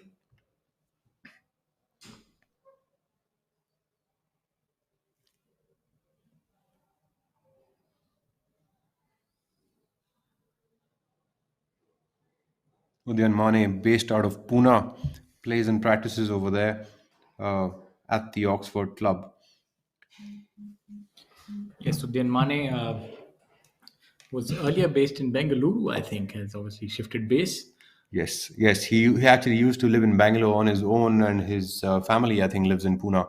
So he's, because of all the traveling that he's been doing, and of course the COVID situation and all, he's moved back home, and he's using that now as the base. And of course, it's always good when you're traveling so much to go back to some place you have your family, and you can look forward back to some home food. And of course, I keep going back to food, ladies and gentlemen. I'm very sorry, bit of a foodie.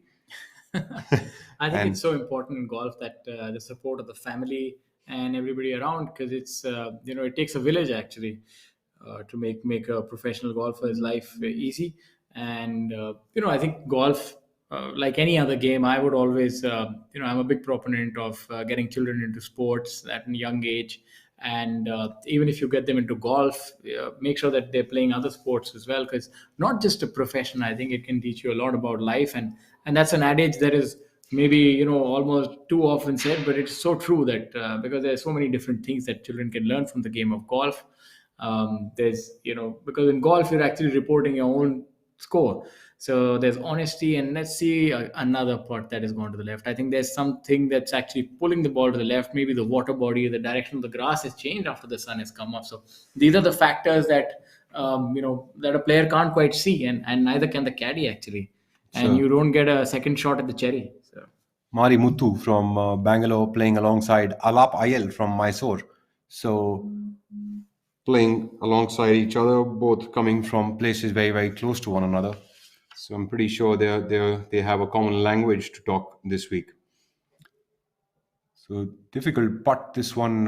Let's see if Alap actually takes a little bit of learning from that putt. one of the good things, we're having a lot of players who are actually following us. In fact, I just got a message from one of the past professional players on the PGTI, Sahil Kulkarni. He's actually shifted base to Canada, so he's happily enjoying this broadcast. So that's good. We are happy that thanks to this medium, we are able to spread the name of Indian golf far and wide, and this is all thanks to the fabulous partnership between ABP News, VAR Cricket, and the Professional Golf Tour of India. And ladies and gentlemen, obviously this partnership is here to stay and grow from strength to strength, just like our golfers are. And let's hope this one gets it right. This breaks to the left, and it's there's been a little bit of a treacherous part for players to understand, and that's the beauty of this beast. Well, talking about Indians in Canada, I won't be surprised if very soon we are going to be having PGTI events there, all played by Indians.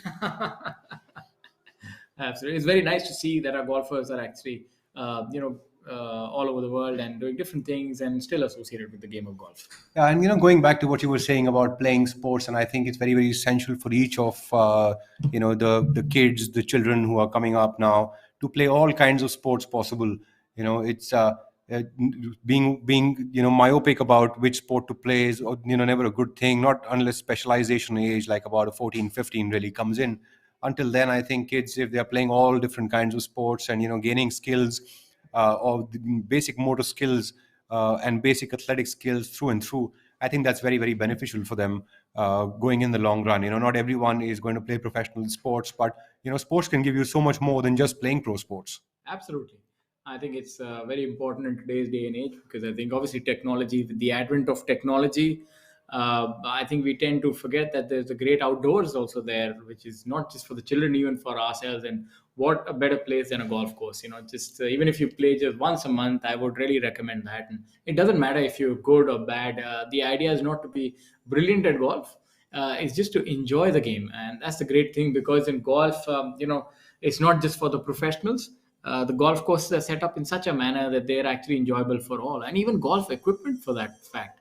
You have equipment for professionals, which is very stiff and rigid in terms of how heavy it is and how stiff it is.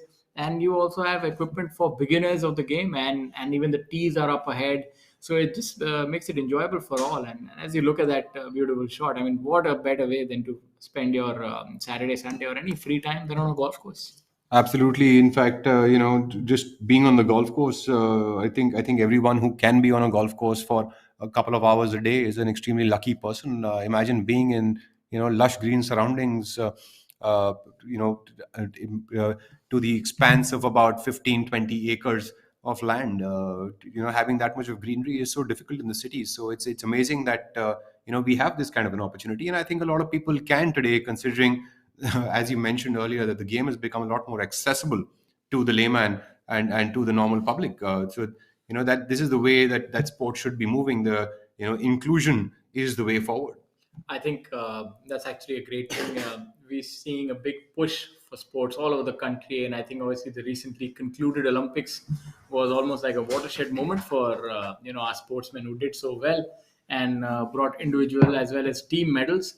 And I want the viewers to understand that even golf is one of the prospective games that I can actually maybe in the future add to that tally of medals. And this is a sport that our public and viewers can actually rally behind, and that's very heartening to see because golf was just recently included into the Olympics. About the last two Olympics, it has been a part of that, and it's obviously going to be there for the next two as well, and then decided so on and so forth. So I personally feel that.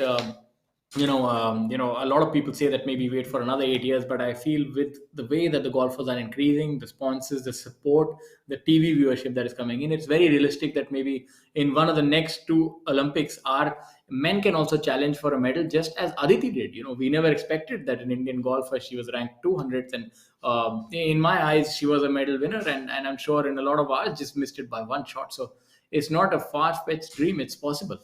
In fact, as good as Aditi was playing, I think she missed the gold and not the bronze. Contrary to popular belief that she's missed the bronze, but I actually feel that she's missed the gold because of the quality of the game that she was exhibiting in that week. For all the viewers who've just joined us, ladies and gentlemen, we are showcasing the live coverage of the Tata Steel PGTI Jeev Milkha Singh Invitational presented by Take Sports. We are watching this on VAR Cricket by the ABP News Network. I am your host Rahul Bajaj alongside Shaurya Singh, and we are currently at the Chandigarh Golf Club, the PGTI going from city to city, showcasing the best of Indian golf, led today by Shiv Kapoor in the middle of this third round at 14 under par, with Rashid Khan trailing him closely at minus 13, Adil Bedi at minus 12, and Abhijit Singh Chadha now at minus 10. Look at the ninth hole now.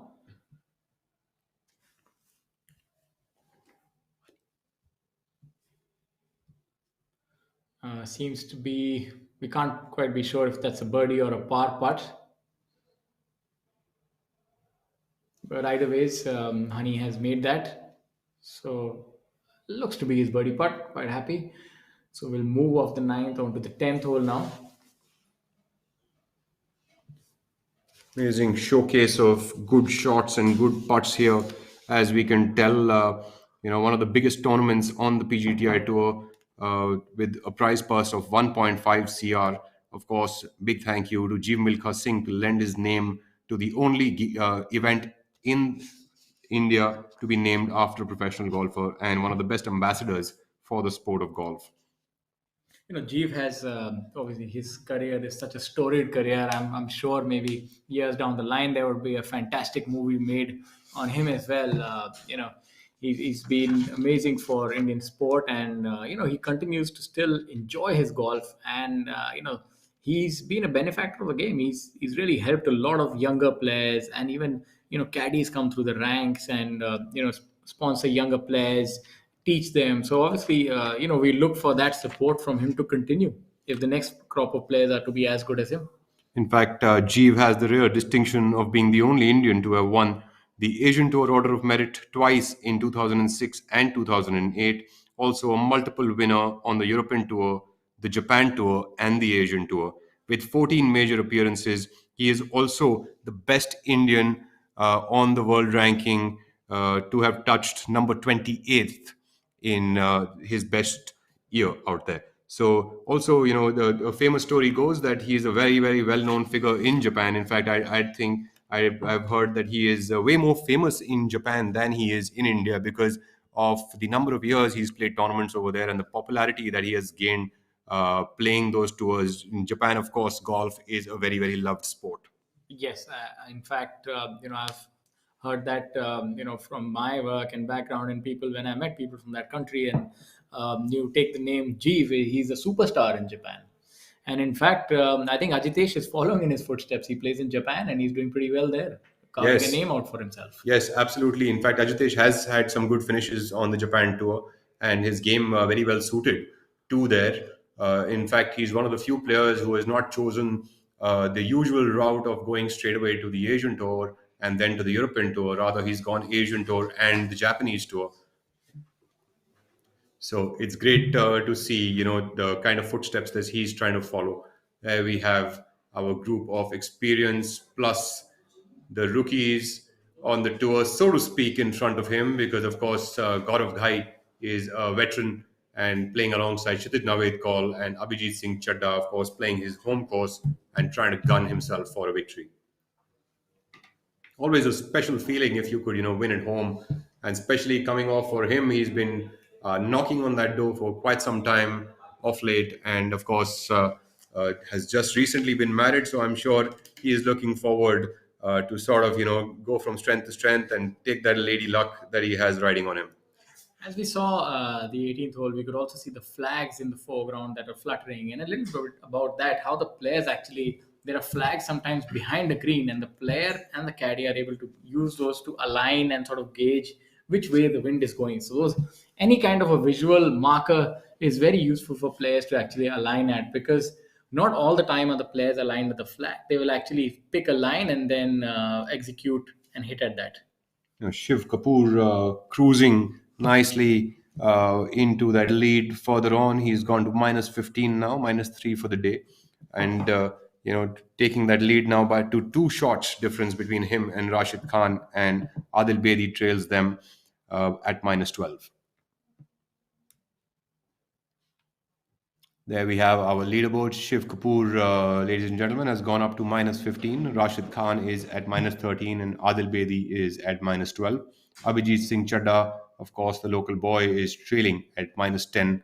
Kshitij Navedkar at minus 9, along with Udayan Mane, Yuvraj Singh Sandhu.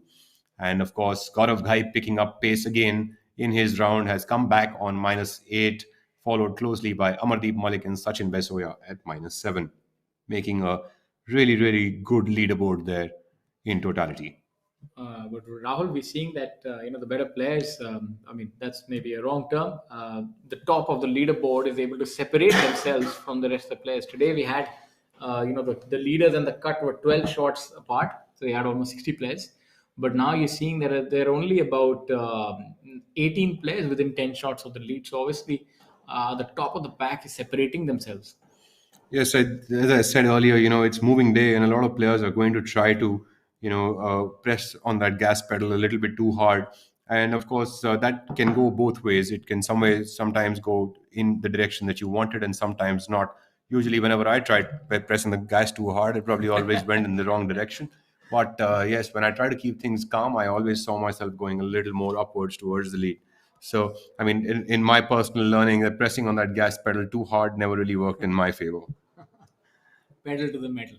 So we have a look at Gaurav, who's on the left side of the fairway. This is the first time we've seen that kind of an angle on this hole. So it'll give our viewers a little bit more of an idea how to navigate a tough shot. So I think he's looking for a ruling at this point in time, because maybe there's an impediment there or a free drop zone or something to that effect. So he's going there to consult with his playing colleague. So normally, what happens in golf is that there are three players, and they mark each other's card. So the one player would write the other player's score. So normally, the person writing your score, you would go up to him and sort of ask him to have a look. And I think he's going to give a ruling to his playing partner. So it's a little bit of a conundrum, all confusing right now. Very essential, actually. As you're pointing out to the rules of golf, of course, you want the referee. There you go. They were trying to look for the golf ball, which is actually lying in the first cut. So Kshitij Navedkar has finally found his golf ball, and everybody's giving him the look because like it was in such an easy spot, and you ended up looking for it in the rough. So yeah, that can happen, and of course that can lead to some anxious moments. But usually, the playing partner who is marking the card, you need to take his permission, and or at least not the permission, but to inform that person that you are taking a drop, whether it is free or a penalty based drop. It's essential to do that. It is a rule of golf. It is also an etiquette of golf. Back to the seventh tee box, where we are trying to look at the first green, but we can't get a clear visual of it. But But Rahul, coming back to that point, now you're only given 3 minutes, and I think that's a very short amount of time to really find a ball. So, I mean, in addition, now back to what a tough shot Gaurav has, and this is going to be very interesting. This is where these experienced players, winners, the veterans, they really come out with the best way. They actually do a probability calculation in their brain. It's like a calculator that where can I make a par and how do I mitigate the damage. You don't want to compound your error here. So he'll be just looking to make par and at worst maybe drop one shot. But if you're too adventurous from a position like this, you could find yourself, he could make another double triple like he did on the first hole if he's not careful. that's the second Gaurav I've seen in the same spot today. It must be like a magnet for the Gauravs. But they all come out really well. So let's see if he's able to do the same as Gaurav Pratap did. Let's see.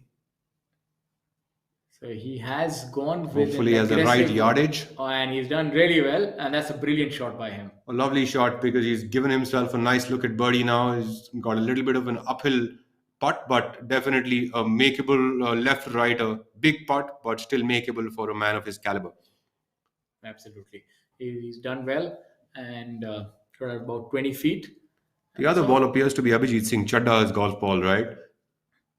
he's I want to understand, he's such a prolific player. He's won tournaments on the Asian Tour. He's been a three-time winner, I think, on the Asian Tour, multiple time winner here. How does he still motivate himself?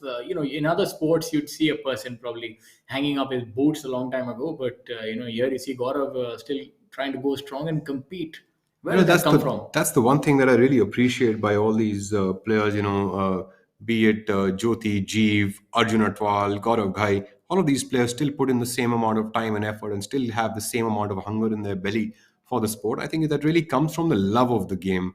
That the love of the game really comes from within. It's never going to come from, let's say, a result orientation, or let's say, maybe pushing someone to play the game of golf or anything for that matter.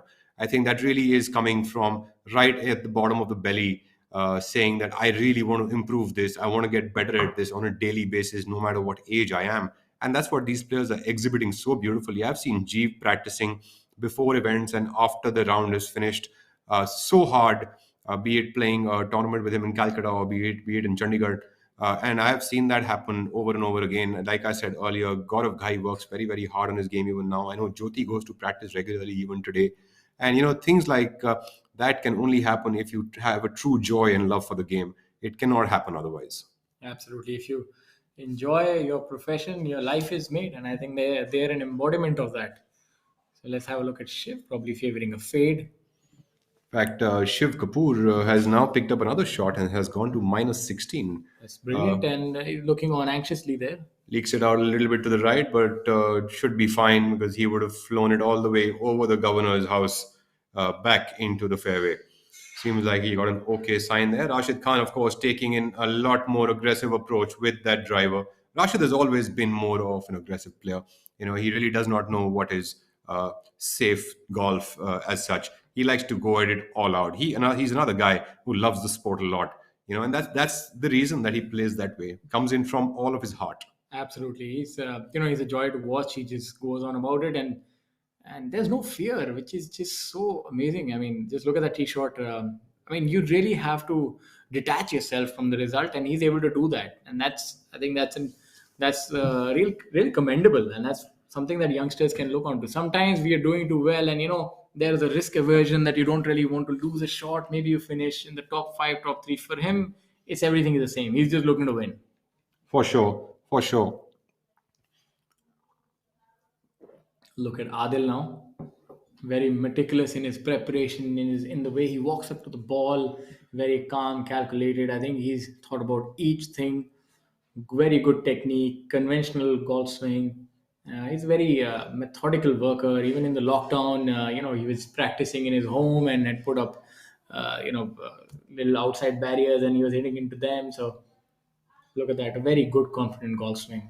So important to stay in touch even if you're not getting tournaments to play, and that's what some of these players have done very, very well. And that's why we see that a lot of these players actually don't carry any rust into the tournaments. They've actually come in with much better form because they either in their backyards or on their rooftops or in their own balconies, wherever they got a chance, they just managed to keep their swing up, kept their fitness up.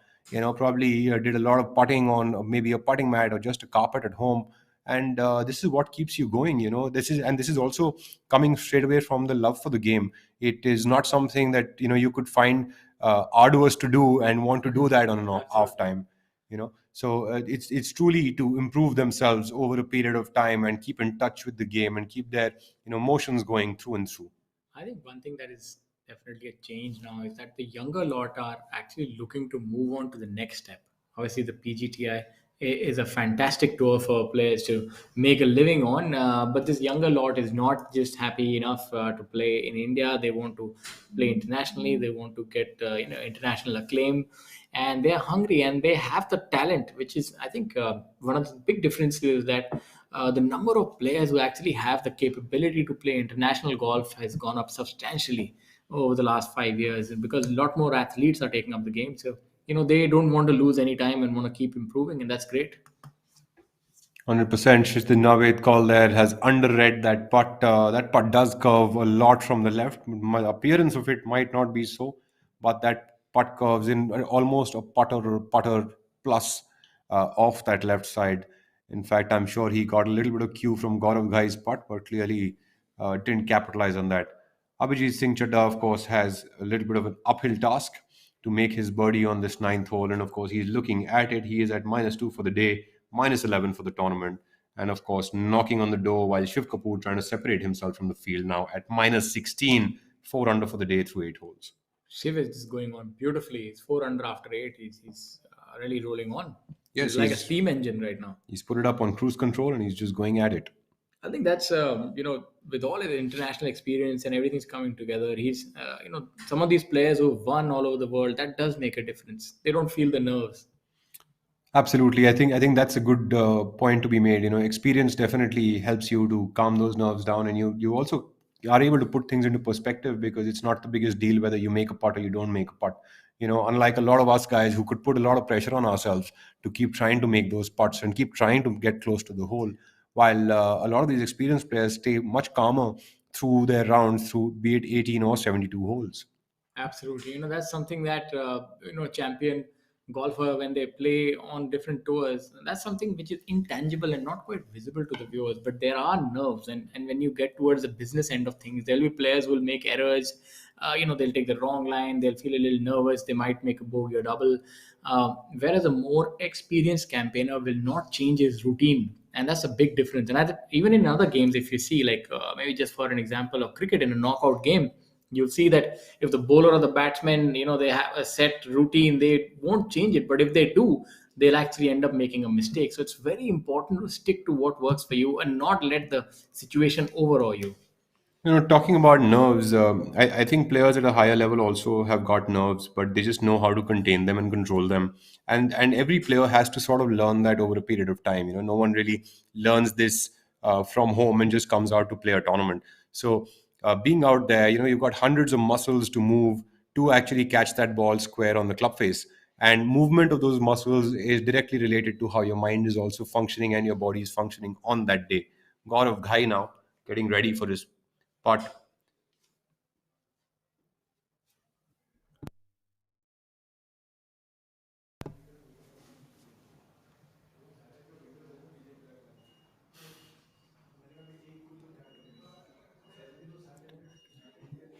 Gaurav Ghai, of course, very, very meticulous about the way he goes about his business. A real treat to watch him play.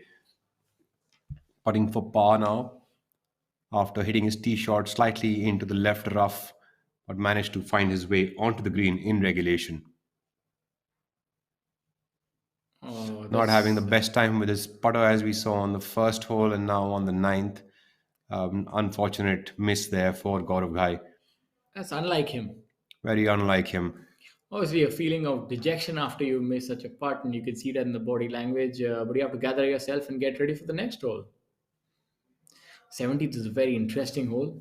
The players would be looking to go over the trees and try to reach the green in one shot.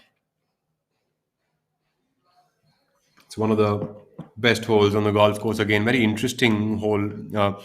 Players going for the green, actually, if you have about a 290 plus carry, can take it on straight off over these trees and go straight for the green.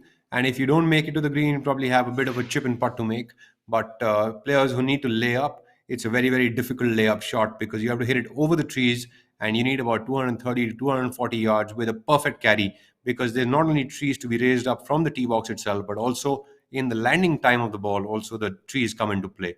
The completely different set of trees on that end. So definitely not the easiest hole, but players with length can capitalize on this hole quite beautifully.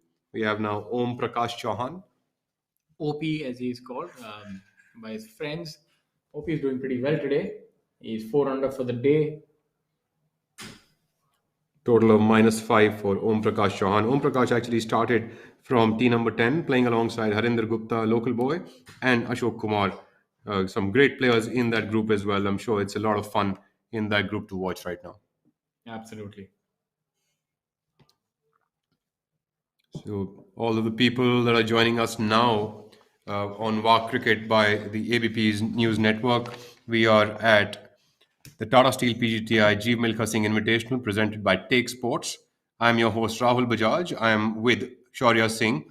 We are at the Chandigarh Golf Club for the penultimate round of the tournament with our leaders Shiv Kapoor now at 16 under, followed closely by Rashid Khan at -13. Shiv Kapoor definitely going on a little bit of a cruise control mode with his game and taking it from strength to strength.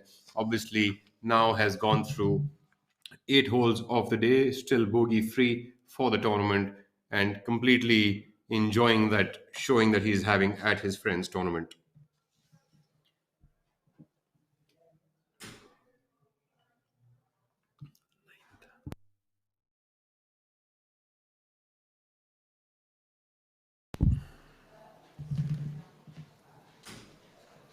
So here at hole number 9, so this group would be finishing their tournament on this hole. Sorry, their round on this hole. It's the ninth hole. They're waiting for the leader group to clean up because these guys were the first of the 10th hole. So they are now right behind the leader group, finishing on the ninth. Ashok, obviously a very quick player, and so is Om Prakash, a very quick group. Also a very chilled out player, just soaking the sun in for the day, laying on the grass there. Ashok Kumar, another player who, at one point of time was one of the best players that we had seen. Also, two-time Order of Merit champion. Today, 1 under for the day after 15 holes, a total of -2 for him for the tournament. So, good showing by Ashok Kumar as well, considering the amount of golf he plays now. He's doing rather well. Of course, not up to his standards from the yesteryears, but definitely all right for the amount of golf he plays today. I think he still has it in him to sort of resurrect his fortunes, and he's a very good player. So if he intends to, I think he can come back to the level that he was, which was a fantastic level. He could always shoot 8 or 9 or 10 unders on the final day of a tournament and win it. 100%. We have your leader group now coming up onto the ninth green. Shiv Kapoor there striding up at 16 under par. Adil Bedi leaves himself a bit of a 60-footer up the hill on the ninth hole. He is at 12 under par. Rashid Khan, of course, following all of them and coming in slowly up onto the green. He is at minus 13, trailing Shiv Kapoor by 3 shots. Shiv has opened a good sizable lead now. 3 shots is good. And if he's able to keep this kind of a lead, then you would definitely put your money on him the way he's going. Talking about the moving day, Dhruv Shoran definitely has a little bit of movers and shakers in there with 5 under par through 12 holes. He has come up to 9 under par. So definitely the coach come caddy on the bag is helping. So good teamwork by these two. Absolutely. I think that's the winning combination for them. That relationship is definitely working. The player and coach, gelling well together and being able to, just navigate through this golf course today on this very tough day. He's 5 under par, and that's the best so far. And that just shows you how well he's playing. And it's not playing easy at all because we're seeing a lot of high scores as well from players in the middle and the lower ends. So, kudos to him. Let's see if he can continue that good form. Good, you know, number of people out here walking and watching the players playing the tournament. It's great to see the crowds out. Of course, Chandigarh Golf Club has one of the best atmospheres. A lot of members over there who play and appreciate the game of golf. And of course, the weather is superb to come out for a walk here. And one of the things that a lot of members and in fact even the players look forward to is the sunny lunch and the brunch right afterwards at the Chandigarh Club. So amazing with the field, with a lovely golf course to play, and of course flanked by the governor's house on one side and the Sukhna Lake on the other, and of course one of the most picturesque cities that we have in the country. Yeah, we have Chirag Kumar who's having a good outing as well at 2 under for the day and 2 under for the tournament. He's doing pretty well himself.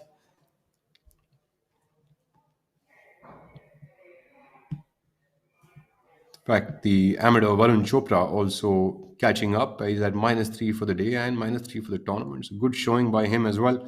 So good stuff happening here at the Chandigarh Golf Club. Course seems to be getting a little harder as the day moves forward with the sun completely on top of our heads now. So let's see how the players do going into that back nine. Shiv Kapoor being aggressive there with his second shot on the ninth has left himself a little bit of work from the back of the green, but shouldn't be a problem for Shiv. Might just make it.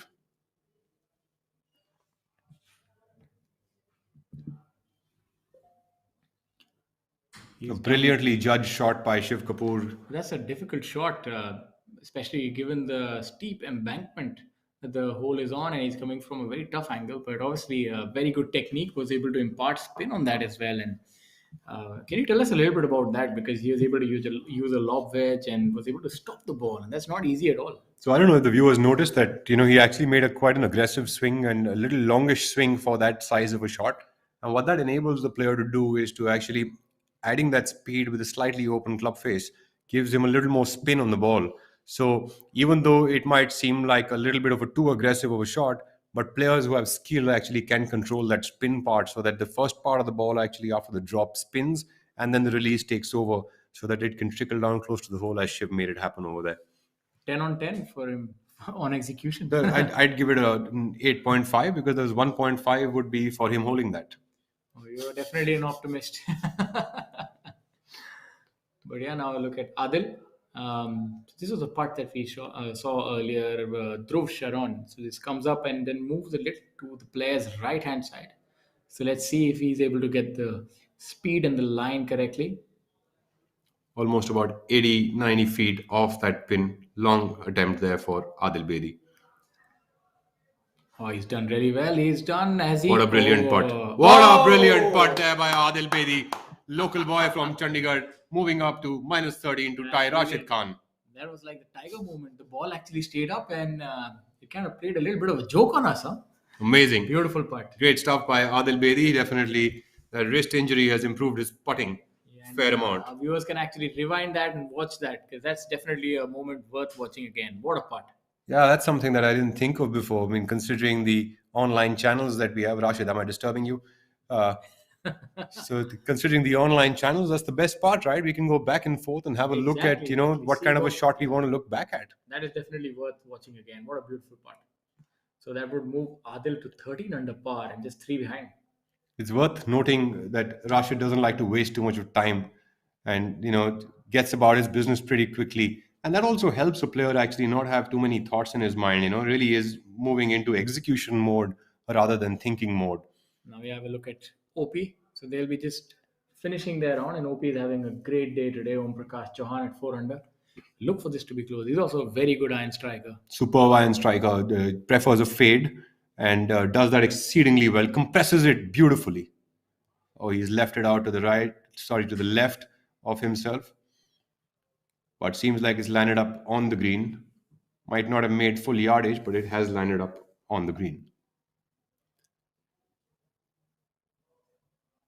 That's not too bad. Definitely, he didn't catch it fully, so it didn't make it all the way up to the top tier of the green, but he'll be close enough, similar position as Abhijit Chadda, probably about 15 to 18 feet short of the hole. Harinder Gupta now, a man who's been trying to look for some form, struggling for quite a few years now, but again, one of the best players that we have seen in India. Good spin control there by Harinder Gupta, giving himself a nice look at birdie on that top tier, giving himself probably about an 18 to 20 footer to convert that into a birdie.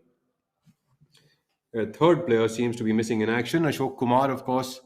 We saw his ball trundling up close to the green. Just has been on that left hand side, so we'll just try and make par. Seems like he's found himself in that left rough after his tee shot, but it found his way along somewhere close to the green. We will see that very, very shortly. In fact, back in the day, I remember Ashok used to be referred to as the Indian Tiger. Absolutely. Very aggressive, great ability. Able to generate a lot of spin also with his irons, and he used to get a lot of backspin from the sand wedges. And I remember being very aggressive on tough flag sticks.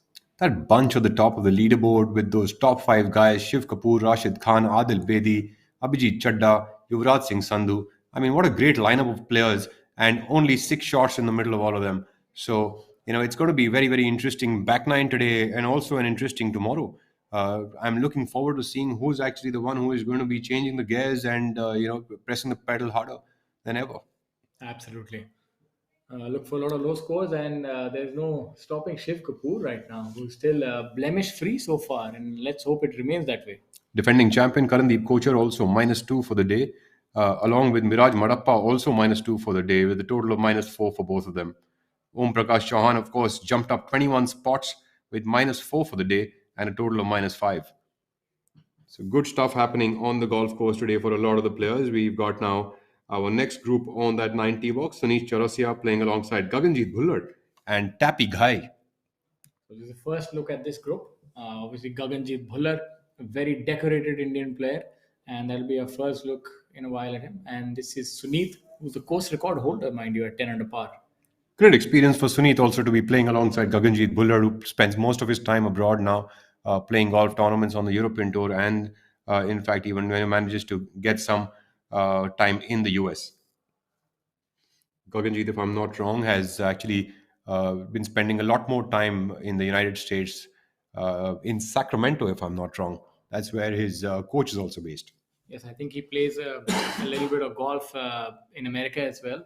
I think he gets few events on the PGA Tour and the nationwide, and I mean the secondary tour as well. So, and obviously a stalwart in Europe. He's been a winner in Asia and contends in a lot of tournaments in Europe as well. Tapi Ghai getting ready for his tee shot on that ninth hole, which would be his 18th hole for the day. Tapi Ghai is also -2 for the day and a total of -3 for the tournament. So pretty solid going for him as well.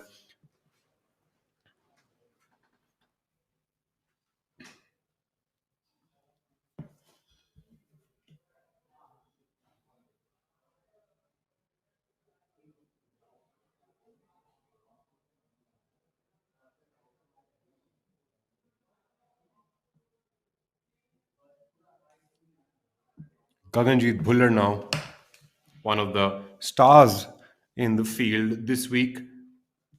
One of the few tournaments that we would see him playing in India now, that he holds his card on the European Tour and spends most of his time outside of India playing tournaments.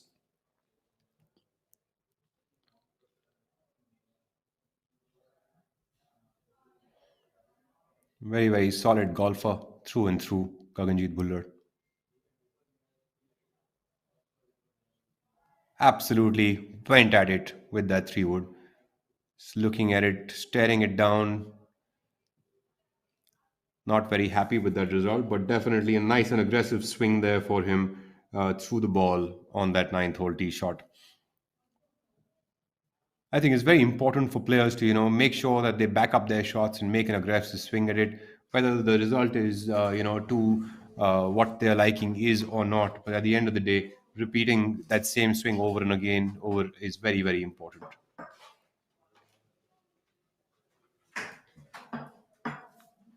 Back on the green now, Harinder Gupta ready to take on his birdie attempt on this hole. Very unorthodox swing and unorthodox putting action, but a solid player all round. Been struggling with a few injuries. Oh, lovely putt there by Harinder. Great attempt.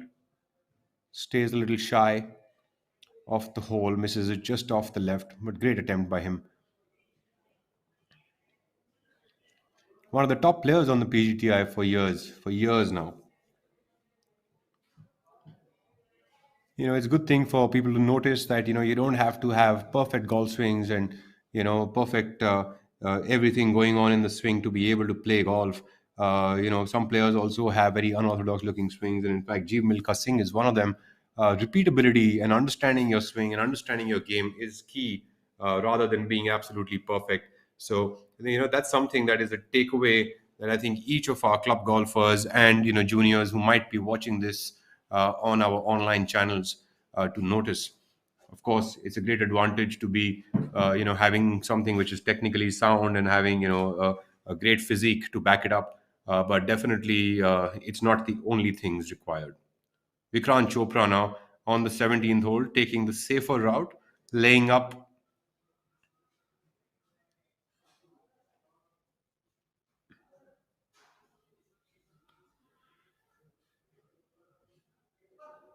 Vikrant Chopra, of course, uses a lot of his hands through the golf swing, moving that club swiftly through. A lot of arm action, a lot of upper body action through the ball. Viraj Madappa now going for the green, it appears, with his driver. Viraj, of course, is one of the longer hitters on tour, solid ball striker. As we saw earlier, he's -2 for the day and a total of -4 for the tournament as of now. And I'm sure that, if he can get this on the right line, he would be pretty close to the green. Another chance for birdie for Viraj.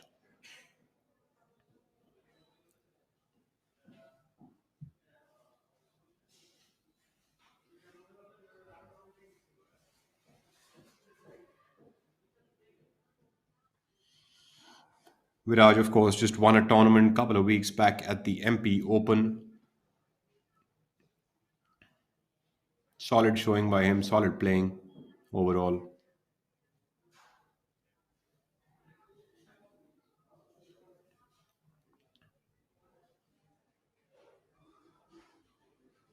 Very meticulous golfer again.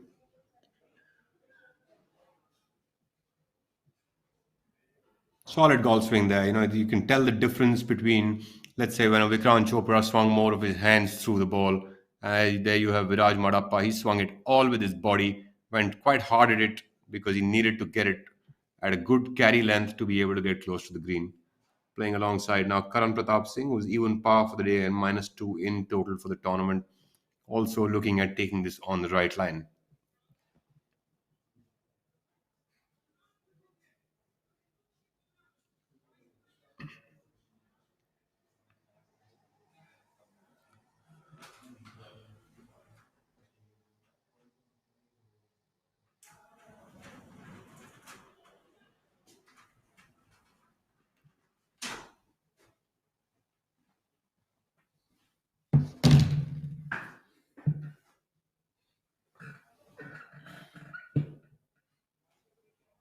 Completely three different types of players in that group. Karan Pratap Singh, of course, has caught it on the right line and seems to be happy with it.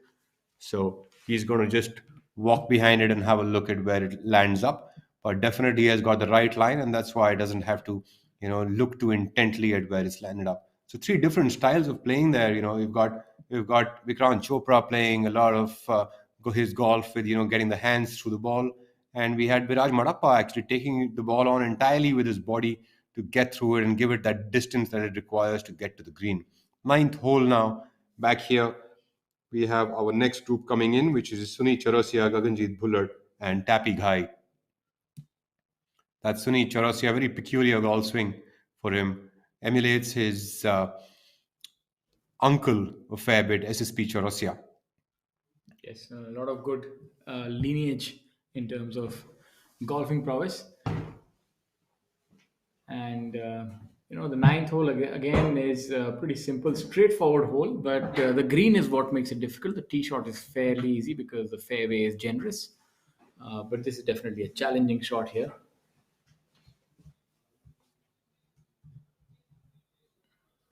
So we have a look at Tapi Ghai there, and you can also see Gaganjeet's ball right there.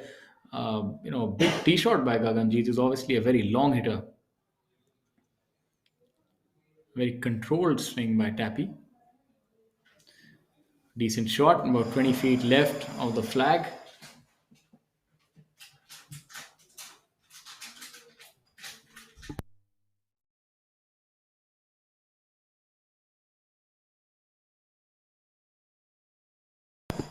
Now we have a look at Gaganjeet here. Gaganjeet compresses the ball quite a bit and has always been a very good ball striker. Now you can see he's there with his range finder. That's obviously a recent amendment to the game where professionals in events and even amateurs are now allowed to use that range finder. It's something to just speed up play and sort of remove a certain amount of uncertainty, so the players can get exact yardages to their flag and target. So that obviously helps the players. And look at the beautiful flowers that are growing here. And now look at Gaganjeet.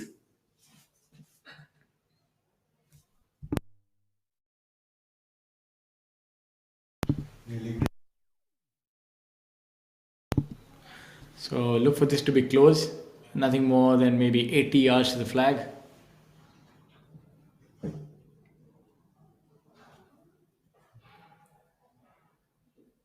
Yes, look at that golf shot. What a brilliant shot by Gaganjeet, almost making eagle.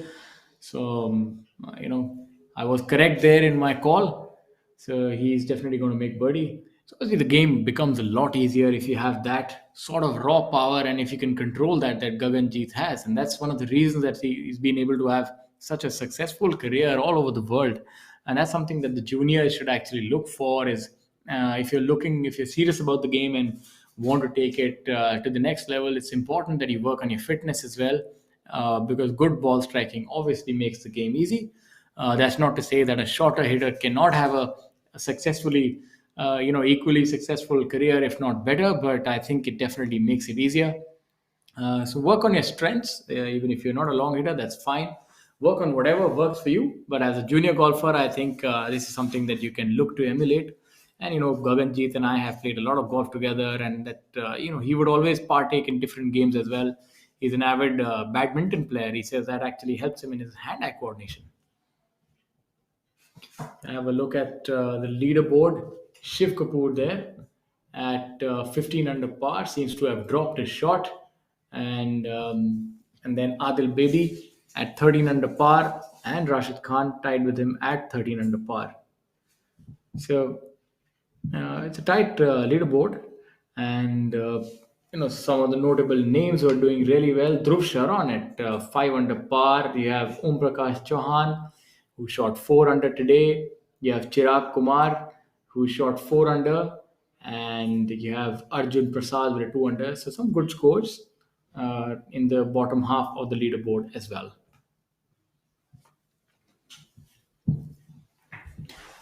You're back at the ninth hole.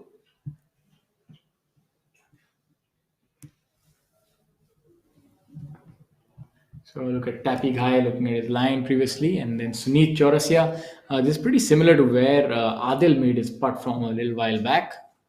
So obviously we know the line, it's going to move up and then break to the left. Not the easiest of putt. Obviously these players are really good, but when you're having to navigate another tier, you have to get the speed right, it has to break correctly, and you have to ensure that you make two putts as well. So if you're too aggressive, you can actually have a downhill putt coming back. So obviously these players are not thinking about that, but it's our job to give you the correct analysis. So this is what you have in front of you. Well, obviously, Sunith, if he's a course record holder, and that's not just in name. So he's a fantastic player. Anybody who can shoot 10 under par on this golf course is definitely got a lot of game, and that's a decent putt. Should make his four, and move on for tomorrow's round.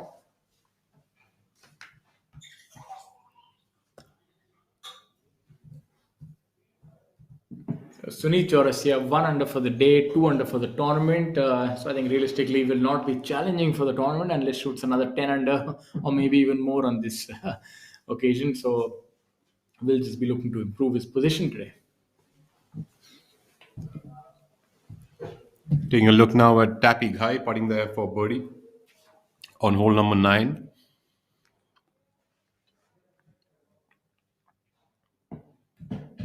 Good attempt there by Tappy Ghai, another good player from Gurgaon.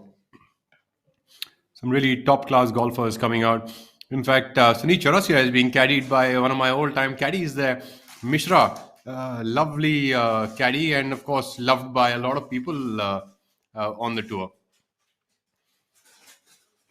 He's one of the best caddies I've ever had. He's never had a single reaction on his face, and that is his biggest advantage because whether I make a bogey or whether I made a birdie, he would not have a reaction on his face, and that made me feel like, all right, then let's just keep moving forward. Sunil Chaurasia now cleaning up. Very well done by him. It's never easy to judge a ridge, which is just before the hole, because you've got to get the ball up the slope and make sure you've got good enough speed. So the speed in such situations needs to be just right so that the ball can climb up, but also dying enough so that it can stop closer to the hole or in the hole. We are now here with the first group that teed off from the first tee box: Rajiv Kumar Jatiwal, Mohammad Akbar Hussain, and Mohammad Azhar. In fact, Rajiv Kumar Jatiwal was having a pretty good day and still is at -3 for the day and -5 for the tournament. It's a good showing by him.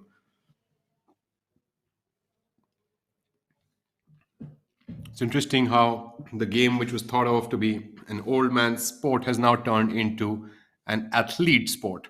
Over the years, we have seen the advent of fitness, nutrition, hitting the ball long enough. The precision was always the key, but the amount of competition that has ended up coming in due to all these other factors has really been enormous. And due to that, a lot of other players, even the older ones, have had to get into the gym. Of course, this trend was started by players like Vijay Singh, Tiger Woods, back in the day, and those were the guys who really, were the flag bearers of starting out and saying, we need distance, we need to be fit enough to be able to travel and to play n number of weeks in a year. And look where we are today. It's a completely new face of the sport. The number of underpars that we see today within our own country, the top 10 itself, doing a splendid job. Ajitesh Sandhu has now gone up to -2 for the day and -7 for the tournament. Amardeep Malik also at -2 for the day and -7 for the tournament. So the friends sticking around for each other close by. Not the best of things to do at a golf tournament, but sure, is working so far.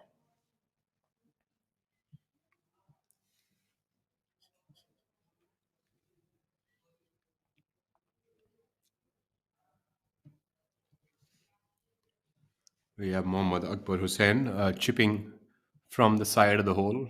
Let's see if he can get that close enough or maybe even in the hole. Yeah, I would think that professional golfers from this range are usually just looking at chipping it in. They're not really looking at getting it close to the hole.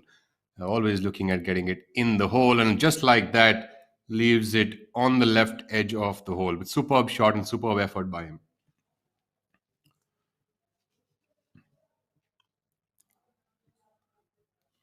Dhruv Shoran is carrying on at -5 for the day and total of -9.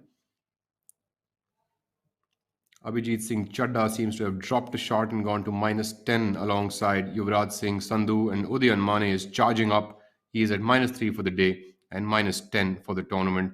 It's nice to see that Udayan is coming back into form. It's also very important for our viewers to notice that how players don't have to go around making birdie after birdie, hole after hole, but you really have to be patient out there in the process of the day.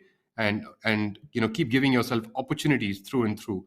And then the conversions will continue to happen if you keep yourself in play and keep giving yourself chances through the 18 holes. And that's pretty much all a player can really do. Chirag Kumar and Arjun Prasad also putting up a splendid show at -4 for the day, for Chirag through 9, and for Arjun Prasad through 12 holes.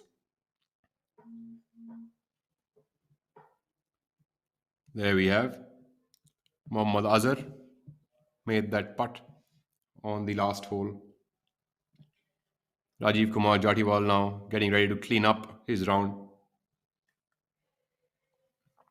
Old timer on the tour. Doesn't play much of the tour anymore, but definitely because it's in his home course, he is playing this tournament and definitely making it count at a total of -5 for the tournament. So good showing by Rajiv Kumar Jatiwal as well. Good stuff. SSP Chaurozia also tied alongside him at -5 with Vinay Kumar Yadav and Gaurav Ghai, who seems to have lost the pace a little bit for the day. Gaurav Ghai was coming up really, really well. Seems to have dropped a couple of shots in that back nine as he's moved on. Shiv Kapoor has picked up another shot and is back to -16 now. Interestingly, Shiv made his first bogey on the ninth hole, but seems to have caught it back up, and he's back to -4 for the day, as my leaderboard tells me. Also, Rashid Khan is trailing closely at -14 now, so just 2 shots off the pace, with Adil Bedi at -13.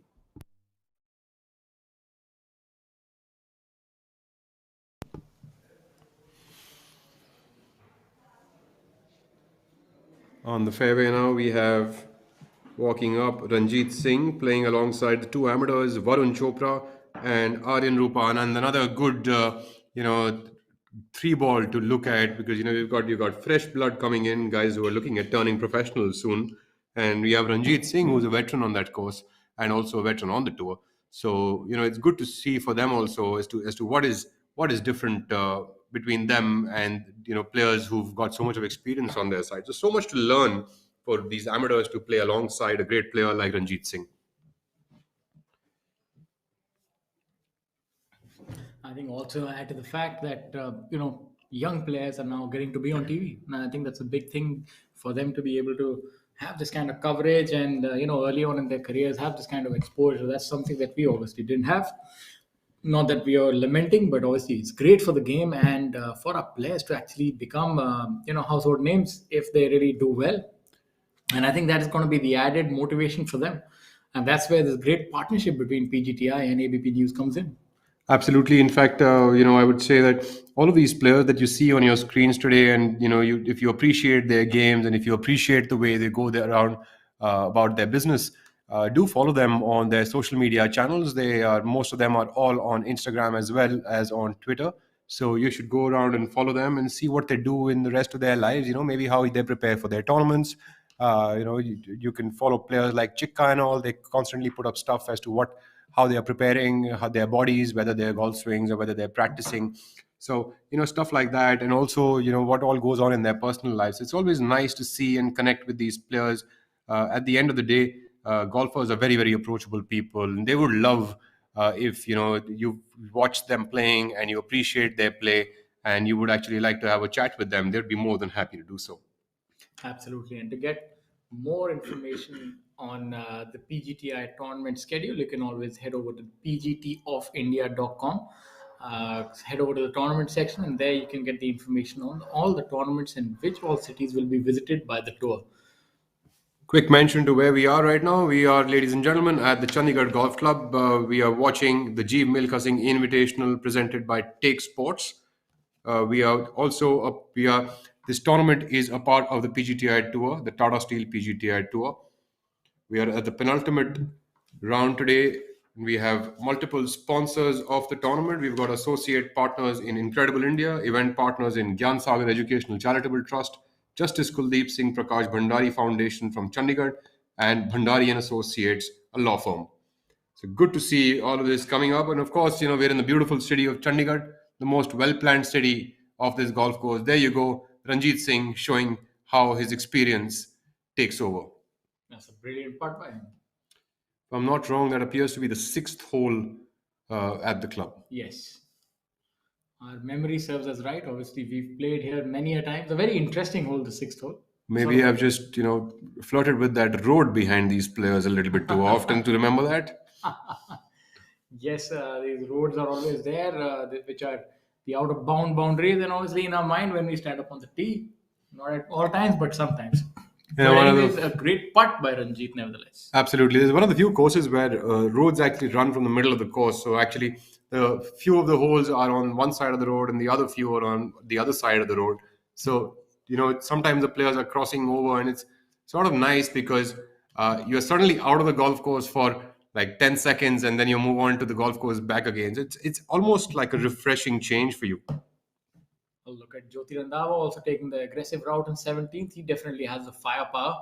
I think the carry could be 300 yards to get to the green. Definitely, I don't think 300 is going to make it onto the green, but definitely you need about 300 to carry those trees, and then it could take that one extra bounce and get onto it. Giving it all there, Jyoti Randhawa. This is a power group, Sakib also. But that's commendable that golf allows you, if you're fit, you can hit the ball long even at that age. Yes, it's all coordination and timing, and of course, if your muscles allow you to keep moving through the ball, it's an added advantage. Of course, just using the hands is not enough to hit the golf ball very well, and if you can stay fit enough, you can clobber that ball as hard as you want. Exactly. I think also equipment is playing its part to help golfers extend their careers. Now let's have a look at Sakib. He's also taking the aggressive route. I think for all players who are medium to long, even they try to go for this green and maybe just carry the trees and sort of trundle along to the front edge or somewhere. Long hitters will obviously take a direct route to the green, maybe pitch it short of the green and one bounce on the green. I mean, guys like Sakib and all can definitely get on the green. Sakib definitely leaked that out to the right, and very, very poor golf swing there by Sakib Ahmed.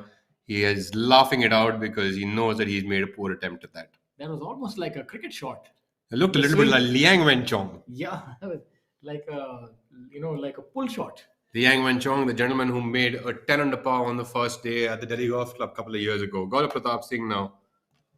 Gaurav Pratap Singh will be he's teed up right to the left hand side. I think a little scared if he might hit that tee marker. Maybe there is enough space, but so he's a fade player, but maybe he's trying a draw. I think that's why he's so far left. I think he's taking it down directly in line with the green, and maybe he gets a better angle for his vision from this side, and that's why he's teed it up over here.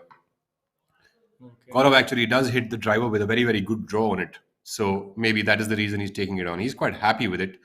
You can tell when Gaurav is happy and when he isn't really. He's quite emotive that way. No prizes for guessing. Huh? You can read him like a book.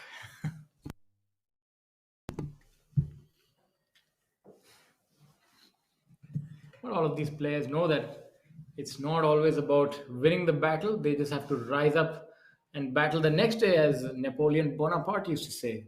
Seemed to have missed Viraj Madappa's second shot on that final hole. Viraj, of course, playing to -2 for the day and -4 for the tournament. We will only come to know in another 10 minutes whether he made birdie on the 16th, 17th, and 18th or not. So the rough seems to be not that considerable this time. I think it's allowing the players these lower scores. Normally, if the rough is a little high, then this golf course becomes a lot tougher. Top class shots there by all those three players. Vikrant Chopra seems to be striding up towards his ball, checking his pitch mark. Karan Pratap Singh, of course, looks like he's given himself 15 to 18 feet. Uh, Vikrant also at that juncture wherein the line reading becomes really difficult. So hopefully that broom can help him brush that ball into that hole. Actually, that'll be something to watch because we've seen everybody thinks it goes from left to right, but in the end, it sort of breaks their heart. You just send him a WhatsApp message quickly, will you? Yes, I don't know if commentators can be disqualified, but I don't want to be the first. We have to ask our tournament director, Sampachari, that. Yeah. And Viraj Madappa, of course, a great wedge shot there for him, leaving himself just 3 feet. Probably just tap it in and clean up for that birdie on the No, last. I'm not the best friend of the of the tournament director in terms of rules, so I think I'll try and stay away from that. Gladly, you aren't as slow over here as you were over there. Don't speak too soon. We have Karan Pratap Singh now. He's ready to make his birdie. The greens are rolling really nicely. I think we're seeing players make putts, but the only thing is, our tournament committee has been smart and put some really difficult flags, so they're having to navigate that. But on the whole, they're rolling really well and true. The players have said they're really enjoying the conditions of this golf club. The massive, expansive golf course, and also very well manicured. It's really a delight for the golfers this week. For sure, I spoke to a couple of players last night, and they were saying that the greens are running at about a 9 on the stimp meter, but they're running very true. It's a little difficult for them to judge as the greens are changing in the release patterns. On some parts, they are spinning during the day. On some of the parts, probably past noon, they aren't spinning as much anymore. So that's the challenge that they are having to face to judge the release of the ball. And definitely flags like the one that we are just seeing right now, these are the kind of holes where you have to be absolutely precise and compress the ball good enough so that you can spin it close enough. So, the players are enjoying the greens quite a bit. They are running very, very true to their nature at a speed of about 9 on the stimp. Let's see this putt. Let's see if the broomstick can weave some magic. Lovely. Downhill 12 feet, breaking a little from left, right, and then mysteriously breaking the other way. Mysterious it is. Let's Yes, see if Vikrant Chopra catches the right line on that putt and gives it enough of a whack. a seasoned campaigner. If anybody is to crack the code of this putting green, it's going to be him. Crack the code. That's the way the world is now, isn't it? All about technology. Let's see if he's onto the ways of the world. And I think no, that's not what we expected. No legs, no glory. That's what they say. So you have to reach the hole. You have to, if you don't buy a ticket, you don't win the raffle. So, leaving it short is very disappointing. That's almost a cardinal sin from that distance. But For sure, not a good attempt at that birdie putt for both the players, be it Karan Pratap or even Vikrant Chopra. Should have given themselves a little bit more of a hit on those, uh, leaving themselves too shy. Vikrant definitely had a superb shot at that I putt. think also when the line is a little confusing, you get sort of engaged in just that one dimension and you forget about the speed. And that's also something that happens if a line is a little devious and you can't quite understand it. You tend to forget about the putt. That's why I think that's why it goes back to the same thing. You treat every putt the same. Otherwise, you get out of routine, and that's what happens. Absolutely right, Shaurya. If you have any doubt about the line or the speed in your mind, it's so difficult to hit the putt correctly. So it could be as small as that. There, we have Karan Pratap's cleaned up for his par with that 5 feet putt. But you're absolutely right. Just a little bit of doubt, an iota of it also can basically, take that putt offline and make you hit a timid putt. Look at our leaderboard. We still have Shiv atop the leaderboard, but Adil is one shot behind him. Rashid Khan tied alongside Adil, and then you have Udyan Mane, Yuvraj Singh Sandhu, Abhijit Singh Chadda, Kshitij Navit Kaul at 10 under par, and Dhruv Sharan at 9 under par for the day. Well cleaned up by Viraj Marappa, makes birdie on the last hole to finish his day. Definitely picking up a little bit pace on this round and giving himself probably a better shot for tomorrow. Viraj, of course, has been playing, very, very consistent golf. So I'm sure he's not very happy with this showing, but nonetheless, he is, in the top 20 right now and definitely has a shot tomorrow to shoot a good number. Viraj Madappa, as it shows on my screen, is -2 for the day through 15. We know he's made one birdie here on the 18th. Be interesting to know if he converted one on 16th and 17th. 16th, ladies and gentlemen, is a par 5, dogleg to the right, and the longer hitters can really get it up there onto the green in two shots. A little bit of an uphill approach, maybe a 275, 280 yard approach shot into the, with a 3 wood on that second. But definitely reachable for players like Viraj Madappa and players of, slightly longer length on them, like an Abhijit Singh Chadda for that matter. Absolutely.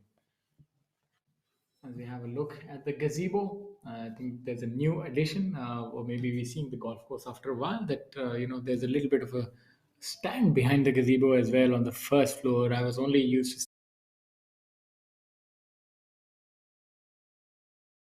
Actually, we never really made our way up there. Most of the members go up and sit over there with their egg dosas and watch that last hole finishing uh, with their cold coffees.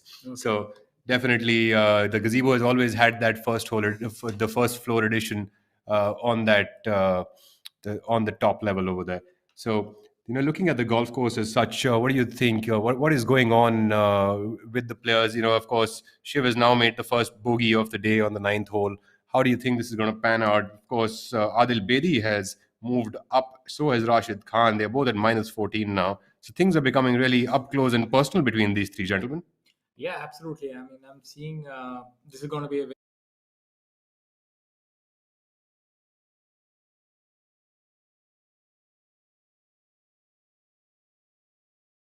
weeks previously we've seen, whenever we've called out a winner, it's been someone else, because the talent, the depth of talent is so much. We really can't have a crystal ball and tell you who's going to win, but we know that it's just going to be a lot of low scores, because Shiv was playing well, but now you're seeing Rashid, Adil, they're catching on. So I mean, no telling who's going to win, but it's going to be a lot of interesting golf for sure. I think this is going to be an interesting shot that we are witnessing now. That's Divyanshu Bajaj, who's left himself slightly into the left rough on that 18th hole.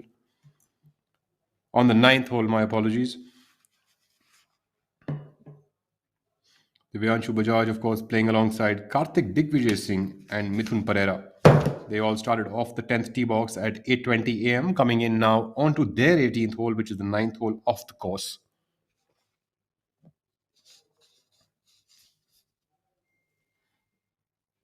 Divyanshu Bajaj from the left rough on the ninth hole. That's where we saw Gaurav Ghai earlier on. Let's see. Looks like a similar line. Maybe able to go over the trees. Divyanshu, of course, known fondly by his friends as Bunty. Okay. We learn something new every day.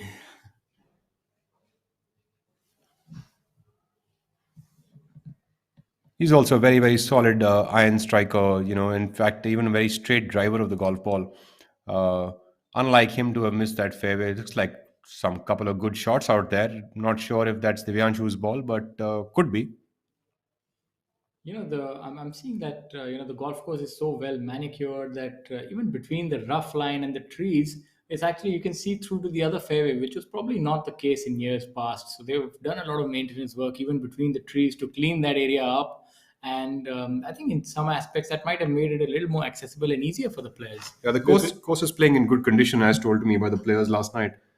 They said that there's hardly any patches on the golf course which they can complain about, and going through coming into the winters with a heavy rainfall this year, and to have fairways as lush as that and not have preferred lies on them, it really speaks volumes about what they've done with the golf course. Local boy Karandeep Kochar.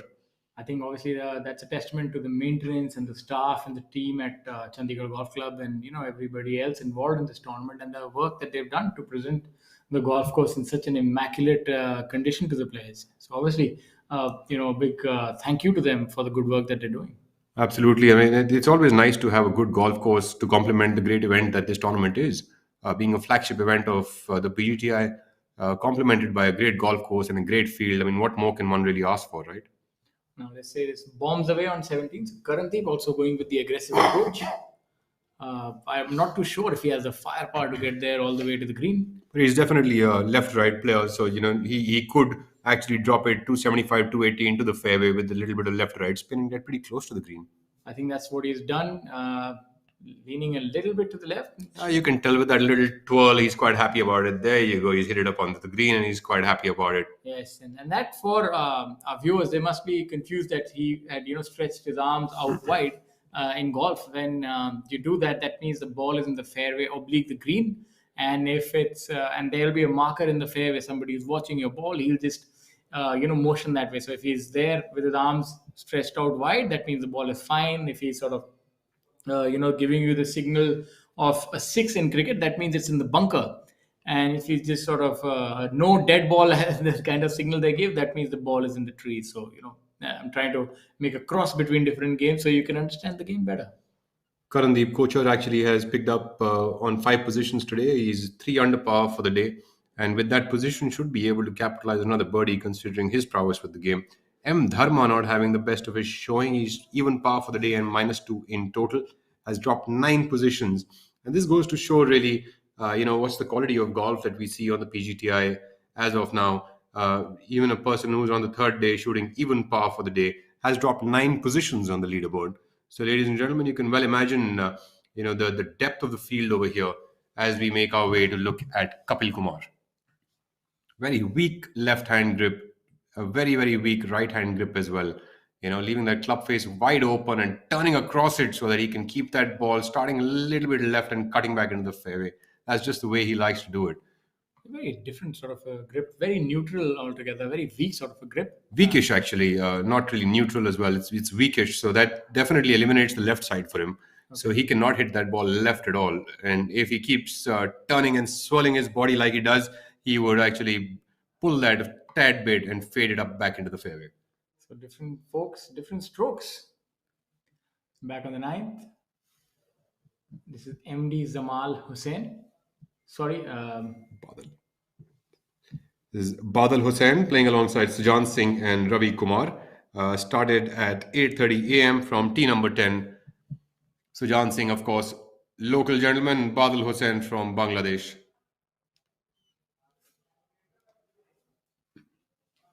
Badal Hussein's chosen the route with the driver on this hole.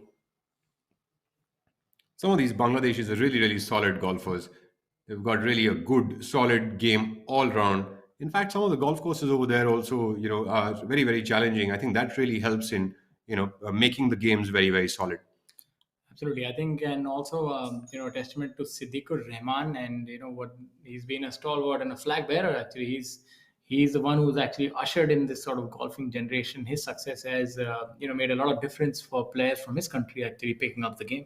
It's great to see what Siddiqur has done for the game of golf, and in fact for himself also. He is as good as what Sachin is in India. He is that to Bangladesh.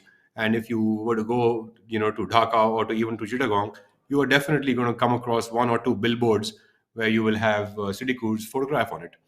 Absolutely, he's a very well known entity there, and they celebrate him for the success that he's had internationally as well. He's done really well on the Asian tour. He's been a very stable player and done exceedingly well. For sure, coming from humble backgrounds and to touch those kind of echelons in life is, of course, commendable. We have Ravi Kumar now on the tee box. Sujan, of course, wasn't very happy with his tee shot, but it's home for him, and I'm sure great memories are helping him and making him enjoy his time at home. Ravi Kumar now in choicest of colors today, keeping it bright under the sun. Anxiously looking at his ball, but should be in the fairway. Not so anxious. So it's looking tight on top, just a one shot lead for Shiv. At one point in time, he'd opened a 3 shot lead. So obviously the chasing bunch. And Dhruv Sharon at 7 under par. So I think he's made an eagle or a birdie. We'll just tell you in a minute. Be interesting to know whether this is going to be a permanent caddy showing or not. So Dhruv Sharon, he's made 7 birdies for the day, and he's 7 under par. That's just fantastic showing by him so far. What do you make of that? I just think that he's going to have to sign up a contract with that coach to turn into a caddy for him on a regular basis so he can have coach and caddy both on the bag on a permanent level. So there is hope for me. I should just find my coach then, I think, and get him on the bag. What a beautiful round of golf he's having. Let's hope he can continue that rich vein of warm and maybe challenge for the course record. Absolutely.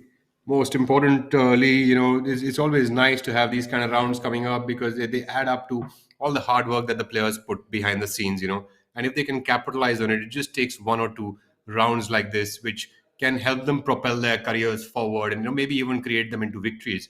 But definitely a good round on the cards does help propel the player to go in probably even to the next week or even to tomorrow and give it their best shot. So good stuff happening there for Dhruv Sharan now at -11 in total. We also have SSP Chaurasia, who's playing pretty well. He's at 7 under for the tournament, 4 under for the day.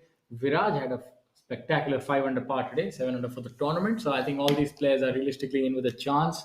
Tomorrow, anybody I think who is within 8 or 7 shots. Here, our first look at Mithun from Sri Lanka.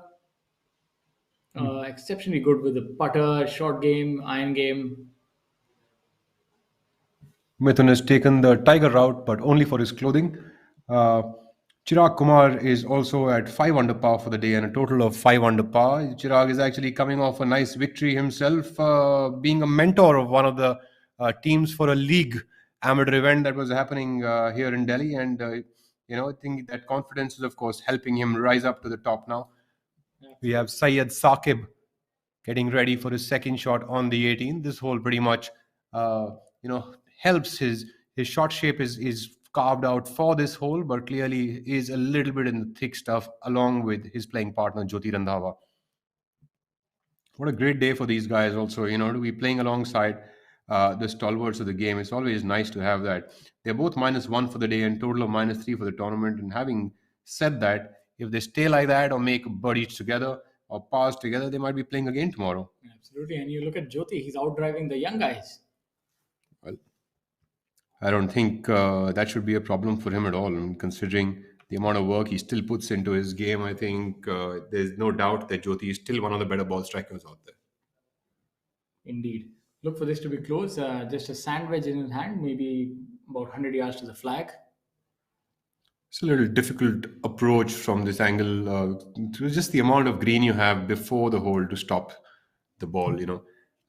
Just like that. You could end up leaving yourself a little too cute and shy of the green between the hazard and the green. You generally don't want that as a good player. You want to keep that on the putting surface unless and until you prefer some anxious moments while the ball's up in the air.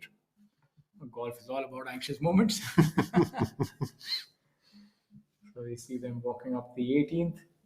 And so obviously, Dhruv Sharon is definitely the pick of the lot today. He's moved himself up to number 4 on the leaderboard, and he's right in it right now. We're back to Digvijay Singh now, flaunting some old school golf shoes with a lot of color on them. Digvijay has always had this kind of a personality, hasn't he? Always been very, very proper with his turnout. And of Absolutely. course, his game backs it up.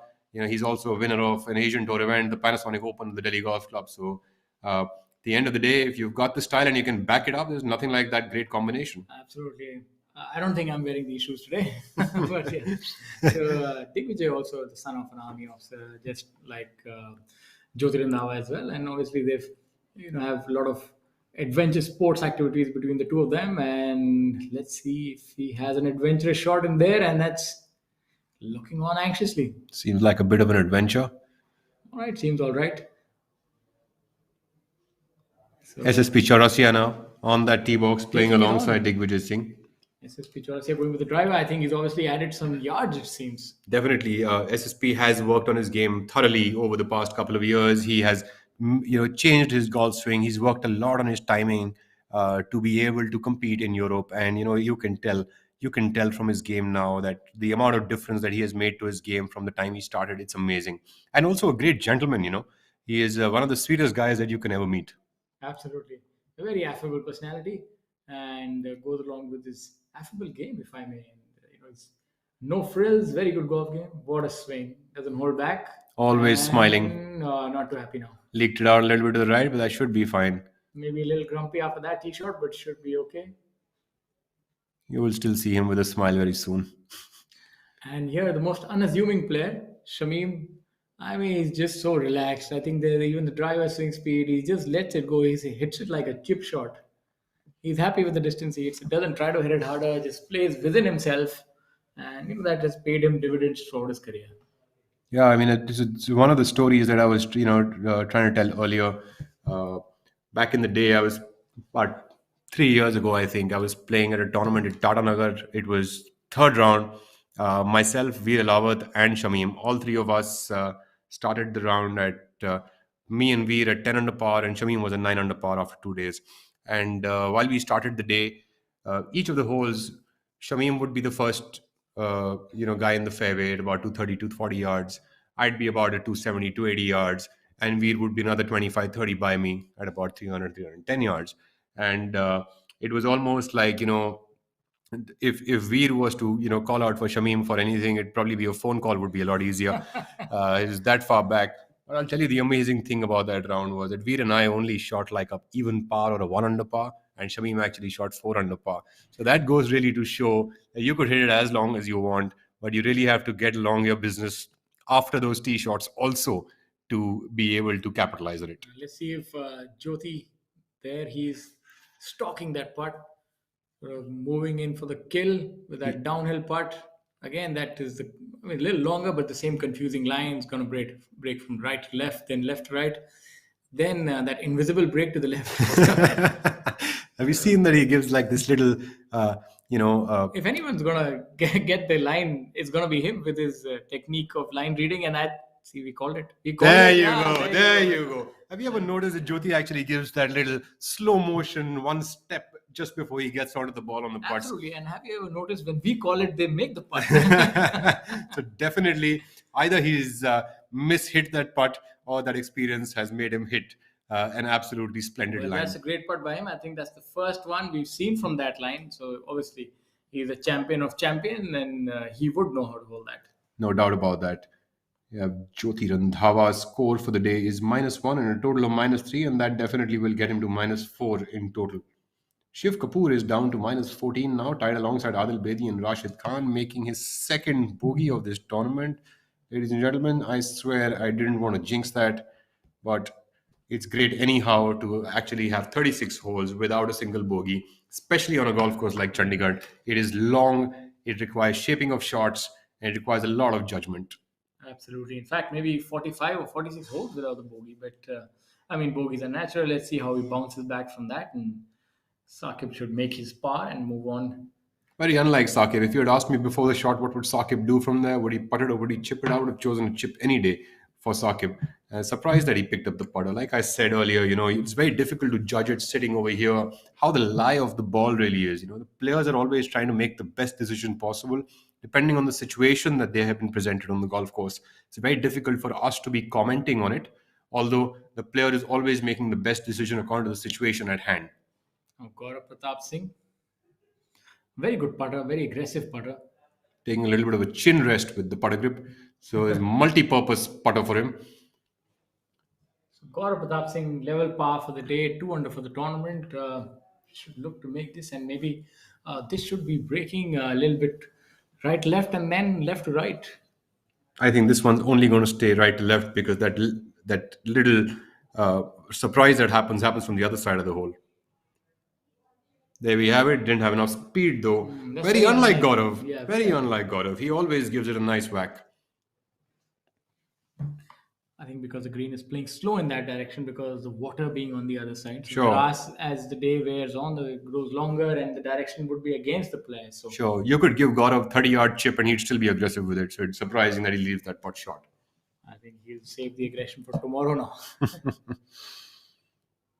Gaurav Ghai also at 4 over par for the day.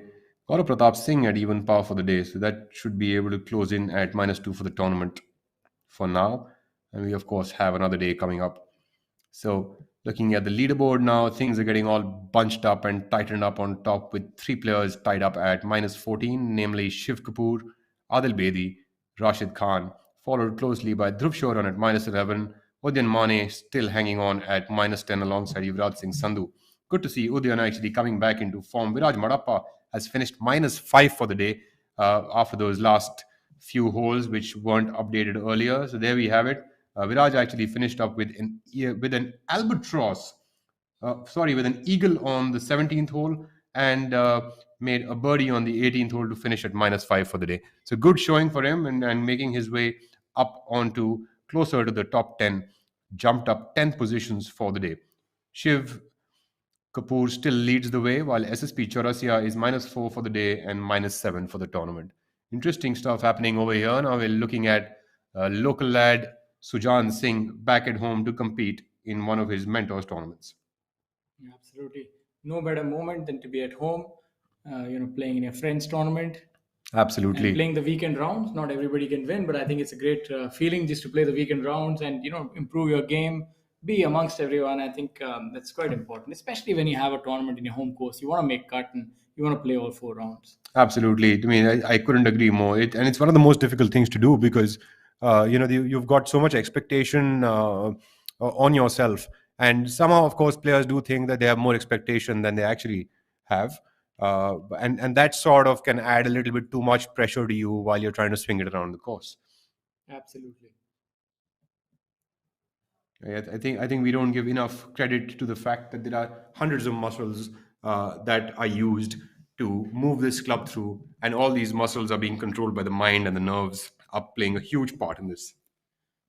Abhinav Lohan and Akshay there on Akshay golf Sharma, course. another top player on the PGTI, he's also won a tournament on the PGTI tour, playing alongside Aman Raj and Abhinav Lohan. What appears to be hole number 6. There we have it, cleaning up. Akshay Sharma also is very, very solid golfer. It's just one of those weeks doesn't seem like it's clicking for him, and I'm sure he's a little gutted about that because this is home for him as well. But he can't take away the greatness of a player just by one tournament. Abhinav Lohan is -2 for the day. So is Aman Raj. Now we have a three-way tie at the top of the leaderboard. We have Shiv Kapoor, Adil Bedi, and Rashid Khan, with Dhruv following them at 11 under par, and a trio tied at 10 under par, namely Udyan Mane, Yuvraj Singh Sandhu, and Kshitij Navid Kaul. So, Rahul, we also have in this obviously a very strong field this week, and we also have two Olympians in our midst as well. SSP Chaurasia as well as Udyan Mane. We also have a 14-time major player, Jeev Milkha Singh, who of course Absolutely, hasn't made it exactly. to the weekend, but it's his own tournament, and he's hosting all of these players over here. And for him to be the champion who's leading the way for all of us. Absolutely. I mean, but you look at the depth of the field. I mean, obviously we would end up missing a few names, but like the likes of Gaganjeet Bhullar, Chika Rangappa, Chirag Kumar, even Chika Rangappa. I've already mentioned. There's so many more. It's just a lot of Asian Tour players who are here this week, and even champions from the European Tour as well. Yes, absolutely. In fact, it's great to see, that Shiv Kapoor is out here playing and competing in his friend's tournament, including, SSP Chaurasia. I know all of these players support each other a lot because they travel a lot together. So it's good to see all of them back here. Gaganjeet Bhullard, I know, looks up to Jeev Milkha Singh quite a bit. So it's nice to see him also back here. But sometimes, it can be, I don't know what you think about it, but sometimes do you think that players, when they travel all the way and they get used to playing other tournaments, other tours and all that, do you think that they feel more comfortable playing around here, or do you think that they're not focused enough over here? You think any of those things actually come into the mix for them? I think the fact is they actually look forward to playing, especially for international players. They look forward to their home tournaments because when they're traveling, they are obviously playing international tournaments. Those are, there's something different about a home tournament, especially a tournament like this, which is so lucrative, is the biggest prize money, and that draws a lot of attention. That really gets their juices flowing, and they're always excited to be back here. They're excited to meet their friends. It's not just a tournament; it's also an opportunity to meet their colleagues, and an honorable mention also to Jeev is that it's not easy being the host and playing that tournament. It takes a lot away. Obviously, Jeev would be involved in the organizing and be here and fraternize with everyone. So it can add to that fatigue and a little bit of pressure. But obviously, he is a fantastic ambassador, and just having him here and the people and the players being able to interact with him is just an opportunity worth its weight in gold. Absolutely. In fact, Jeev is one of the most humble people that I've met on the golf course. He not only does he have a great passion for the game even today, he respects everyone around him and thoroughly enjoys what he does even now. And just what he brings up as his aura onto the golf course, and when he meets people, it's there is no doubt that he's the best ambassador that we have for the game of golf over here. Here we have Aryan, the amateur, doing really well. He's really risen to the ranks and started to do well in a short frame of time. And this is a great opportunity for him to play amongst the best players. Leaks it out a little bit. Not too happy with that effort. A lot of So good young players now coming through the ranks and being able to compete. good experience for them to have taken up some spots in these tournaments, trying to learn the ropes and learn their ways of playing pro golf. This is something that even I did back in the day, would take up some spots in the pro tournament just to learn how I stand and how can I compete among them. Anshul Patel, now one of the few left-handed players, of course, players standing on the wrong side of him because they're not used to these left-handed players out there. And then they come out of nowhere, two of them this time. It's quite confusing actually with the left-handed player. You tend to forget where to stand. That's a good strong swing. It may be not the result he was expecting, but there's not much trouble on this hole per se, so should be fine. Yeah, there's not much trouble on the hole. People don't want to. You don't want to put it too far right or too far left. That's the only thing. You could be just in the trees and still get a shot to the green. But if you go too far left, you are so far deep into the rough that you cannot get even a chip out back. And if you're too far right, you can actually end up into the 18th fairway, which is not the best place to be because you've got like huge trees to mitigate to get back onto the green. Absolutely. That's a look at M. Dharma here. He's also looking on, I think, which seems to be the 18th hole. We can't quite tell right now.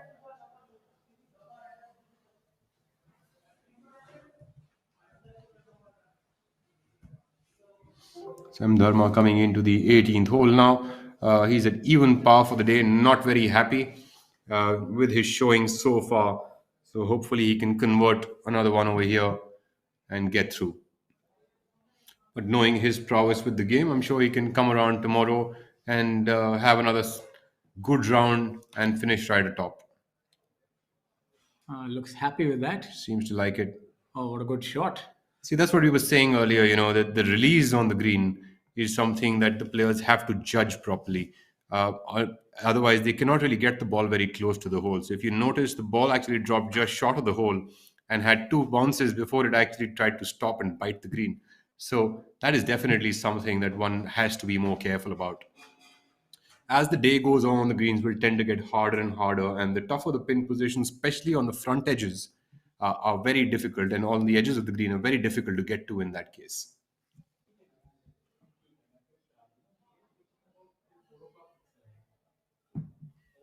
Striding along with his co-playing partner, Karandeep Singh Kochar. We are looking at now one of the Indian golfing legends in another inverted tiger for the day, Mukesh Kumar.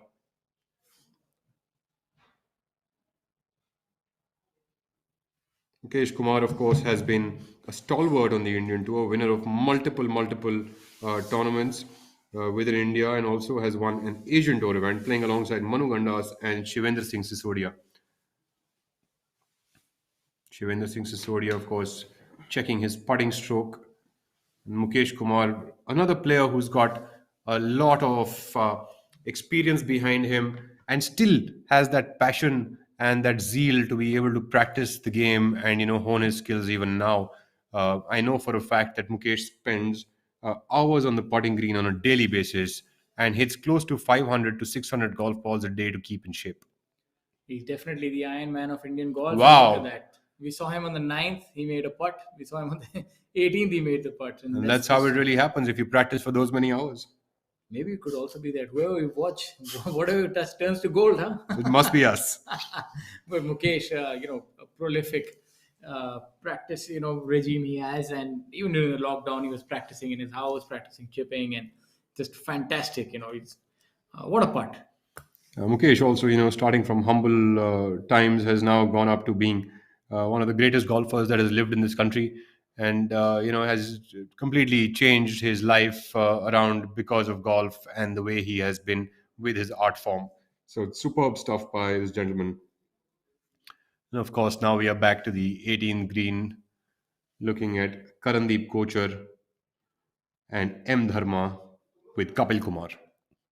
Kapil Kumar going first with that surprise putt. Let's see if he sees that grain right behind the hole. And does he have the similar kind of experience like Jyoti did to smack that putt at the back of the cup? Only time shall tell. I think it'll be easier for the next player. Dharma would be able to get a good read on Karandeep's putt, and he would really benefit from that. So Dharma should definitely make it. So the angle that Dharma and Karandeep are in, actually, that putt will be a lot straighter than a left righter. The place where Kapil is going to break left right, and then it's going to be a surprise show, and then we'll see whether it finds the hole or not. But knowing Kapil is a very strong putter. So he does keep those weak grips, but he's not weak on that putting green for sure. Absolutely. But a lot of them are actually landing up here. Is there any this angle is favored, or how come a lot of players are actually landing up in the exact similar spot? So the hole actually is cut out very close to the front edge of the green and the hazard. So you need an absolutely precise shot to be able to drop it and enough compression and spin to be able to stop it over there. greens are tending to get a lot harder as the day moves on, and the balls are bouncing a little bit. So you will have to judge them correctly to leave them close. I think this is one of the best spots that players can leave themselves on. And there you have it. There you have it. Kapil Dev, What a beautiful. Kapil Kumar, sorry, has. I think he's done as well as Kapil Dev here. I think. So he'll be happy to be associated with that great name. And what a putt! Lovely. I mean, it's taken a while for us to actually tell them the right lines, but I think we've done our job. But is that something that as the grass is growing or the line gets easier? Because obviously it is changing for the players. Maybe it's not doing that much that it was an hour and a half back. It's maybe like a cricket ball that gets old and moves. Or the grass actually does that for the players here in golf. I think as the day moves on and the number of players who are walking on the green, the greens also, like the grass is tending to settle down a lot more now, and the greens are tending to become a lot shimmery and shinier and harder as the day moves on. So the grass is now tending to play a lesser part, and that is the reason that the ball's not turning the other way anymore. Okay, so and what would you say is how is one able to gauge this? Like, is it just experience of years of playing, or Yes, I think that only the experience of playing over the years can actually teach you a couple of these things. It's very difficult to, sort of say that you have learned this out of a book or something. Over a period of time, you will learn these things. And different golf courses have different conditions. Different states, different cities will also bear different conditions. So over a period of time, I think players tend to learn all these things as the time moves on. Like let's say any other golf course in the summertime when it's 45 degrees versus now when it's about 10, 12 degrees, how much difficult it will play because the gradient's going to be completely different. absolutely? Weather conditions are different. The ball's traveling a lot differently now. It's probably going a little bit shorter right now than it did in the summertime. So all of those things start to come into the mix. Yes, look at that, Lovely putt there by Karandeep. Coaches is not the brilliant. first putt I've seen him make on the 18th hole, so I'm pretty sure he's used to making a lot of birdies over here. He's numero uno for a reason. A great putt by him.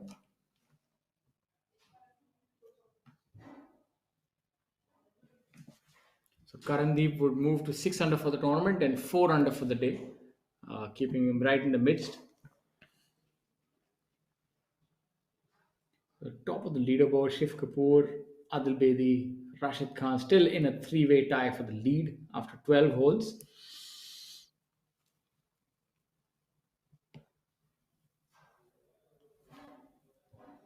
Should be able to make this putt. Dharma, very peculiar way of aligning himself to the golf ball in putting. Stands very, very unorthodox. Come on. Oh, Leaves it leaves just it shy. short. Of course, there are a lot of other things also to do in Chandigarh, isn't there, except golf? I mean, of course, golf is our most important thing that we would look at a city for. But, you've got the Rock Garden, the Sukna Lake, the Rose Garden, uh, the Timber Trail very close by. Kasoli is just about an hour and a half drive Absolutely. away, so such a beautiful place to be at, just at the foothills. Uh, Great place to be at, be it in terms of living conditions, be it in terms of traveling to other cities or other hill stations for that matter. So it's absolutely a lovely place to find a home at. Absolutely. Tri City itself, all the three cities are very beautiful and a lot of greenery, clean air. And that's something that people can actually enjoy. The architecture is very nice, and obviously the hill stations are so close. There's so much to do, and there are many golf courses here as well. The golf course, Panchkula golf course is nearby, and there are many more. So these are the opportunities that the players have here, and obviously the Chandigarh Golf Club being the crown jewel of all the golf courses here. It's definitely one of the best golf courses in India. It's produced so many champions, and look at Jeev Milkha Singh. Obviously spearheading all the golfers here, but apart from him, there are a lot of other golfers as well who are doing really well. This is a hotbed for good professional golfers. In fact, many other great athletes also do come out of Chandigarh, including, of course, our own great Milkha Singh is from here. We also had a hockey Olympian from here, Balbir Singh Senior was his name. So, it is a historical spot for sports, and, everybody does respect and love sports a lot in this city.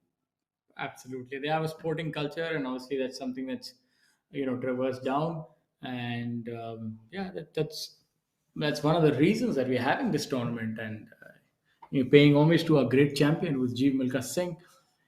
And we are live at the Jeev Milkha Singh Invitational, present to you by Take Sports.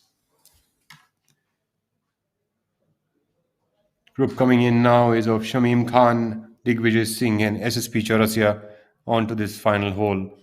Great shot there by SSP Chaurasia. Digvijay Singh, of course, has got that long walk with the putter. That's a happy walk. Never feels like a long walk when you walk with a putter. Obviously, he's trying to improve his putting stroke or find whatever is missing and make birdie on the last hole. Right on the way. Might as well put in a couple of putting strokes while walking there and waiting for the fellow players hitting the ball. What's so important is that how you play the 18th hole actually determines how your lunch tastes.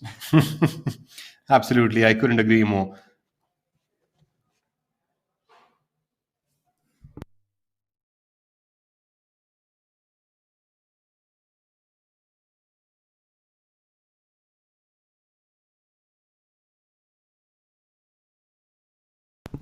Back at 17th, the reachable par 4, we have Karthik Chikarangappa and Dhruv Sharon. Dhruv obviously having a phenomenal round today.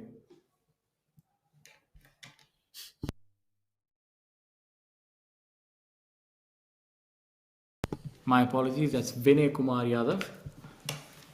And now Karthik obviously getting some counsel from his caddy.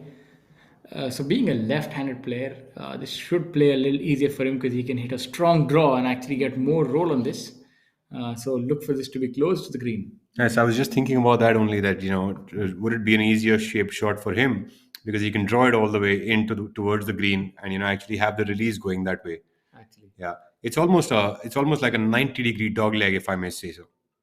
yeah, but for the longer hitters, they're just able to cut the dog leg out. Right. So the power players do have an advantage, especially on a golf course like this. They can reach a lot of the holes, and laying up has its own challenges. You're not really a benefit by laying up on this hole. Karthik Sharma, one of the few left-handed golfers that we'd see in India, doing his peculiar visualization now. What is it that he's doing here? If you could tell our viewers, what is he imagining? So he's actually trying to visualize the shot before he plays it so that he can visualize the complete flight of the golf ball as to how it begins and where it ends up. So it just helps him to sort of prepare himself mentally and give a signal to his muscles how to go about his business.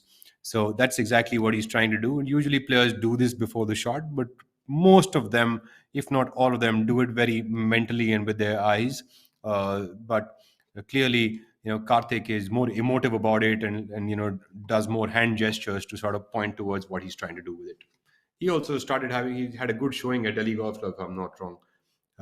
Finished, I think, in the top 10 or the top Yes, 7 players. so he's been playing well. I think he's been making the weekend rounds and doing pretty well actually. Not just making the weekend rounds, top tens, and even in Jaipur, I think he was there and thereabouts. So, and now we have a look at Chika Rangappa, the star of Indian golf.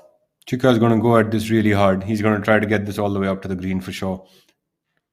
Chika's had some good showings, even on the European tour, I believe, in South Africa, where he was almost there for a playoff, I think, or finished second last year. I'm not too sure, but he's been having a lot of good finishes. Works really hard on his fitness.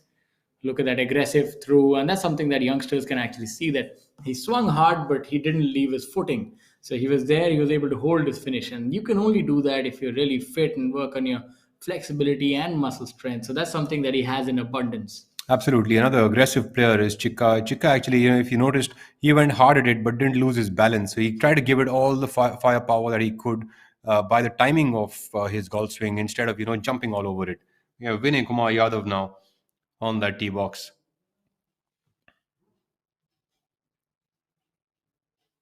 Going at it, staying back, making sure that his ball get raised up into the sky and gave it all. A lot of talk on that golf swing. I think he definitely does hit it long. I mean, you saw the turn. He was also able to hold the finish. A lot of power hitters in this group. Now you go to hole number 18. SSP Chaurasia. Just leaving it shy.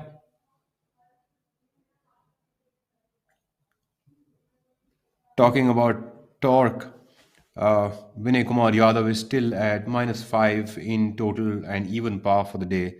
So fairly good showing so far, but definitely would like to catch up on a shot or two to sort of get up into the same position as he was the day before, dropping four spots at even par. So you can well imagine the kind of golf we are really looking at over here. Abhijit Singh Chadda has unfortunately dropped a shot and gone back to -9.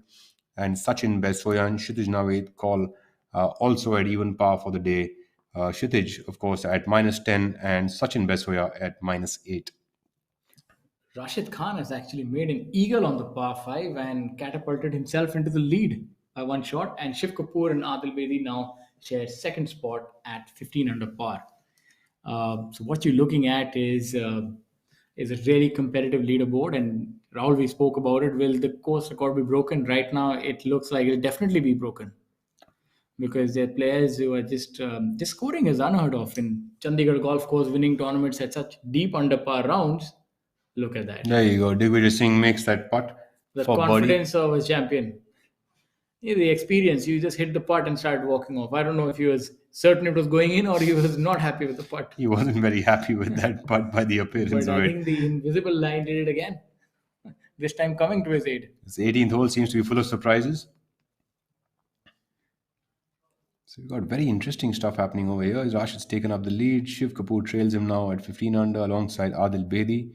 So complete change, turn of the tables here. Dhruv Sharan, of course, still staying at -7 for the day and -11 for the tournament, joined by Udayan Mane at 11 under as well.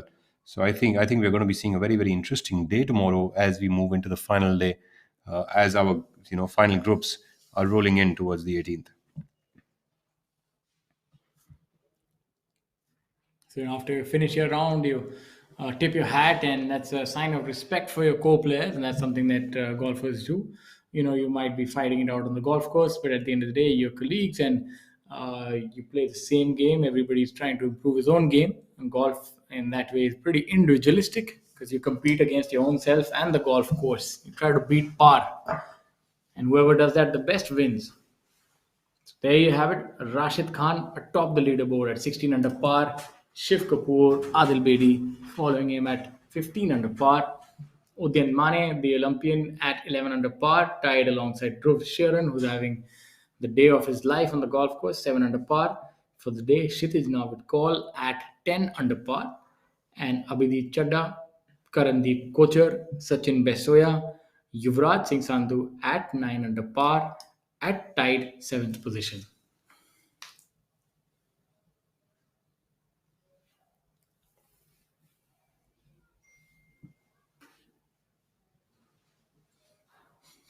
Now here a look at Dhruv Sharan, who's having a fantastic round. You look at him on hole number 18, right in the middle of the fairway. An easy approach, maybe about 100 yards or so. As you can see in the foreground, the trees are moving now, so the wind is picking up. That'll be another factor that he'll have to cater to.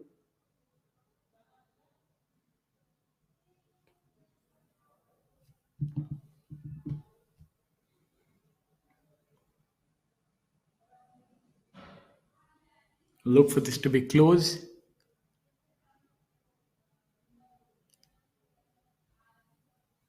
Seems to have missed it just a little bit to the right. Well, that should have an outside chance of going in from there.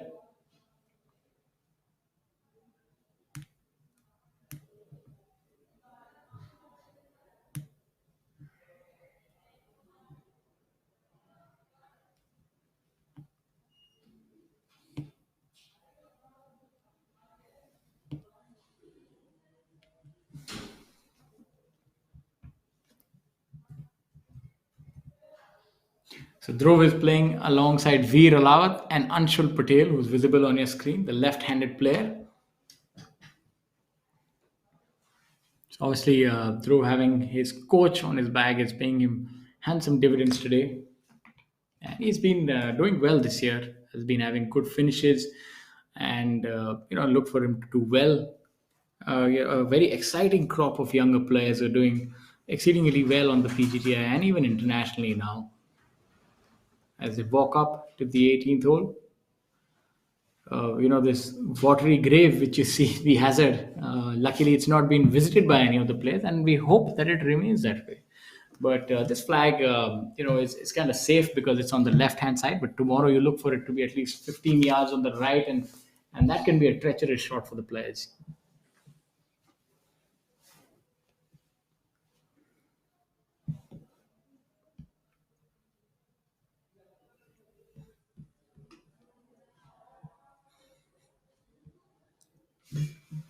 So Dhruv will have that. He should make par, but I think he'll definitely try and go for birdie from there. Might even putt it. It's just off the green. Dhruv's caddy is very slow. I think we need to take this up. I really can't. I'll share a funny story here, the viewers. When we play golf after that, sometimes we also help out with junior tournaments. So when I was an amateur and I was helping out in a junior tournament, being the referee, and obviously children being how they are. So I told some of the children, you might want to please play fast. And I remember one of the juniors told me, he said, "Sorry, but I'm not going to listen listen to that coming from you." So I was left red in the face. I was like, okay, but then I told him, I'm not playing. You are, so on you go on the clock. So then he had to accede. But it was a funny moment. I was reminded that even the juniors knew my reputation. This is what is called misusing of your powers, Shaurya. पहले अपने गिरेबान में झांक के देखो. Yes, good old times. A group of Anshul Patel, Dhruv Shoran, and Veer Alawat. A nice young group there of the future stars. Of course, all of them really, really top class players. Dhruv Shoran, of course, has made his way up top, and I'm sure Veer Alawat is going to be calling up his coach to come down and caddy for him next. I think he'll make this one. What do you think? I think so too. Dhruv is very good with the short game. Oh, I think he might have bladed that a little bit. Did you see that? I think he's a little too aggressive. He's at 7 or 8 under par at this moment, and now that's tricky part coming back. I think he gave it a bit of a, a little bit of a bladed shot there. Didn't get enough good contact with that shot. But nonetheless, he's got one of those surprise putts coming up. But from this angle, I think it's relatively straightish putt. I don't think it moves in any way, whether from the left or whether from the right. But of course, only time shall tell. Only when the fat lady sings is the old saying. Could also be due to the adrenaline when you're doing so well and you're playing so well. So you sort of, there's a heightened response to everything that's happening around you. So maybe aggression can get the better of you. And that's how golf is so unique. In other games, maybe football, adrenaline, aggression at the correct time is very useful. But golf, you just have to temper yourself. And in fact, you have to alter your own state. So you have to get aggressive at the right time on the tee off, maybe be calm on the putting green, take a couple of deep breaths and do all the breathing routines. And then when you're around the green, so you can't really be in one state like another game, let's say football, which is fast paced, or maybe even cricket for that fashion, or any other racket game. Golf requests demands so much of you in that aspect. Yeah, I don't think golf requests anything, Shaurya. It only orders and demands. So we've got some good rounds today. SSP Chaurasia has shot 5 under par. Viraj Madappa has shot 5 under par. Karandeep Kochar is 7 under par for the day and finished his round. So solid showing by him as well, and making his way up by 14 positions onto tied 7th. So interesting stuff happening over here. Ajitesh Sandhu is at -3 for the day, and he started up with a double bogey on the first, but has quickly made his way into the red figures. It's interesting to see, that just because the first hole doesn't go so well, really has no bearing on the rest of the round.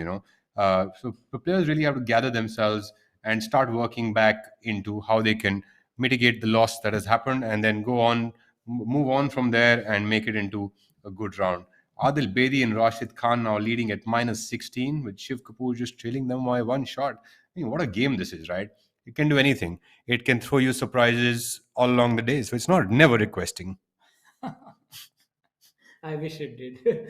But yeah, you look at Adil Bedi now tied alongside Rashid Khan. So Adil's made birdie on the 14th. So it's becoming a very, very interesting tournament as we look at it. So we don't have the latest scores of Dhruv Shoran, what happened on the 16th and 17th, but I wouldn't be surprised if he's already made one or both birdies over there. And because those are birdieable holes, and players do look at making birdies on those. So If he has, and then he makes this putt as well, he would have had one of the best rounds so far in the tournament, and also, would catapult him nicely up this leaderboard. He's already 11 positions up, and definitely another few birdies never hurts. Absolutely. Should look to make this. It's a little bit of a downhill, maybe turning to the left.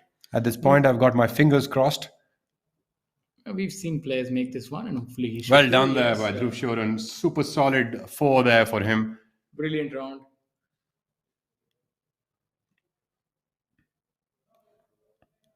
It's going to be some high fives floating all over the place for them. Good showing by Dhruv Shoran along with his coach come caddy. Udian Mane also at -4 for the day and -11 tied with Dhruv Shoran as of now.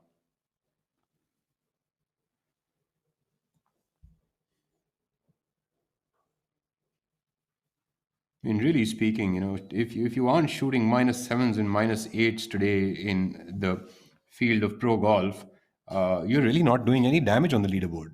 But it's a very tall order, to be honest. Like if you shoot one under, you're moving down places. It's a tough task. I mean, these guys are shooting some low numbers.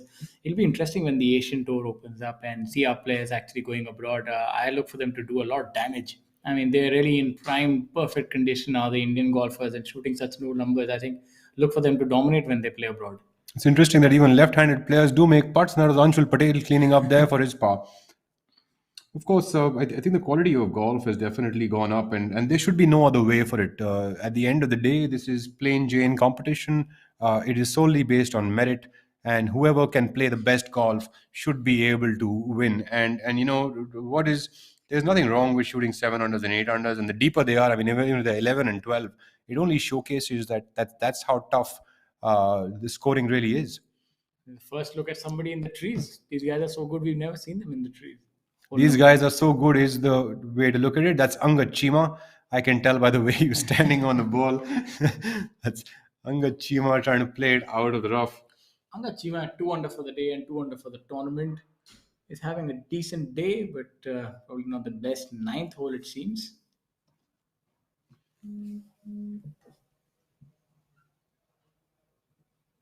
Angad Chima also a Chandigarh-based player.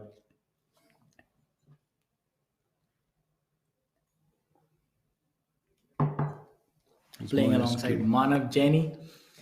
And Chirag Kumar. Old timers Manav Jaini and Chirag Kumar, of course, are good friends from Delhi. Played a lot of junior golf together as well. Chirag Kumar is having a good day today. He's at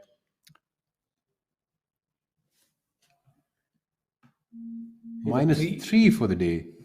That's unfortunate because he had actually gained more momentum than that, but it seems to have dropped a shot coming into his Now, his back nine, which is the front nine of the course. Now, what we see here is Manav is actually taking a free drop, so his ball would have got embedded in the front face of the bunker, and if the ball breaks ground, then you can take a free drop. Obviously, drop it from knee height, and if it rolls back after 2 tries, then you can actually place it. So it stays there.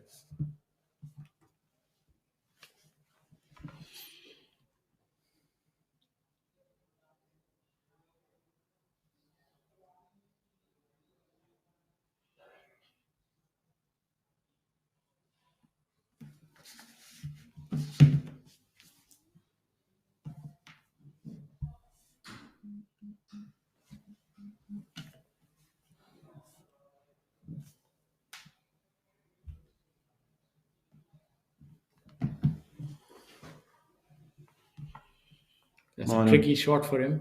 Manav Jaini trying to find a footing around the wall of the bunker so he can chip it back onto the green. Never an easy shot. You're trying to find balance and trying to hit the best shot possible because, of course, par is something which is a non-negotiable for any pro. Tough one there for him. Seems to have hit it thick and duffed it, I think. Just about, I think, hacked it up onto the green. These can be very treacherous shots. Angad Chima has not done too badly. He's chipped it out in a fashion which has got him to almost the edge of the green. Yes, I think he's done well there and should be able to make his par, although will have his work cut out for sure. Is that a putter in his hand? I think he's chosen the putter from there. Chipping is always his Achilles heel. Is not great at chipping, so he tends to take the putter out from just off the green, and I think he's better for it. But just to give him the benefit of doubt, he has superbly improved his chipping over the past couple of years. I know what you mean, but over the last few years, I'd like to give him credit for the amount of work he's put into it. Absolutely, he has to, seeing the kind of competition that he has right now. So obviously, but that's one of the parts of his game, because I've grown up. We've played our golf together. Anga's father was also an army officer, and so you've seen similar circumstances. And his chipping was always used to trouble him a little bit.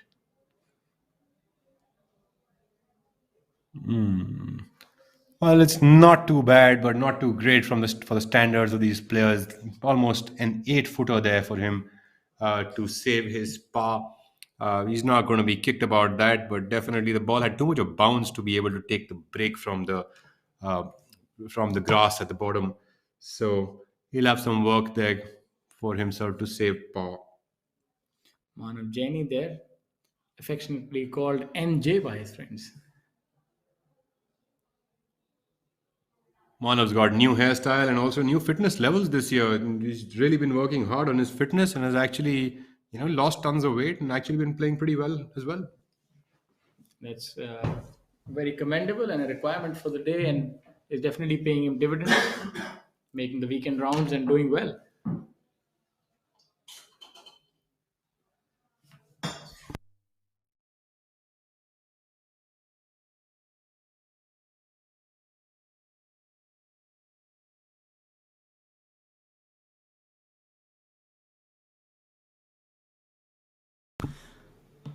Good shot there.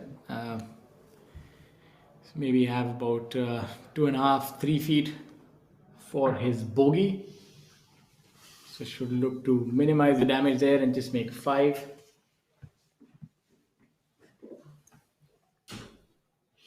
I remember being, at a JTP that I attended, a junior training program back in the day, and there used to be different groups of players over there, and Chirag and Manav were also a part of that JTPs. Fond memories. I've seen these guys growing up together.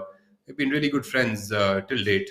So it's always a surprise when you end up getting a group with your friends. I remember having a couple of them with my friends, and it was always very exciting, very different. You were always looking forward to it. You were looking at it like, आज तो मजा भी आएगा और golf भी अच्छी चलेगी.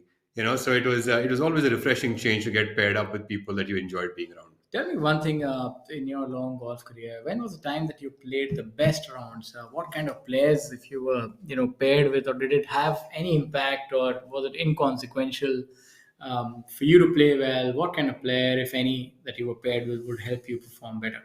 So for me, it's always been quite inconsequential as to who is playing with me. Although when a player of a higher tour, let's say an Arjun Atwal or another player playing with me on the Asian tour, maybe from the higher realms, they did give me a few jitters for the first hole or so. But after that, I also saw that I played a lot better when I was playing alongside them, because it sort of I maybe just got my focus antennas a lot more up. So that was one thing that I totally enjoyed. I always liked being paired with the better player, even though it gave me jitters only for a hole, which was fine. But after that, I had so much to learn, and I wanted to show them so much that I could do. So that was always good fun. Yes, the opportunity to play with better players actually always helps you. Yeah. And there we have, Mana was able to hold that for his bogey. And now we have a look at hole number 18. That's Vinay Kumar Yadav playing alongside the lefty Karthik Sharma, striding along the fairway. And we are looking for inverted tiger of the day, Chikaranga Pais. It's missing from the frame, but he will emerge very, very soon. In fact, one of the other things, that takes me back to when you talk about good rounds and bad rounds. In fact, it's something that I've been, thinking about, and I've had this conversation very recently with someone. How sometimes when I was feeling on top of my game and hitting the ball really, really well on the range, I would actually end up shooting not such a good number, maybe a 74, 75. But some of the times when I actually wasn't playing so well, I wasn't hitting the ball great on the range, and I was wondering how am I going to manage this day. I actually ended up shooting 5 or 7 unders those days. I think again the same story comes out wherein my focus antennas are far up, and maybe when I was striking it really, really well, maybe I was getting a little complacent with my scoring aspects. I think that you just hit the nail on the head, because when you hitting the ball very well, you have expectations, and then you tend to get frustrated because you're expecting miracles to happen on the golf course. But as golf, there's so many other things than just hitting. Because the day you could be striking the ball well, you'll invariably notice that you'll end up making errors, mental judgments, and missing small putts. But when you know you're not hitting the ball well, you're more switched on, and you're sort of risk averse, and actually end up playing a better round. Absolutely. You're absolutely totally focused as to which part you want to hit it in. You know you're not hitting it well, so you will play along with your miss hits.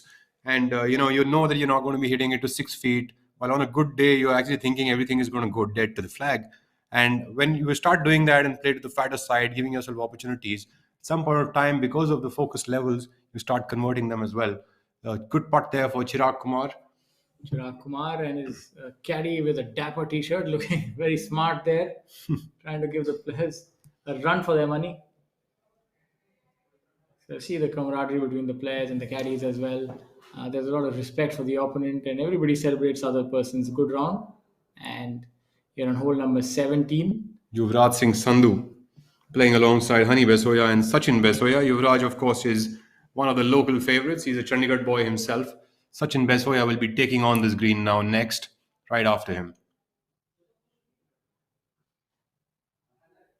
Another quite smooth swinger of the club, Sachin Besoya. Hits it quite a far away if he wants to. What was your strategy back in the day on this hole? Were you also taking it on? Yeah, always driver. And what would be the line that you did, the short shape that you would go with?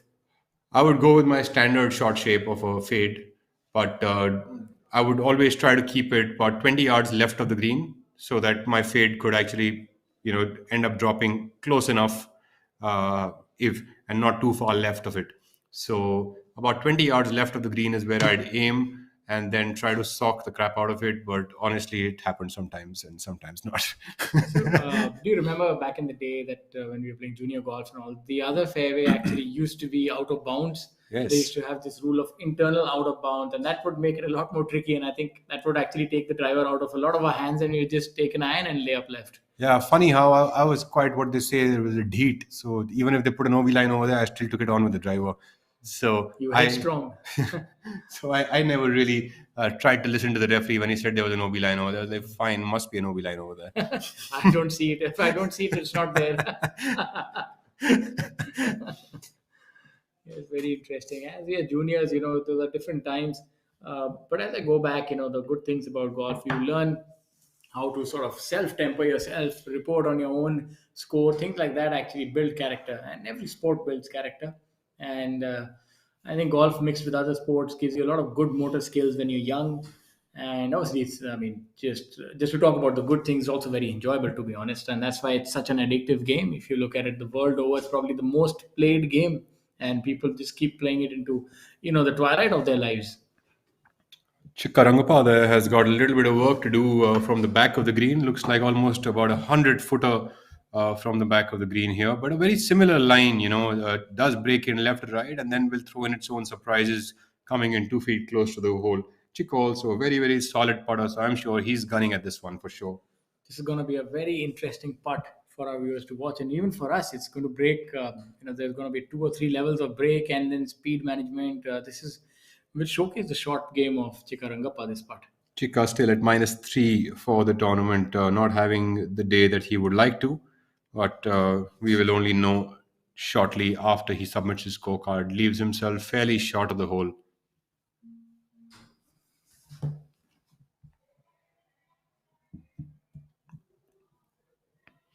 So just a quick mention again, ladies and gentlemen, whoever is joining us now. We are at the live coverage of the Tata Steel PGTI Jeev Milkha Singh Invitational presented by Take Sports. I am your host Rahul Bajaj along with Shaurya Singh. We are at the Chandigarh Golf Club for the penultimate round of the Jeev Milkha Singh Invitational, currently led by Adil Bedi and Rashid Khan at -16, followed closely by Shiv Kapoor at -15, and Dhruv Shoran has finished his round at -8 with a total score of -12 for 3 days. So some of the notables in the field are, of course, Gaganjeet Bhullar, SSP Chaurasia, Shiv Kapoor, Ajitesh Sandhu, Jyoti Randhawa, defending champion Karandeep Kochar, and of course, the host for the week, Jeev Milkha Singh, a star in his own right. We have associate partners in Incredible India, event partners in Gyan Sagar Educational Charitable Trust, Justice Kuldeep Singh Prakash Bhandari Foundation from Chandigarh, and Bhandari and Associates, which is a law firm.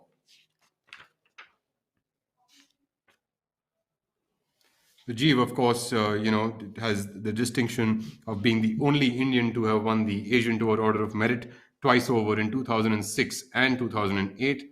He's also been a multiple winner on the European Tour, Japan Tour, as well as the Asian Tour, and star-studded performances in 14 major appearances for him, and a career-high world ranking of 28th. It is the best rank for an Indian to have ever achieved. Great ambassador for the sport, and it's amazing to be here today, being able to host the Jeev Milkha Singh Invitational, one of the stalwarts of this sport. Looking here now at the 18th green, we are looking at Chikka Rangappa, whom we are fondly calling the inverted tiger for the day. Yes, but it's quite a good putt that he hit from the back of the green. It's about 2.5 feet. Should make that. As we get into the business end of things, our leaders are there playing the 15th hole at the 16th, mind you, the par five. So last three holes actually present an opportunity for the players to pick up one or maybe even two shots. Or maybe even three. If you could ride on that confidence, even the 18th poses that opportunity for you. A good mix of risk and reward is the last three holes actually.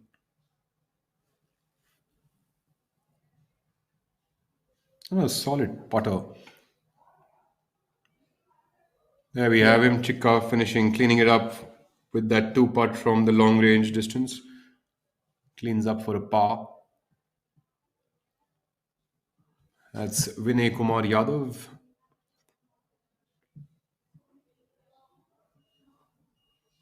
Another change in rule that has happened recently is that now you're allowed to repair spike marks and inundations on the green, which you were previously not allowed to repair.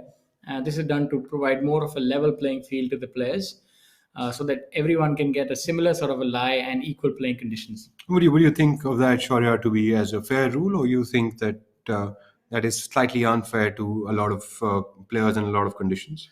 I think that's actually a very good addition to the rules. Apart, I mean, I don't quite agree with the newer additions of the flag and maybe a few other rules, but this is a great rule because what would have happened previously that you could have spike marks of a previous player who would have made it by mistake and who also can't repair it. So that was very unfortunate. I think that's a good rule because it allows everybody to have an equal level playing condition so that they can have a flat, good putting surface. So while the deep squat does help Karthik Sharma to read the lines a lot better, believe you me, ladies and gentlemen, it's known by most of the fitness experts that if you could do a deep squat and get up without any support means that your fitness levels are fairly good. So you might want to try that at home, but hopefully with a little bit of wall support to begin with. Not all of Absolutely. us are Karthik Sharmas, are we? Yes. Not definitely us. That's why we're here calling the scores. But we're really enjoying this golf, this bonanza of golf that is on here, and this incredible tournament with this massive prize money. It's definitely a sight to behold.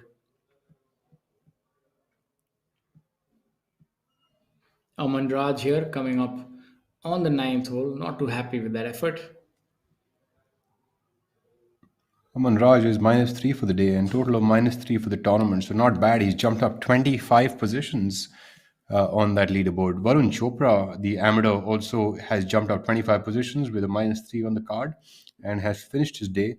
So good stuff happening out there on the golf course. Dhruv Shuran, of course, is the best round of the day so far. SSP Chaurasia, -5, has cleaned up his round and is a total of -8 on the leaderboard. So good stuff happening out onto the golf course. Anand Rupa Anand, the other amateur in the field, is at 1 over par for the day and is at an even par for the tournament. So different stuff happening on the course today. Aryan Rupa Anand was also 2 under at a certain time in the day, but definitely hasn't been able to capitalize on that. Now look at Akshay Sharma navigating his par putt. Look for that to break a little bit, maybe to his right.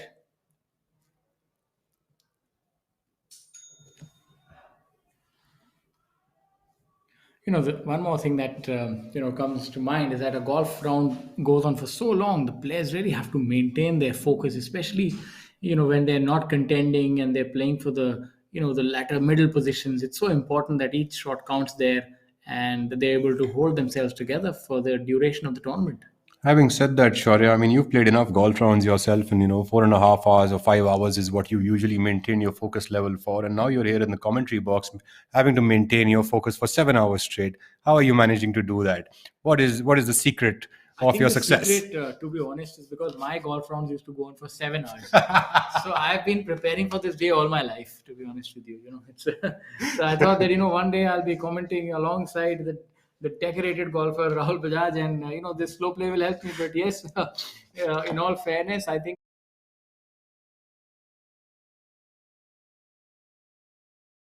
This in these times. I just look at this amazing feast of golf that we are able to see. It's so much fun, and there's just blessed to watch this kind of golf and be able to assess each person's game. I think that's what's keeping us going today. I also saw you taking a few deep breaths every now and then. Was that you meditating? No, that was my golf routine that I still follow from the years.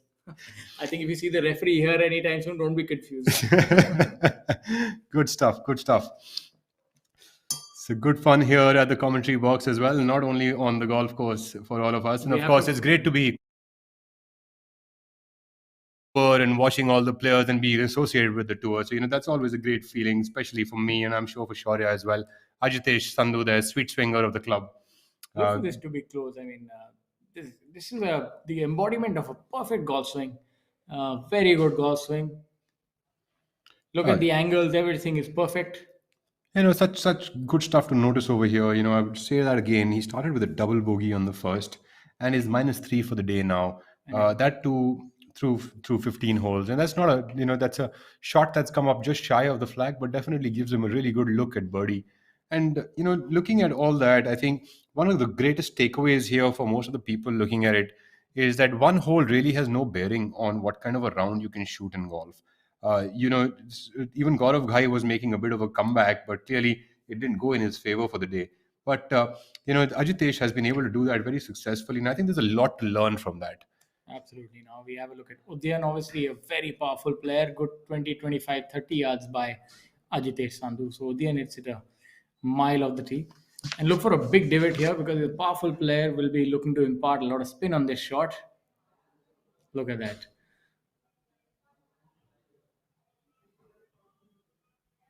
So he's able to drop the ball beyond the flag and spin it back, and that's the advantage of distance. That's a top class shot actually by Udyan. Very well planned, and that this is what brings me back to that something we were talking about earlier, Shwarya.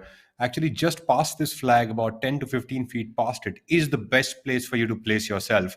I think for most of the top players, very less number of players are going to go dead at this flag. They are going to try to place themselves 6, 10, or 15 feet past the flag, give themselves a look at birdie for sure. So, and it's not the most difficult part, except that a little bit of a difficulty in reading that line in the last part. Other than that, I think this part is very much makeable. Absolutely.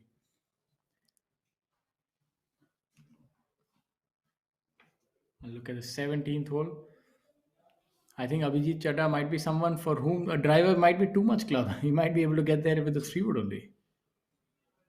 You think with Kshitij Navid calls golf swing, he has to be a lot more meticulous about each of the things that he does on the golf course than many of the other conventional players. Would you think so because Uh, of the number of motions that he is taking care of as we move along, or do you think it's just something he's working on now?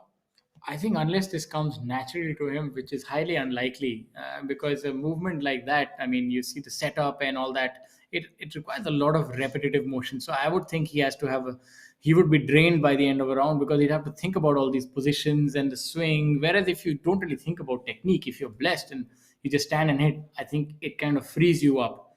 So, but it depends on individual to individual. Some people are just more meticulous and they enjoy that. So maybe I'm assuming that Kshitij would be like that off the golf course because that's why he's able to think like that. Whereas somebody who just likes to fly by the seat of his pants and just hold the club and rip it, they are able to get along through the round without really thinking about the swing. Very rightly said, Shaurya. It could be tiring for a golfer to be thinking about too many things on the golf course. And I don't think you could have said it any better. I think the lesser the thoughts on the golf course, the more you can think about where you want to place the ball, what the wind is doing, what kind of conditions do you have, what kind of line do you have to read.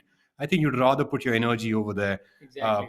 Having said that, Abhijit has got a very simple looking golf swing, very effective Look golf at that swing. golf swing. So he keeps things very very simple. He does work on a bunch of things every now and then, but he's got a very simple outlook towards the golf swing, and it gives it a nice little punch back at the ball. And here you have a look at Gaurav Khai showing the young guys how it's done. Not having the best of rounds today, but obviously great 2 rounds. And being in this position at this age and with his experience is just commendable. Obviously, I think he has plans to play senior tour in America and Europe, where I think he's already gone for the qualifying. And obviously, look for him to do well there. That's the fire that he has that still burns bright, and that's very inspirational for all of us. A very very meticulous golfer, always takes care of each of the aspects, takes care of the grip and the setup, everything before he lines up to the ball. And that is so important. The importance of the basics of the game are so much more than the golf swing itself, that I think a lot of us don't like to pay attention to the simpler things, while it's the simpler ones that are actually making all the difference. We are here now with Amardeep Malik, where his caddy is feeling the putt and Amar is lining up the ball. One thing important for our viewers to notice that when you're reading the putt, you're not allowed to use your palm to sort of graze the green and feel the direction of the grass. You can use the back of the hand to clear off impediments, and that you inadvertently sort of learn about the grass. But that's only one way. You cannot move it both ways. Exactly, and you can't use the palm. So those are some of the rules of golf that don't allow you, to sort of understand the green. But I think now with the rangefinder and all that, a lot of the, a lot of the unknowns have actually not been there in the game anymore. You can get the yardages, you can get your club fitting. So the game, to be honest, has become a little more easier in the professional ranks when you allow them to use the rangefinder. Good to see this. Vinay Kumar Yadav also has finished at -2 for the day with a total of -7. The score sheet wasn't updated when he was on the 18th hole, but now it is. So he's definitely made 2 birdies in the last 3 holes to wrap it up. Ajitesh Sandhu now attempting his birdie on this final hole. Very, very solid all round golfer. Of course, has got wins under his belt, and also has holds a status on the Asian Tour, European Tour, as well as the Japanese Golf Tour.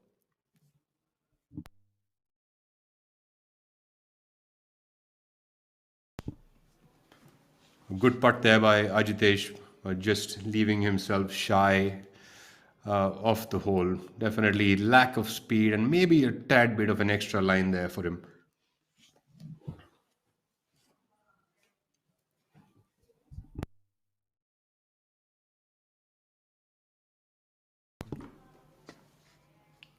Udian now after that shot.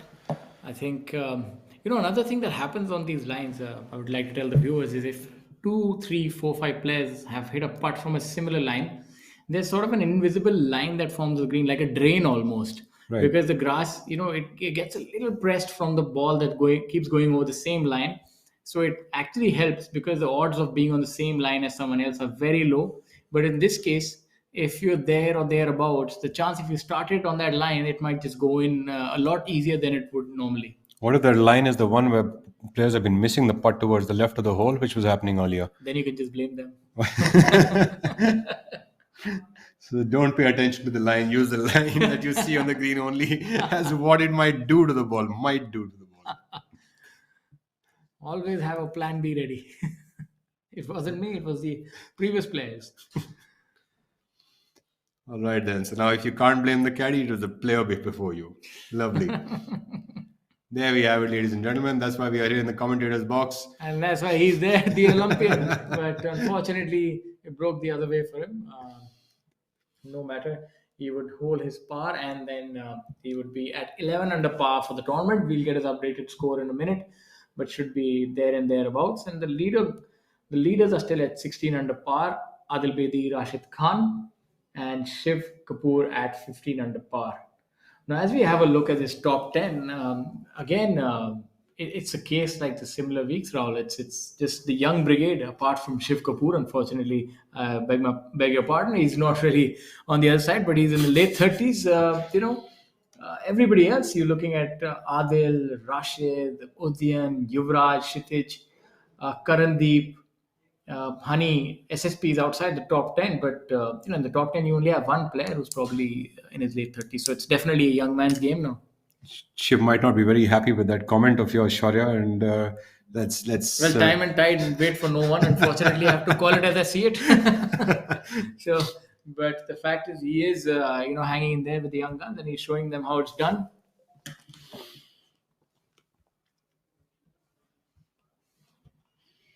super playing by Shiv. Also, Rashid. There we have Arjun making his birdie.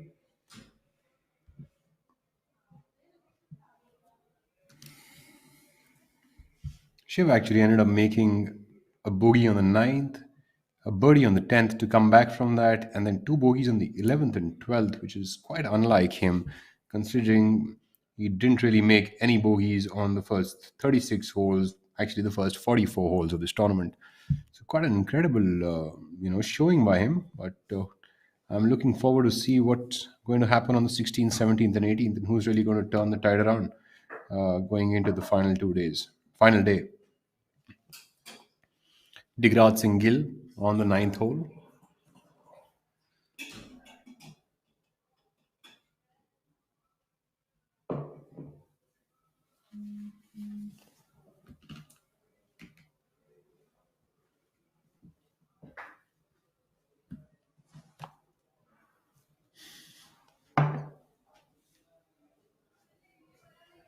Digraj Singh Gill also playing to -2 for the day and a total of -2 on the leaderboard for him.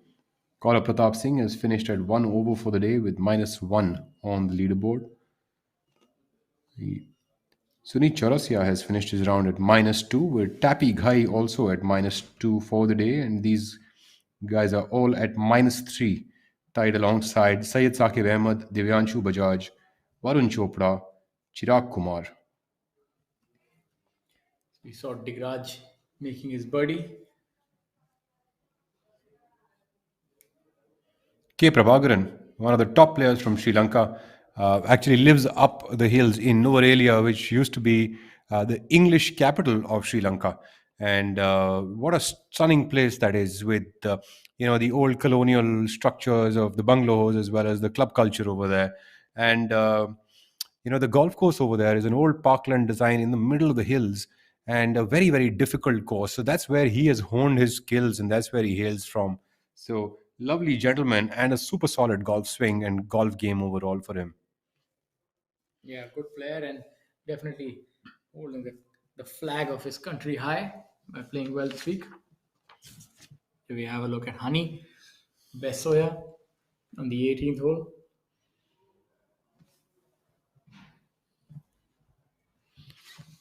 Yuvraj Singh Sandhu also started off pretty strong and has stayed at -3 for the day with a total of -11 on that leaderboard after 17 holes for today. So he's been going pretty strong, and there's anyone I think within 5 shots has got a relatively good chance at this title. You never know. You could catch on some fire and shoot a 7, 8 under. I It think can always be daunting for the guys on top. absolutely. I think the referees have put some tough flags, and they would be looking at the scores really going away. Maybe tomorrow you might find some more tricky flags. So, but you could have anyone realistically with an 8 or 9 shot, maybe 8 shots to make a charge at the leaders. But as things stand, I think the record looks like it might be broken. We're definitely looking at a lot of records being broken this week. Well, really good rounds at the top of the leaderboard. When we see Adil Bedi is playing to -5, Rashid Khan is playing to -4, Shiv Kapoor to -3, Dhruv has finished at -8, Udayan Mani at -5. So all deep numbers up there. There's no shallow underpars anymore on the top 10. Absolutely. It's just I think the players are hungry. To be honest, that also does play a big factor. After the pandemic, when you're sitting home for so long and then you get the opportunity, they've almost been unleashed on the golf courses, and and they're all hungry for their price of the cake. So apologies, piece of the cake, and so definitely that is playing a big factor in them playing well. Mind you, the pandemic isn't over, and the price also can be the cake. Absolutely. I hope the pandemic does subside away because we are really enjoying this golf, and it'll be a pity for it to come back again. In fact, golf is one of those sports that can be played throughout, even during the pandemic for that matter, because of its individual nature. But although, of course, keeping in mind society and the country as a whole, we all have to be way more careful. Absolutely.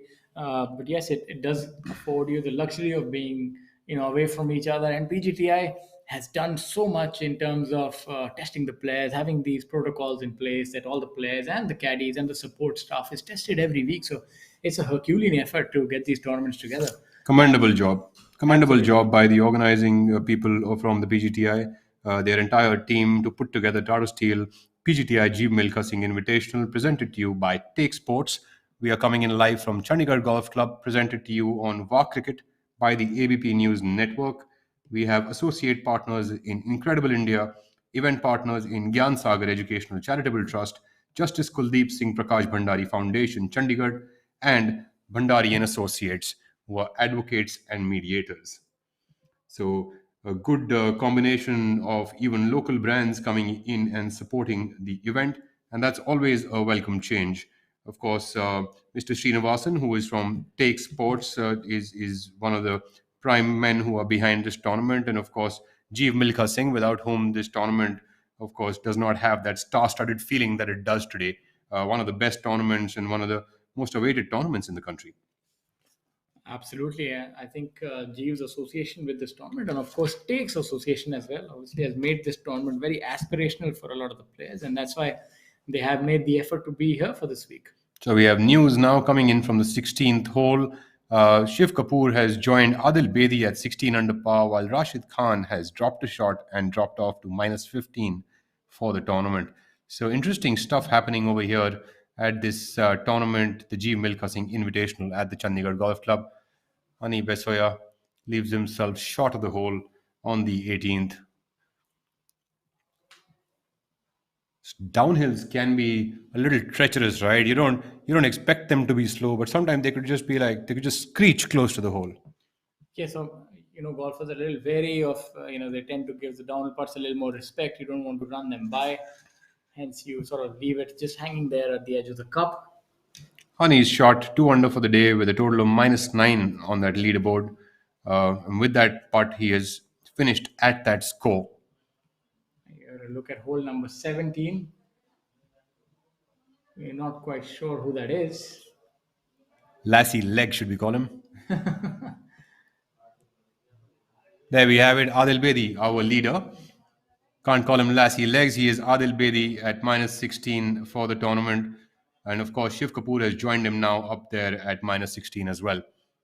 Very confident swing and happy with the outcome. It's going to be an interesting 17th and 18th hole over here, considering all of these guys are going neck to neck. Rashid definitely is going to try to get this ball onto the green and probably make a birdie or an eagle for that matter. I'm sure he's thinking of that, knowing the way he plays his game. A lot of whiplash in that swing. It's always had a little bit of that, that's what helps him get that distance, his hands and the flexibility Yes. and the motion in the wrists that he has. That's what really helps him get that ball going so far. Exactly. I think pound for pound, he would be one of the longest hitters for the weight he is. Absolutely is. As we look at the gallery walking alongside the leader group, obviously they are getting to enjoy, this standard of golf that we're seeing here. It's a good opportunity for them to enjoy this day in the sun and see the top golfers from not just India but from other countries as well compete. And as the tour will come back, next year, I'm sure you'll see even higher participation from international other countries as well. We've had associate members from all over the world, from Australia, USA, Europe, South Africa, and obviously due to the COVID situation, we're having fewer countries participate, but I'm sure that will go up a lot substantially as time wears on. Back on to the ninth green, we are looking now at Alap Ayal attempting a 3 feet putt. Alap is a rookie on tour from Mysore. Keeping the flag in, mind you. Lovely. It works for him. Definitely something that it makes me feel quite uncomfortable to see the flag inside. I see the hole almost as a quarter of a size of what it actually is. And we have Mari Muthu also from Bangalore playing alongside. This was your group from tee number 10, which teed off at 9:30 a.m. Match number 21. So clearly, this side seems to be finishing a lot quicker. We'll be waiting now for our leaders to come into the 18th hole. Here we have the winds picked up on the day and always adds more and more challenge as you come along towards the last few holes. The flag Wind. really does help the players to gauge what is happening. There are the trees and then obviously the flag. If the flag is fluttering, that means there's definitely danger signs. It's amazing how that ninth hole flag is fluttering. We've got a couple of flags on the side of the gazebo that are fluttering.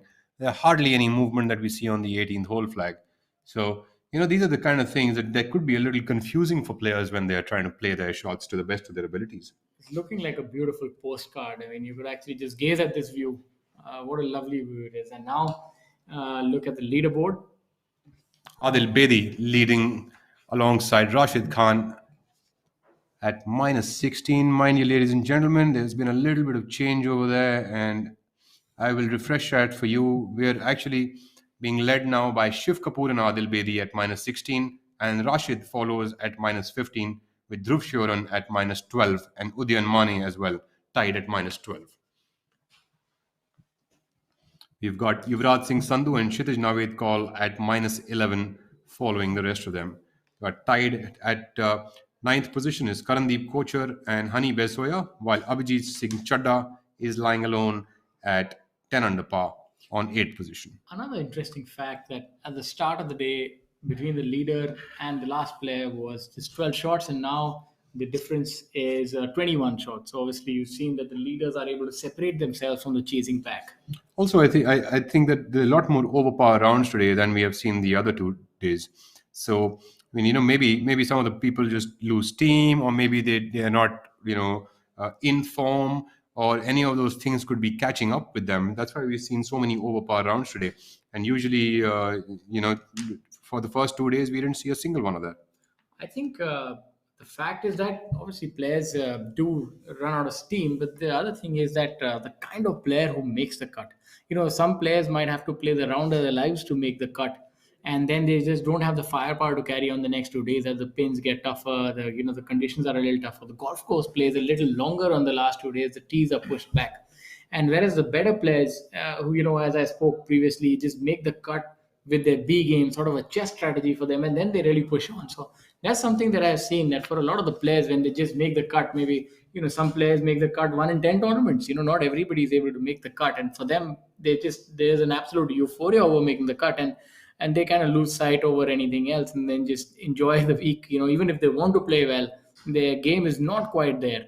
And obviously the fact that fitness plays such an important role, playing first the practice round, the pro am 5 or 6 rounds under conditions of tournament conditions, it's very exhausting.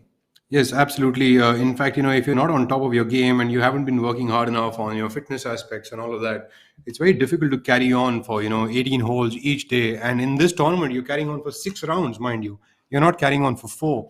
So you've got the practice round, you had the pro am, and then you've got these 4 rounds of tournament. So each of the players has to be on top of their games and on top of their focus levels as well. It's like your antenna should be always constantly on. That's the only way that you're going to be up there, and you have to focus on each and every shot. You really have no time to be complacent or think it through or any of those things. So you got to plan, you got to execute, and you got to keep doing it over and over again. So I think the players deserve a lot more credit for the consistency that some of them bring to the table, which is extremely important to play competitive sport. Absolutely, you couldn't have said it any better. That's the fact that the players really have to gauge and pace themselves. It's not easy. 4 or 5 days of tournament conditions. Even though they're lucky that they have their caddies on the bag who are able to advise them and pick up that golf bag, but it's still a lot of effort. The golf swing is a motion, is a violent motion which places a lot of demands on the body, the joints, the muscles that they've already said. So they tire out after a round, they stretch, and then they go back at it again. And sometimes you could have a tee off at, let's say, 7:30 in the morning, so you are looking at it realistically getting up at 4:30 in the morning in the winters, or maybe even in the summer. So there are a lot of things that happen behind the scenes that a lot of the viewers don't know about, and these are things that actually do have a bearing. So you have to get up at that time, you might not be able to sleep that much, and then you have to start just on the first tee. You have to be up and running and hit the ball hard. And sometimes, in those winter early mornings, the first shot can seem like an electric shock to the system. What a lovely shot there by their third playing partner. There was Kshitij Naved call coming up onto the green from the rough, and he has hit a splendid shot there, leaving himself just about 7 to 8 feet shy of the hole. I think that's Gaurav Ghai's ball about 15 feet left of the hole. Now we have local boy Abhijit Singh Chadda, who is at minus 11 for the tournament, minus 2 for the day, looking at getting another birdie and get a little bit closer to the leaders. Chadda has been playing pretty well, just not been able to capitalize on his form off late so much. Chunked that shot, very unlike him. He never really hits shots like that, but nevertheless, it is what it is today. So we are going to look at what he does from there. So good stuff happening on the top of the leaderboard, and very, very interesting things going on with this group coming in: Abhijit Singh Chadda, Kshitij Naved Kaul, and Gaurav Ghai. Gaurav Ghai, of course, has lost out a little bit today and is 3 over for the day. Nonetheless, he has made a few amends and a few blemishes, but that's fine. It's the nature of the game. We have Kshitij Naved Kaul riding up at minus 2 for the day. And of course, we've got Abhijit Singh Chadda as well at minus 2 for the day. Look at the top of the leaderboard. We have Shiv Kapoor, Adil Bedi. Now, we can see them in the foreground on the 17th hole. Look for them to make birdies. Rashid, Adil, Shiv Kapoor. I think at least two of them will pick up birdies on the 17th. So it's going to be very tight, and I think you could see the three of them playing together again, actually. Very interesting turn of events here, right? Like we had Shiv Kapoor leading always, but in fact, even Adil and Rashid are gunning for it neck to neck with Shiv. And Dhruv Shoran, of course, has now landed up, just behind them at minus 12 alongside Udyan Mane and Kshitij Naved Kaul. So I think it's going to be an interesting final round coming in here. I also think that Shiv Kapoor, Adil Bedi, and Rashid Khan like each other's company. They'll be playing together tomorrow again, it looks like. Definitely. I look at the leaderboard.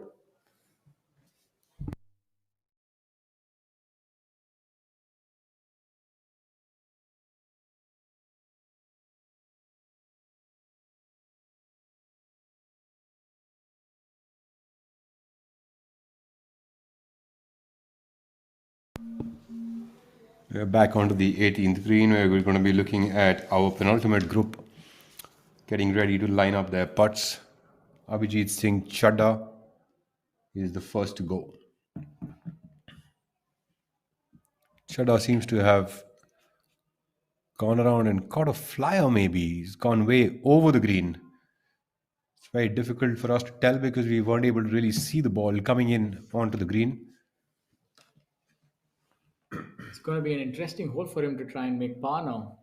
But as you can see, the players are all, favoring the left side. Not many people have flirted with the water hazard or, missed it to the right. Everybody is here where Gaurav Ghai is standing. But tomorrow, when the flag will be there on the right, it'll make things quite interesting. Yes, I think most of the players you will see will be towards the left center of the green. They'll probably play it on that side, and there you also get a little bit of an uphill putt, bit of a curler, but you can still have a good opportunity. In fact, for this whole location, I really think that 10 to 15 feet past the hole is the best place you can really leave yourself. Abhijit Chadda has done a superb job there with his chip shot. Appears that he'll be good enough to, he'll be able to just tap that in with that good enough a chip shot. Fantastic effort by him. I mean, I'm sure he was looking at raking up way more shots today and getting further up on that leaderboard. Nonetheless, I think he's done well, and he'll be here another day, and hopefully he can capitalize on that. Considering his first round was a 64, I'm sure he could give us another one of those 64s or 62s, perhaps. Absolutely. He has the strength and the power and the quality to do that. Yes. Gaurav Ghai now, man of experience. Let's see if he can repeat the magical moment from the Western Guard Masters and turn the clock back to 25 years. That's a long time. I remember when I started the game of golf, I actually just heard about this victory and I was like, yes, I want to be like Gaurav Ghai. I mean, his effect has been across generations actually. And look what happened. Now, here again, I'm watching him. That's a great thing that the circle of life. Jyoti Randhawa also, incidentally, has finished his round at minus 3 for the day, and Rajiv Kumar Jatiwal also at minus 3 for the day. Om Prakash Chauhan has finished minus 4. He was never happy with that putt, as you could tell. Mukesh Kumar also back a little bit in form, now a total of minus 5 for the tournament and minus 4 for today. So good stuff happening for Mukesh Kumar as well. He's not been seen at the top of the leaderboard where he is usually found. It's literally like you can just look into the top 10 people and you will definitely find Mukesh Kumar in there somewhere. But clearly, off late, he hasn't found that kind of form. As we had a look at the leaderboard, we had Rajiv Kumar Jatiwal, and I spoke earlier that players who are on the lower level of the merit list. This is so important for them to make the cut in an event like this. It's really heartening for them to make a cut, and it's like the high point of the year if they're able to make the cut in an event like this. And looking at Rajiv, he's playing so well. He's in the top 20, and we hope he can continue that rich form and maybe finish in the top 10 tomorrow. That'll be fantastic for him to keep his card. It's interesting you say that actually. These kind of tournaments for the players who are still between the 50th and the 70th position on the order of merit are actually looking forward to them so that they can actually secure their card for the next year, which is so important. Otherwise, they have to go back into the qualifying school, play 8 or 4 rounds of that grueling qualifying, trying to safeguard the card for the next year. So it just adds too much of pressure into their lives. And also, once you've secured it, you've got a couple more tournaments coming in. You get entry into the season finale as well, which is also very very important for the players because that is another place that one has a good prize purse. There you are, Kshitij Naveed call raking in another birdie on the final hole. That'll take his total up to -13. That should catapult him all the way to the fourth position all by himself. Now we have Gaurav Ghai who will clean up for his par. A great birdie there by Kshitij Naveed call. He was coming off the rough on the left side of the fairway and actually ended up hitting a really, really splendid shot and then capitalizing on it as well. So I think I'm going to try out his technique this afternoon on the driving range. So hit it all over the park and then make birdie. I wonder whatever he's doing, it seems to work. So I'm fine with that. Oh no, this is just not on. He's having a. Which is very unlike Gaurav Ghai on his putting. He's always been a superb player and of course a legend in his own right. Unfortunate day for him. Nonetheless, I think he's going to be spending a couple of hours today on the putting green post the round so that he can brush it back all up and get back into good red figures tomorrow. Not having a good day at all with the putter. Very unlike Gaurav. Very unlike. We've already seen three putts wherever we've seen him. Yes, I think we should just not pan the cameras up onto him. We are sorry if it was us, Gaurav. Yes, please. Now we have a look at Abhijit. He'll clean up for his par. What a fantastic chip shot by him. Good job by Abhijit Singh Chadda also. Just clean up the day now. He'll stay at -11 for the tournament and give himself another chance. I really think that Abhijit can pick up a bunch of shots tomorrow and maybe pretty early on in the day. And you never know, if you can get up to a good start, you could threaten the lead. And that's not too bad. You're only 5 shots off the pace.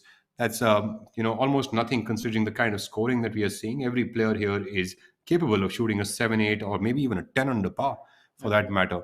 It's a little bit of a difficult feat on the Chandigarh Golf Club considering its length and the shaping of the shots and all of that.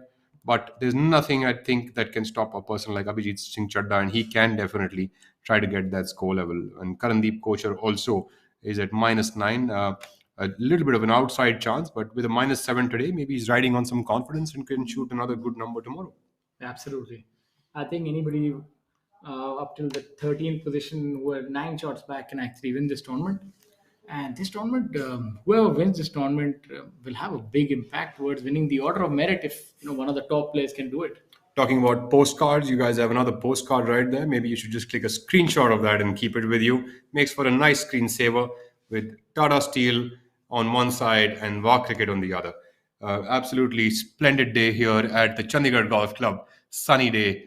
The course is getting tougher and tougher as the day moves on with the winds picking up. We are going to be looking now closely at our leader group coming into the final hole: Shiv Kapoor, Adil Bedi, and Rashid Khan.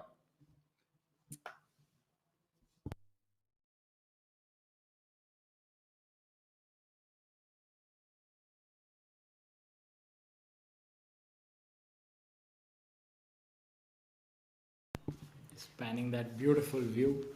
Shiv- It really makes you miss it out there. Look at how good it looks. You really want to go out there and play around the golf on this golf course. You can miss it from here, but I'm telling you, if you're in there, you can't miss it. Probably be in the water then.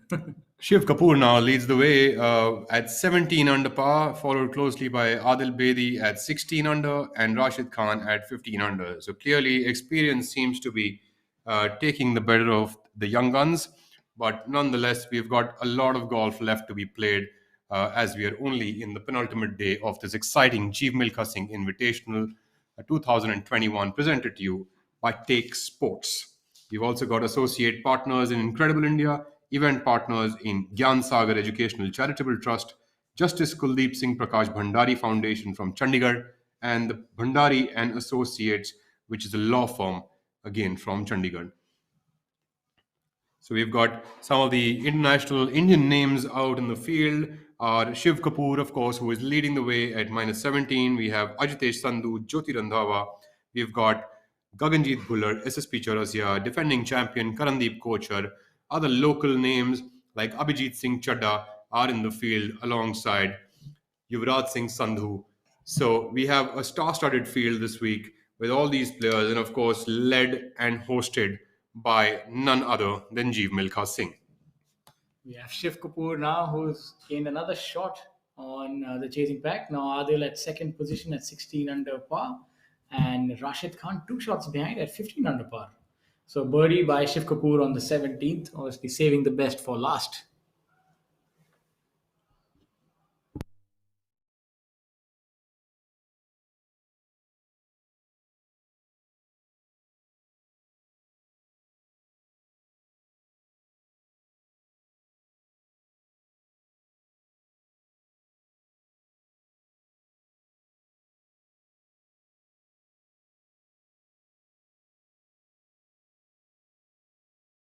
So as you see, we were expecting at least 2 birdies on the 17th, but the leader group only managed one, and that was by Shiv Kapoor.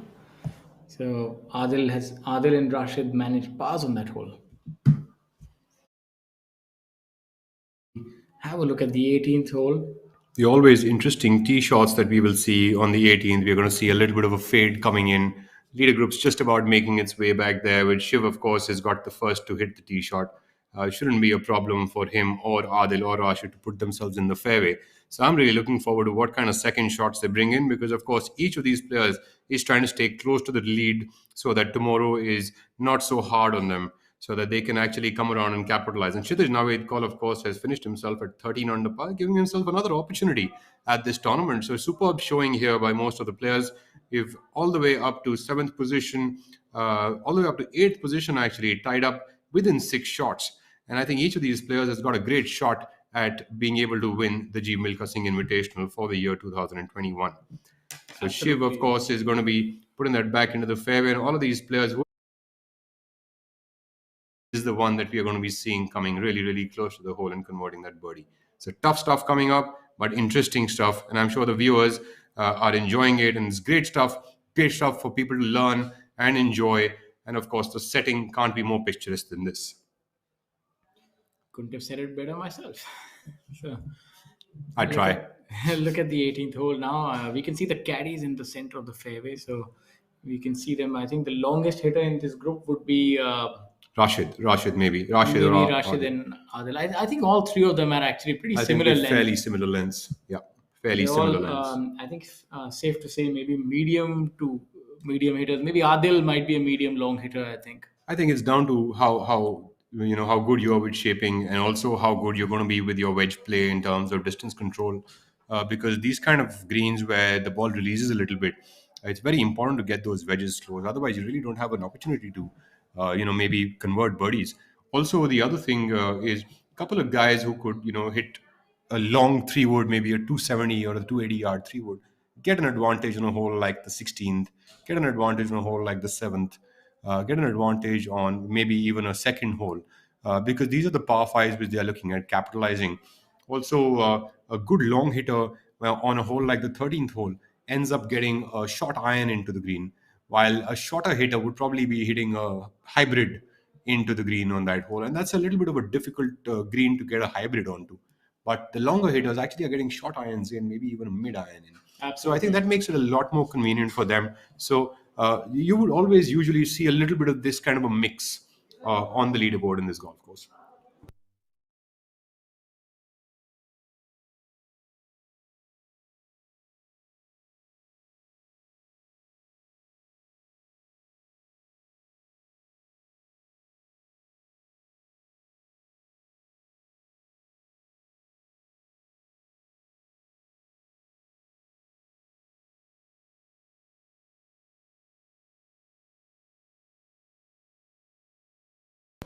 A look at the fairway now. Uh, Look at all the three players in the fairway. We have Shiv on the left. I think he's hit the longest tee shot. And in the middle, I think, is Rashid Khan. I think the more you end up fading it or sort of slicing it off that tee box, the shorter that ball's really going to end up being at. But the best position, I think, is Shiv Kapoor because he gets an angle where he can see the pin in a very clean manner. He doesn't really have the hazard in play. He can get a much clearer vision of the hole, including Adil Bedi. I can see the caddy actually and the player discussing the kind of shot they want to hit, that the club that they want to hit. Very interesting conversation if you could get it on the mic.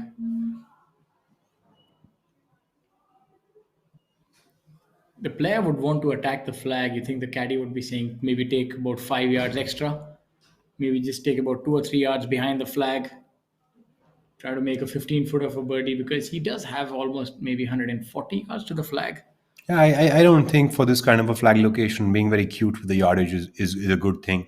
They'd rather just play, if it's a 98 yard shot, rather play it aggressive enough for 100, have it spin up right there, and you're left with a 6 footer coming back. Max to max, you'll be left with like a 10 footer coming back. But I think making an aggressive swing on this kind of a flag is more important than being too cute with it. Okay. So that was Rashid who just came up. So obviously, second to play will be Adil. And that's a big drive by Shiv. So obviously, he's saving the best pass. Well, pretty good shot by Rashid as well, leaving himself a 20 footer and knowing his putting, I think he has a chance at it. We've got Adil Bedi now coming up onto this 18th green, final group, and tied for one shot behind the lead, right behind Shiv Kapoor. Good finish. Looking at the ball intently. And yes, as we predicted about safety first, playing about 15 to 20 feet downhill putt. Yep. I think that's the better way to do it because you can make a much more stronger golf swing on it.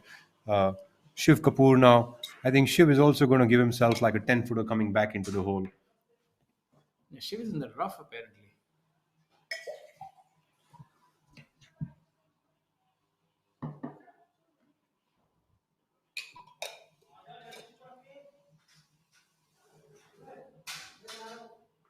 Shiv giving himself the longest putt of all, about 25, 30 feet by the hole. Be interesting to see which one of these is really hungry enough to go and take on that hole on this one.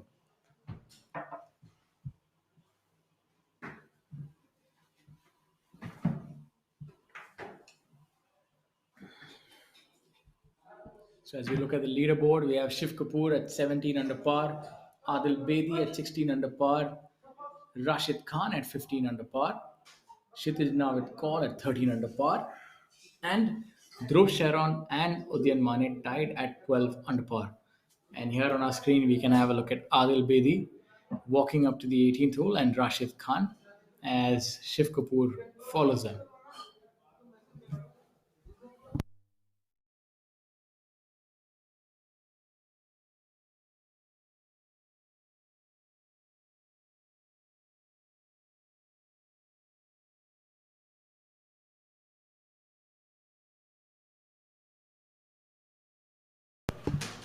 So we here on the green. So all three of them are about 20 to 25 to 30 feet. None of them really flirting with the flag per se, taking a safety first approach. Incidentally, Rashid, who was the furthest away from the green, has actually ended up hitting it the closest out of all these players. Yes, because I think he was in the fair with the short grass. Obviously, the control that he could have. Shiv Kapoor was a little bit in the rough, and that'll make all the difference tomorrow. If it's really neck and neck, and you're looking at the back right flag, unless you're in the right place, you won't be able to go for the flag. I absolutely agree, and also having yourself just one or two shots off the pace is actually not such a bad thing. It actually gives you a nice impetus to begin the day. Absolutely. So, what is your prediction here, Raul? What does your crystal ball tell you? I think it's going to be a very, very challenging day tomorrow. So I'm really unable to tell today as to whom I think is going to win. I think everyone is in good form, especially all of the people who are within 6 shots of the lead. So starting from Shiv, Adil, Rashid, Kshitij, Dhruv, Udayan, Yuvraj, Abhijit, and in fact even Karandeep. I think all of these players are in a good shape to be able to take this on tomorrow, and I wouldn't be surprised if any one of them wins this tournament. It's very difficult to say. There's such good scoring, and I think it's just a matter of time who is actually going to end up finding form on that particular day. I think Abhijit's riding on a form where he's been trying to knock on the door, but that form's not catching up the spark for him. But he's definitely around the block. So I would look out for Abhijit for sure tomorrow. Also, all the other players, including Yuvraj and Dhruv and Kshitij and Udayan, all of them in good form. So very difficult to actually say what the crystal ball is saying. I think we can break that crystal ball for this week. Too many choices, I think. So let's look at Shiv. Maybe he makes this putt, get to 18 under par. Oh, so he'll probably end up at 17 under par for the week, and an opportunity for the other two to gain a shot on him. A lovely attempt, though, right? Like, so you're in the lead of the tournament. You've given yourself 35 feet past the hole, but you do attempt that putt. It's good to see that. In fact, good to learn from that because you're not being timid about anything that's happening on the golf course. Absolutely.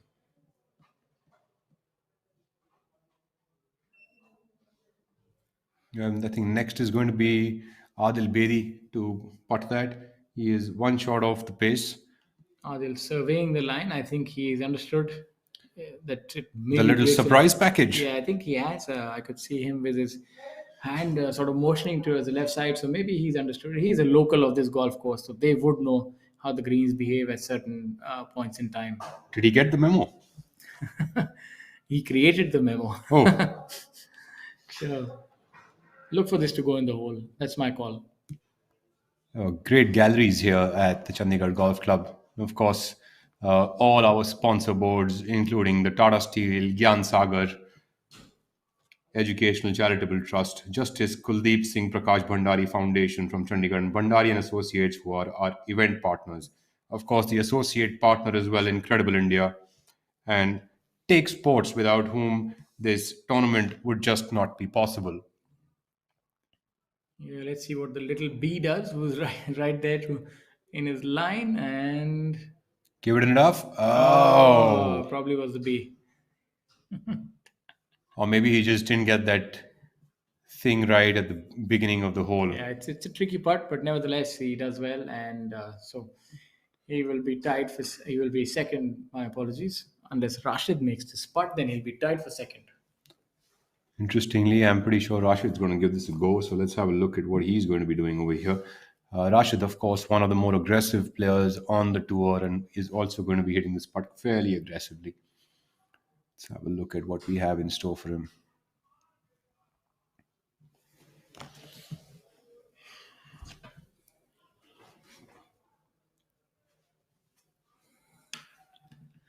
And will that go in? Oh, No, just so grazes the Rashid. cup. So our leader for the day and for the tournament after 3 days stays as Shiv Kapoor at 17 under par, followed closely by Adil Bedi at 16 under par, and Rashid Khan following at 15 under par. Kshitij Naved Kaul is at 13 under, followed closely by Dhruv Shoran and Udayan Mane at 12 under par. Ladies and gentlemen, thank you so much for joining us today for the penultimate round of the Tata Steel PGTI Jeev Milkha Singh Invitational presented to you by Take Sports. We've been here with this live coverage on VAR Sports, VAR Cricket, presented to you by ABP News Channel. Also, we've got Shubhankar Sharma on the screen right now, a star golfer, following all his friends and players. So thank you so much to all of you to have come out and supported, and the galleries have been intense. That's Jeev Milkha Singh, the host of the tournament. And thanks to all of the viewers online on our channels on YouTube as well as on Facebook who have been watching the tournament and supporting the players. So big thank you to all of you to have come out and watched. And thanks for all the support. We will see you again tomorrow morning at 8 o'clock for the final round of the Jeev Milkha Singh Invitational 2021 presented by Take Sports. Do make sure to join us tomorrow, and till next time, which is going to be tomorrow morning. That's it from us, from me, Shaurya, and Rahul. We'll see you again tomorrow. Good luck. Take care.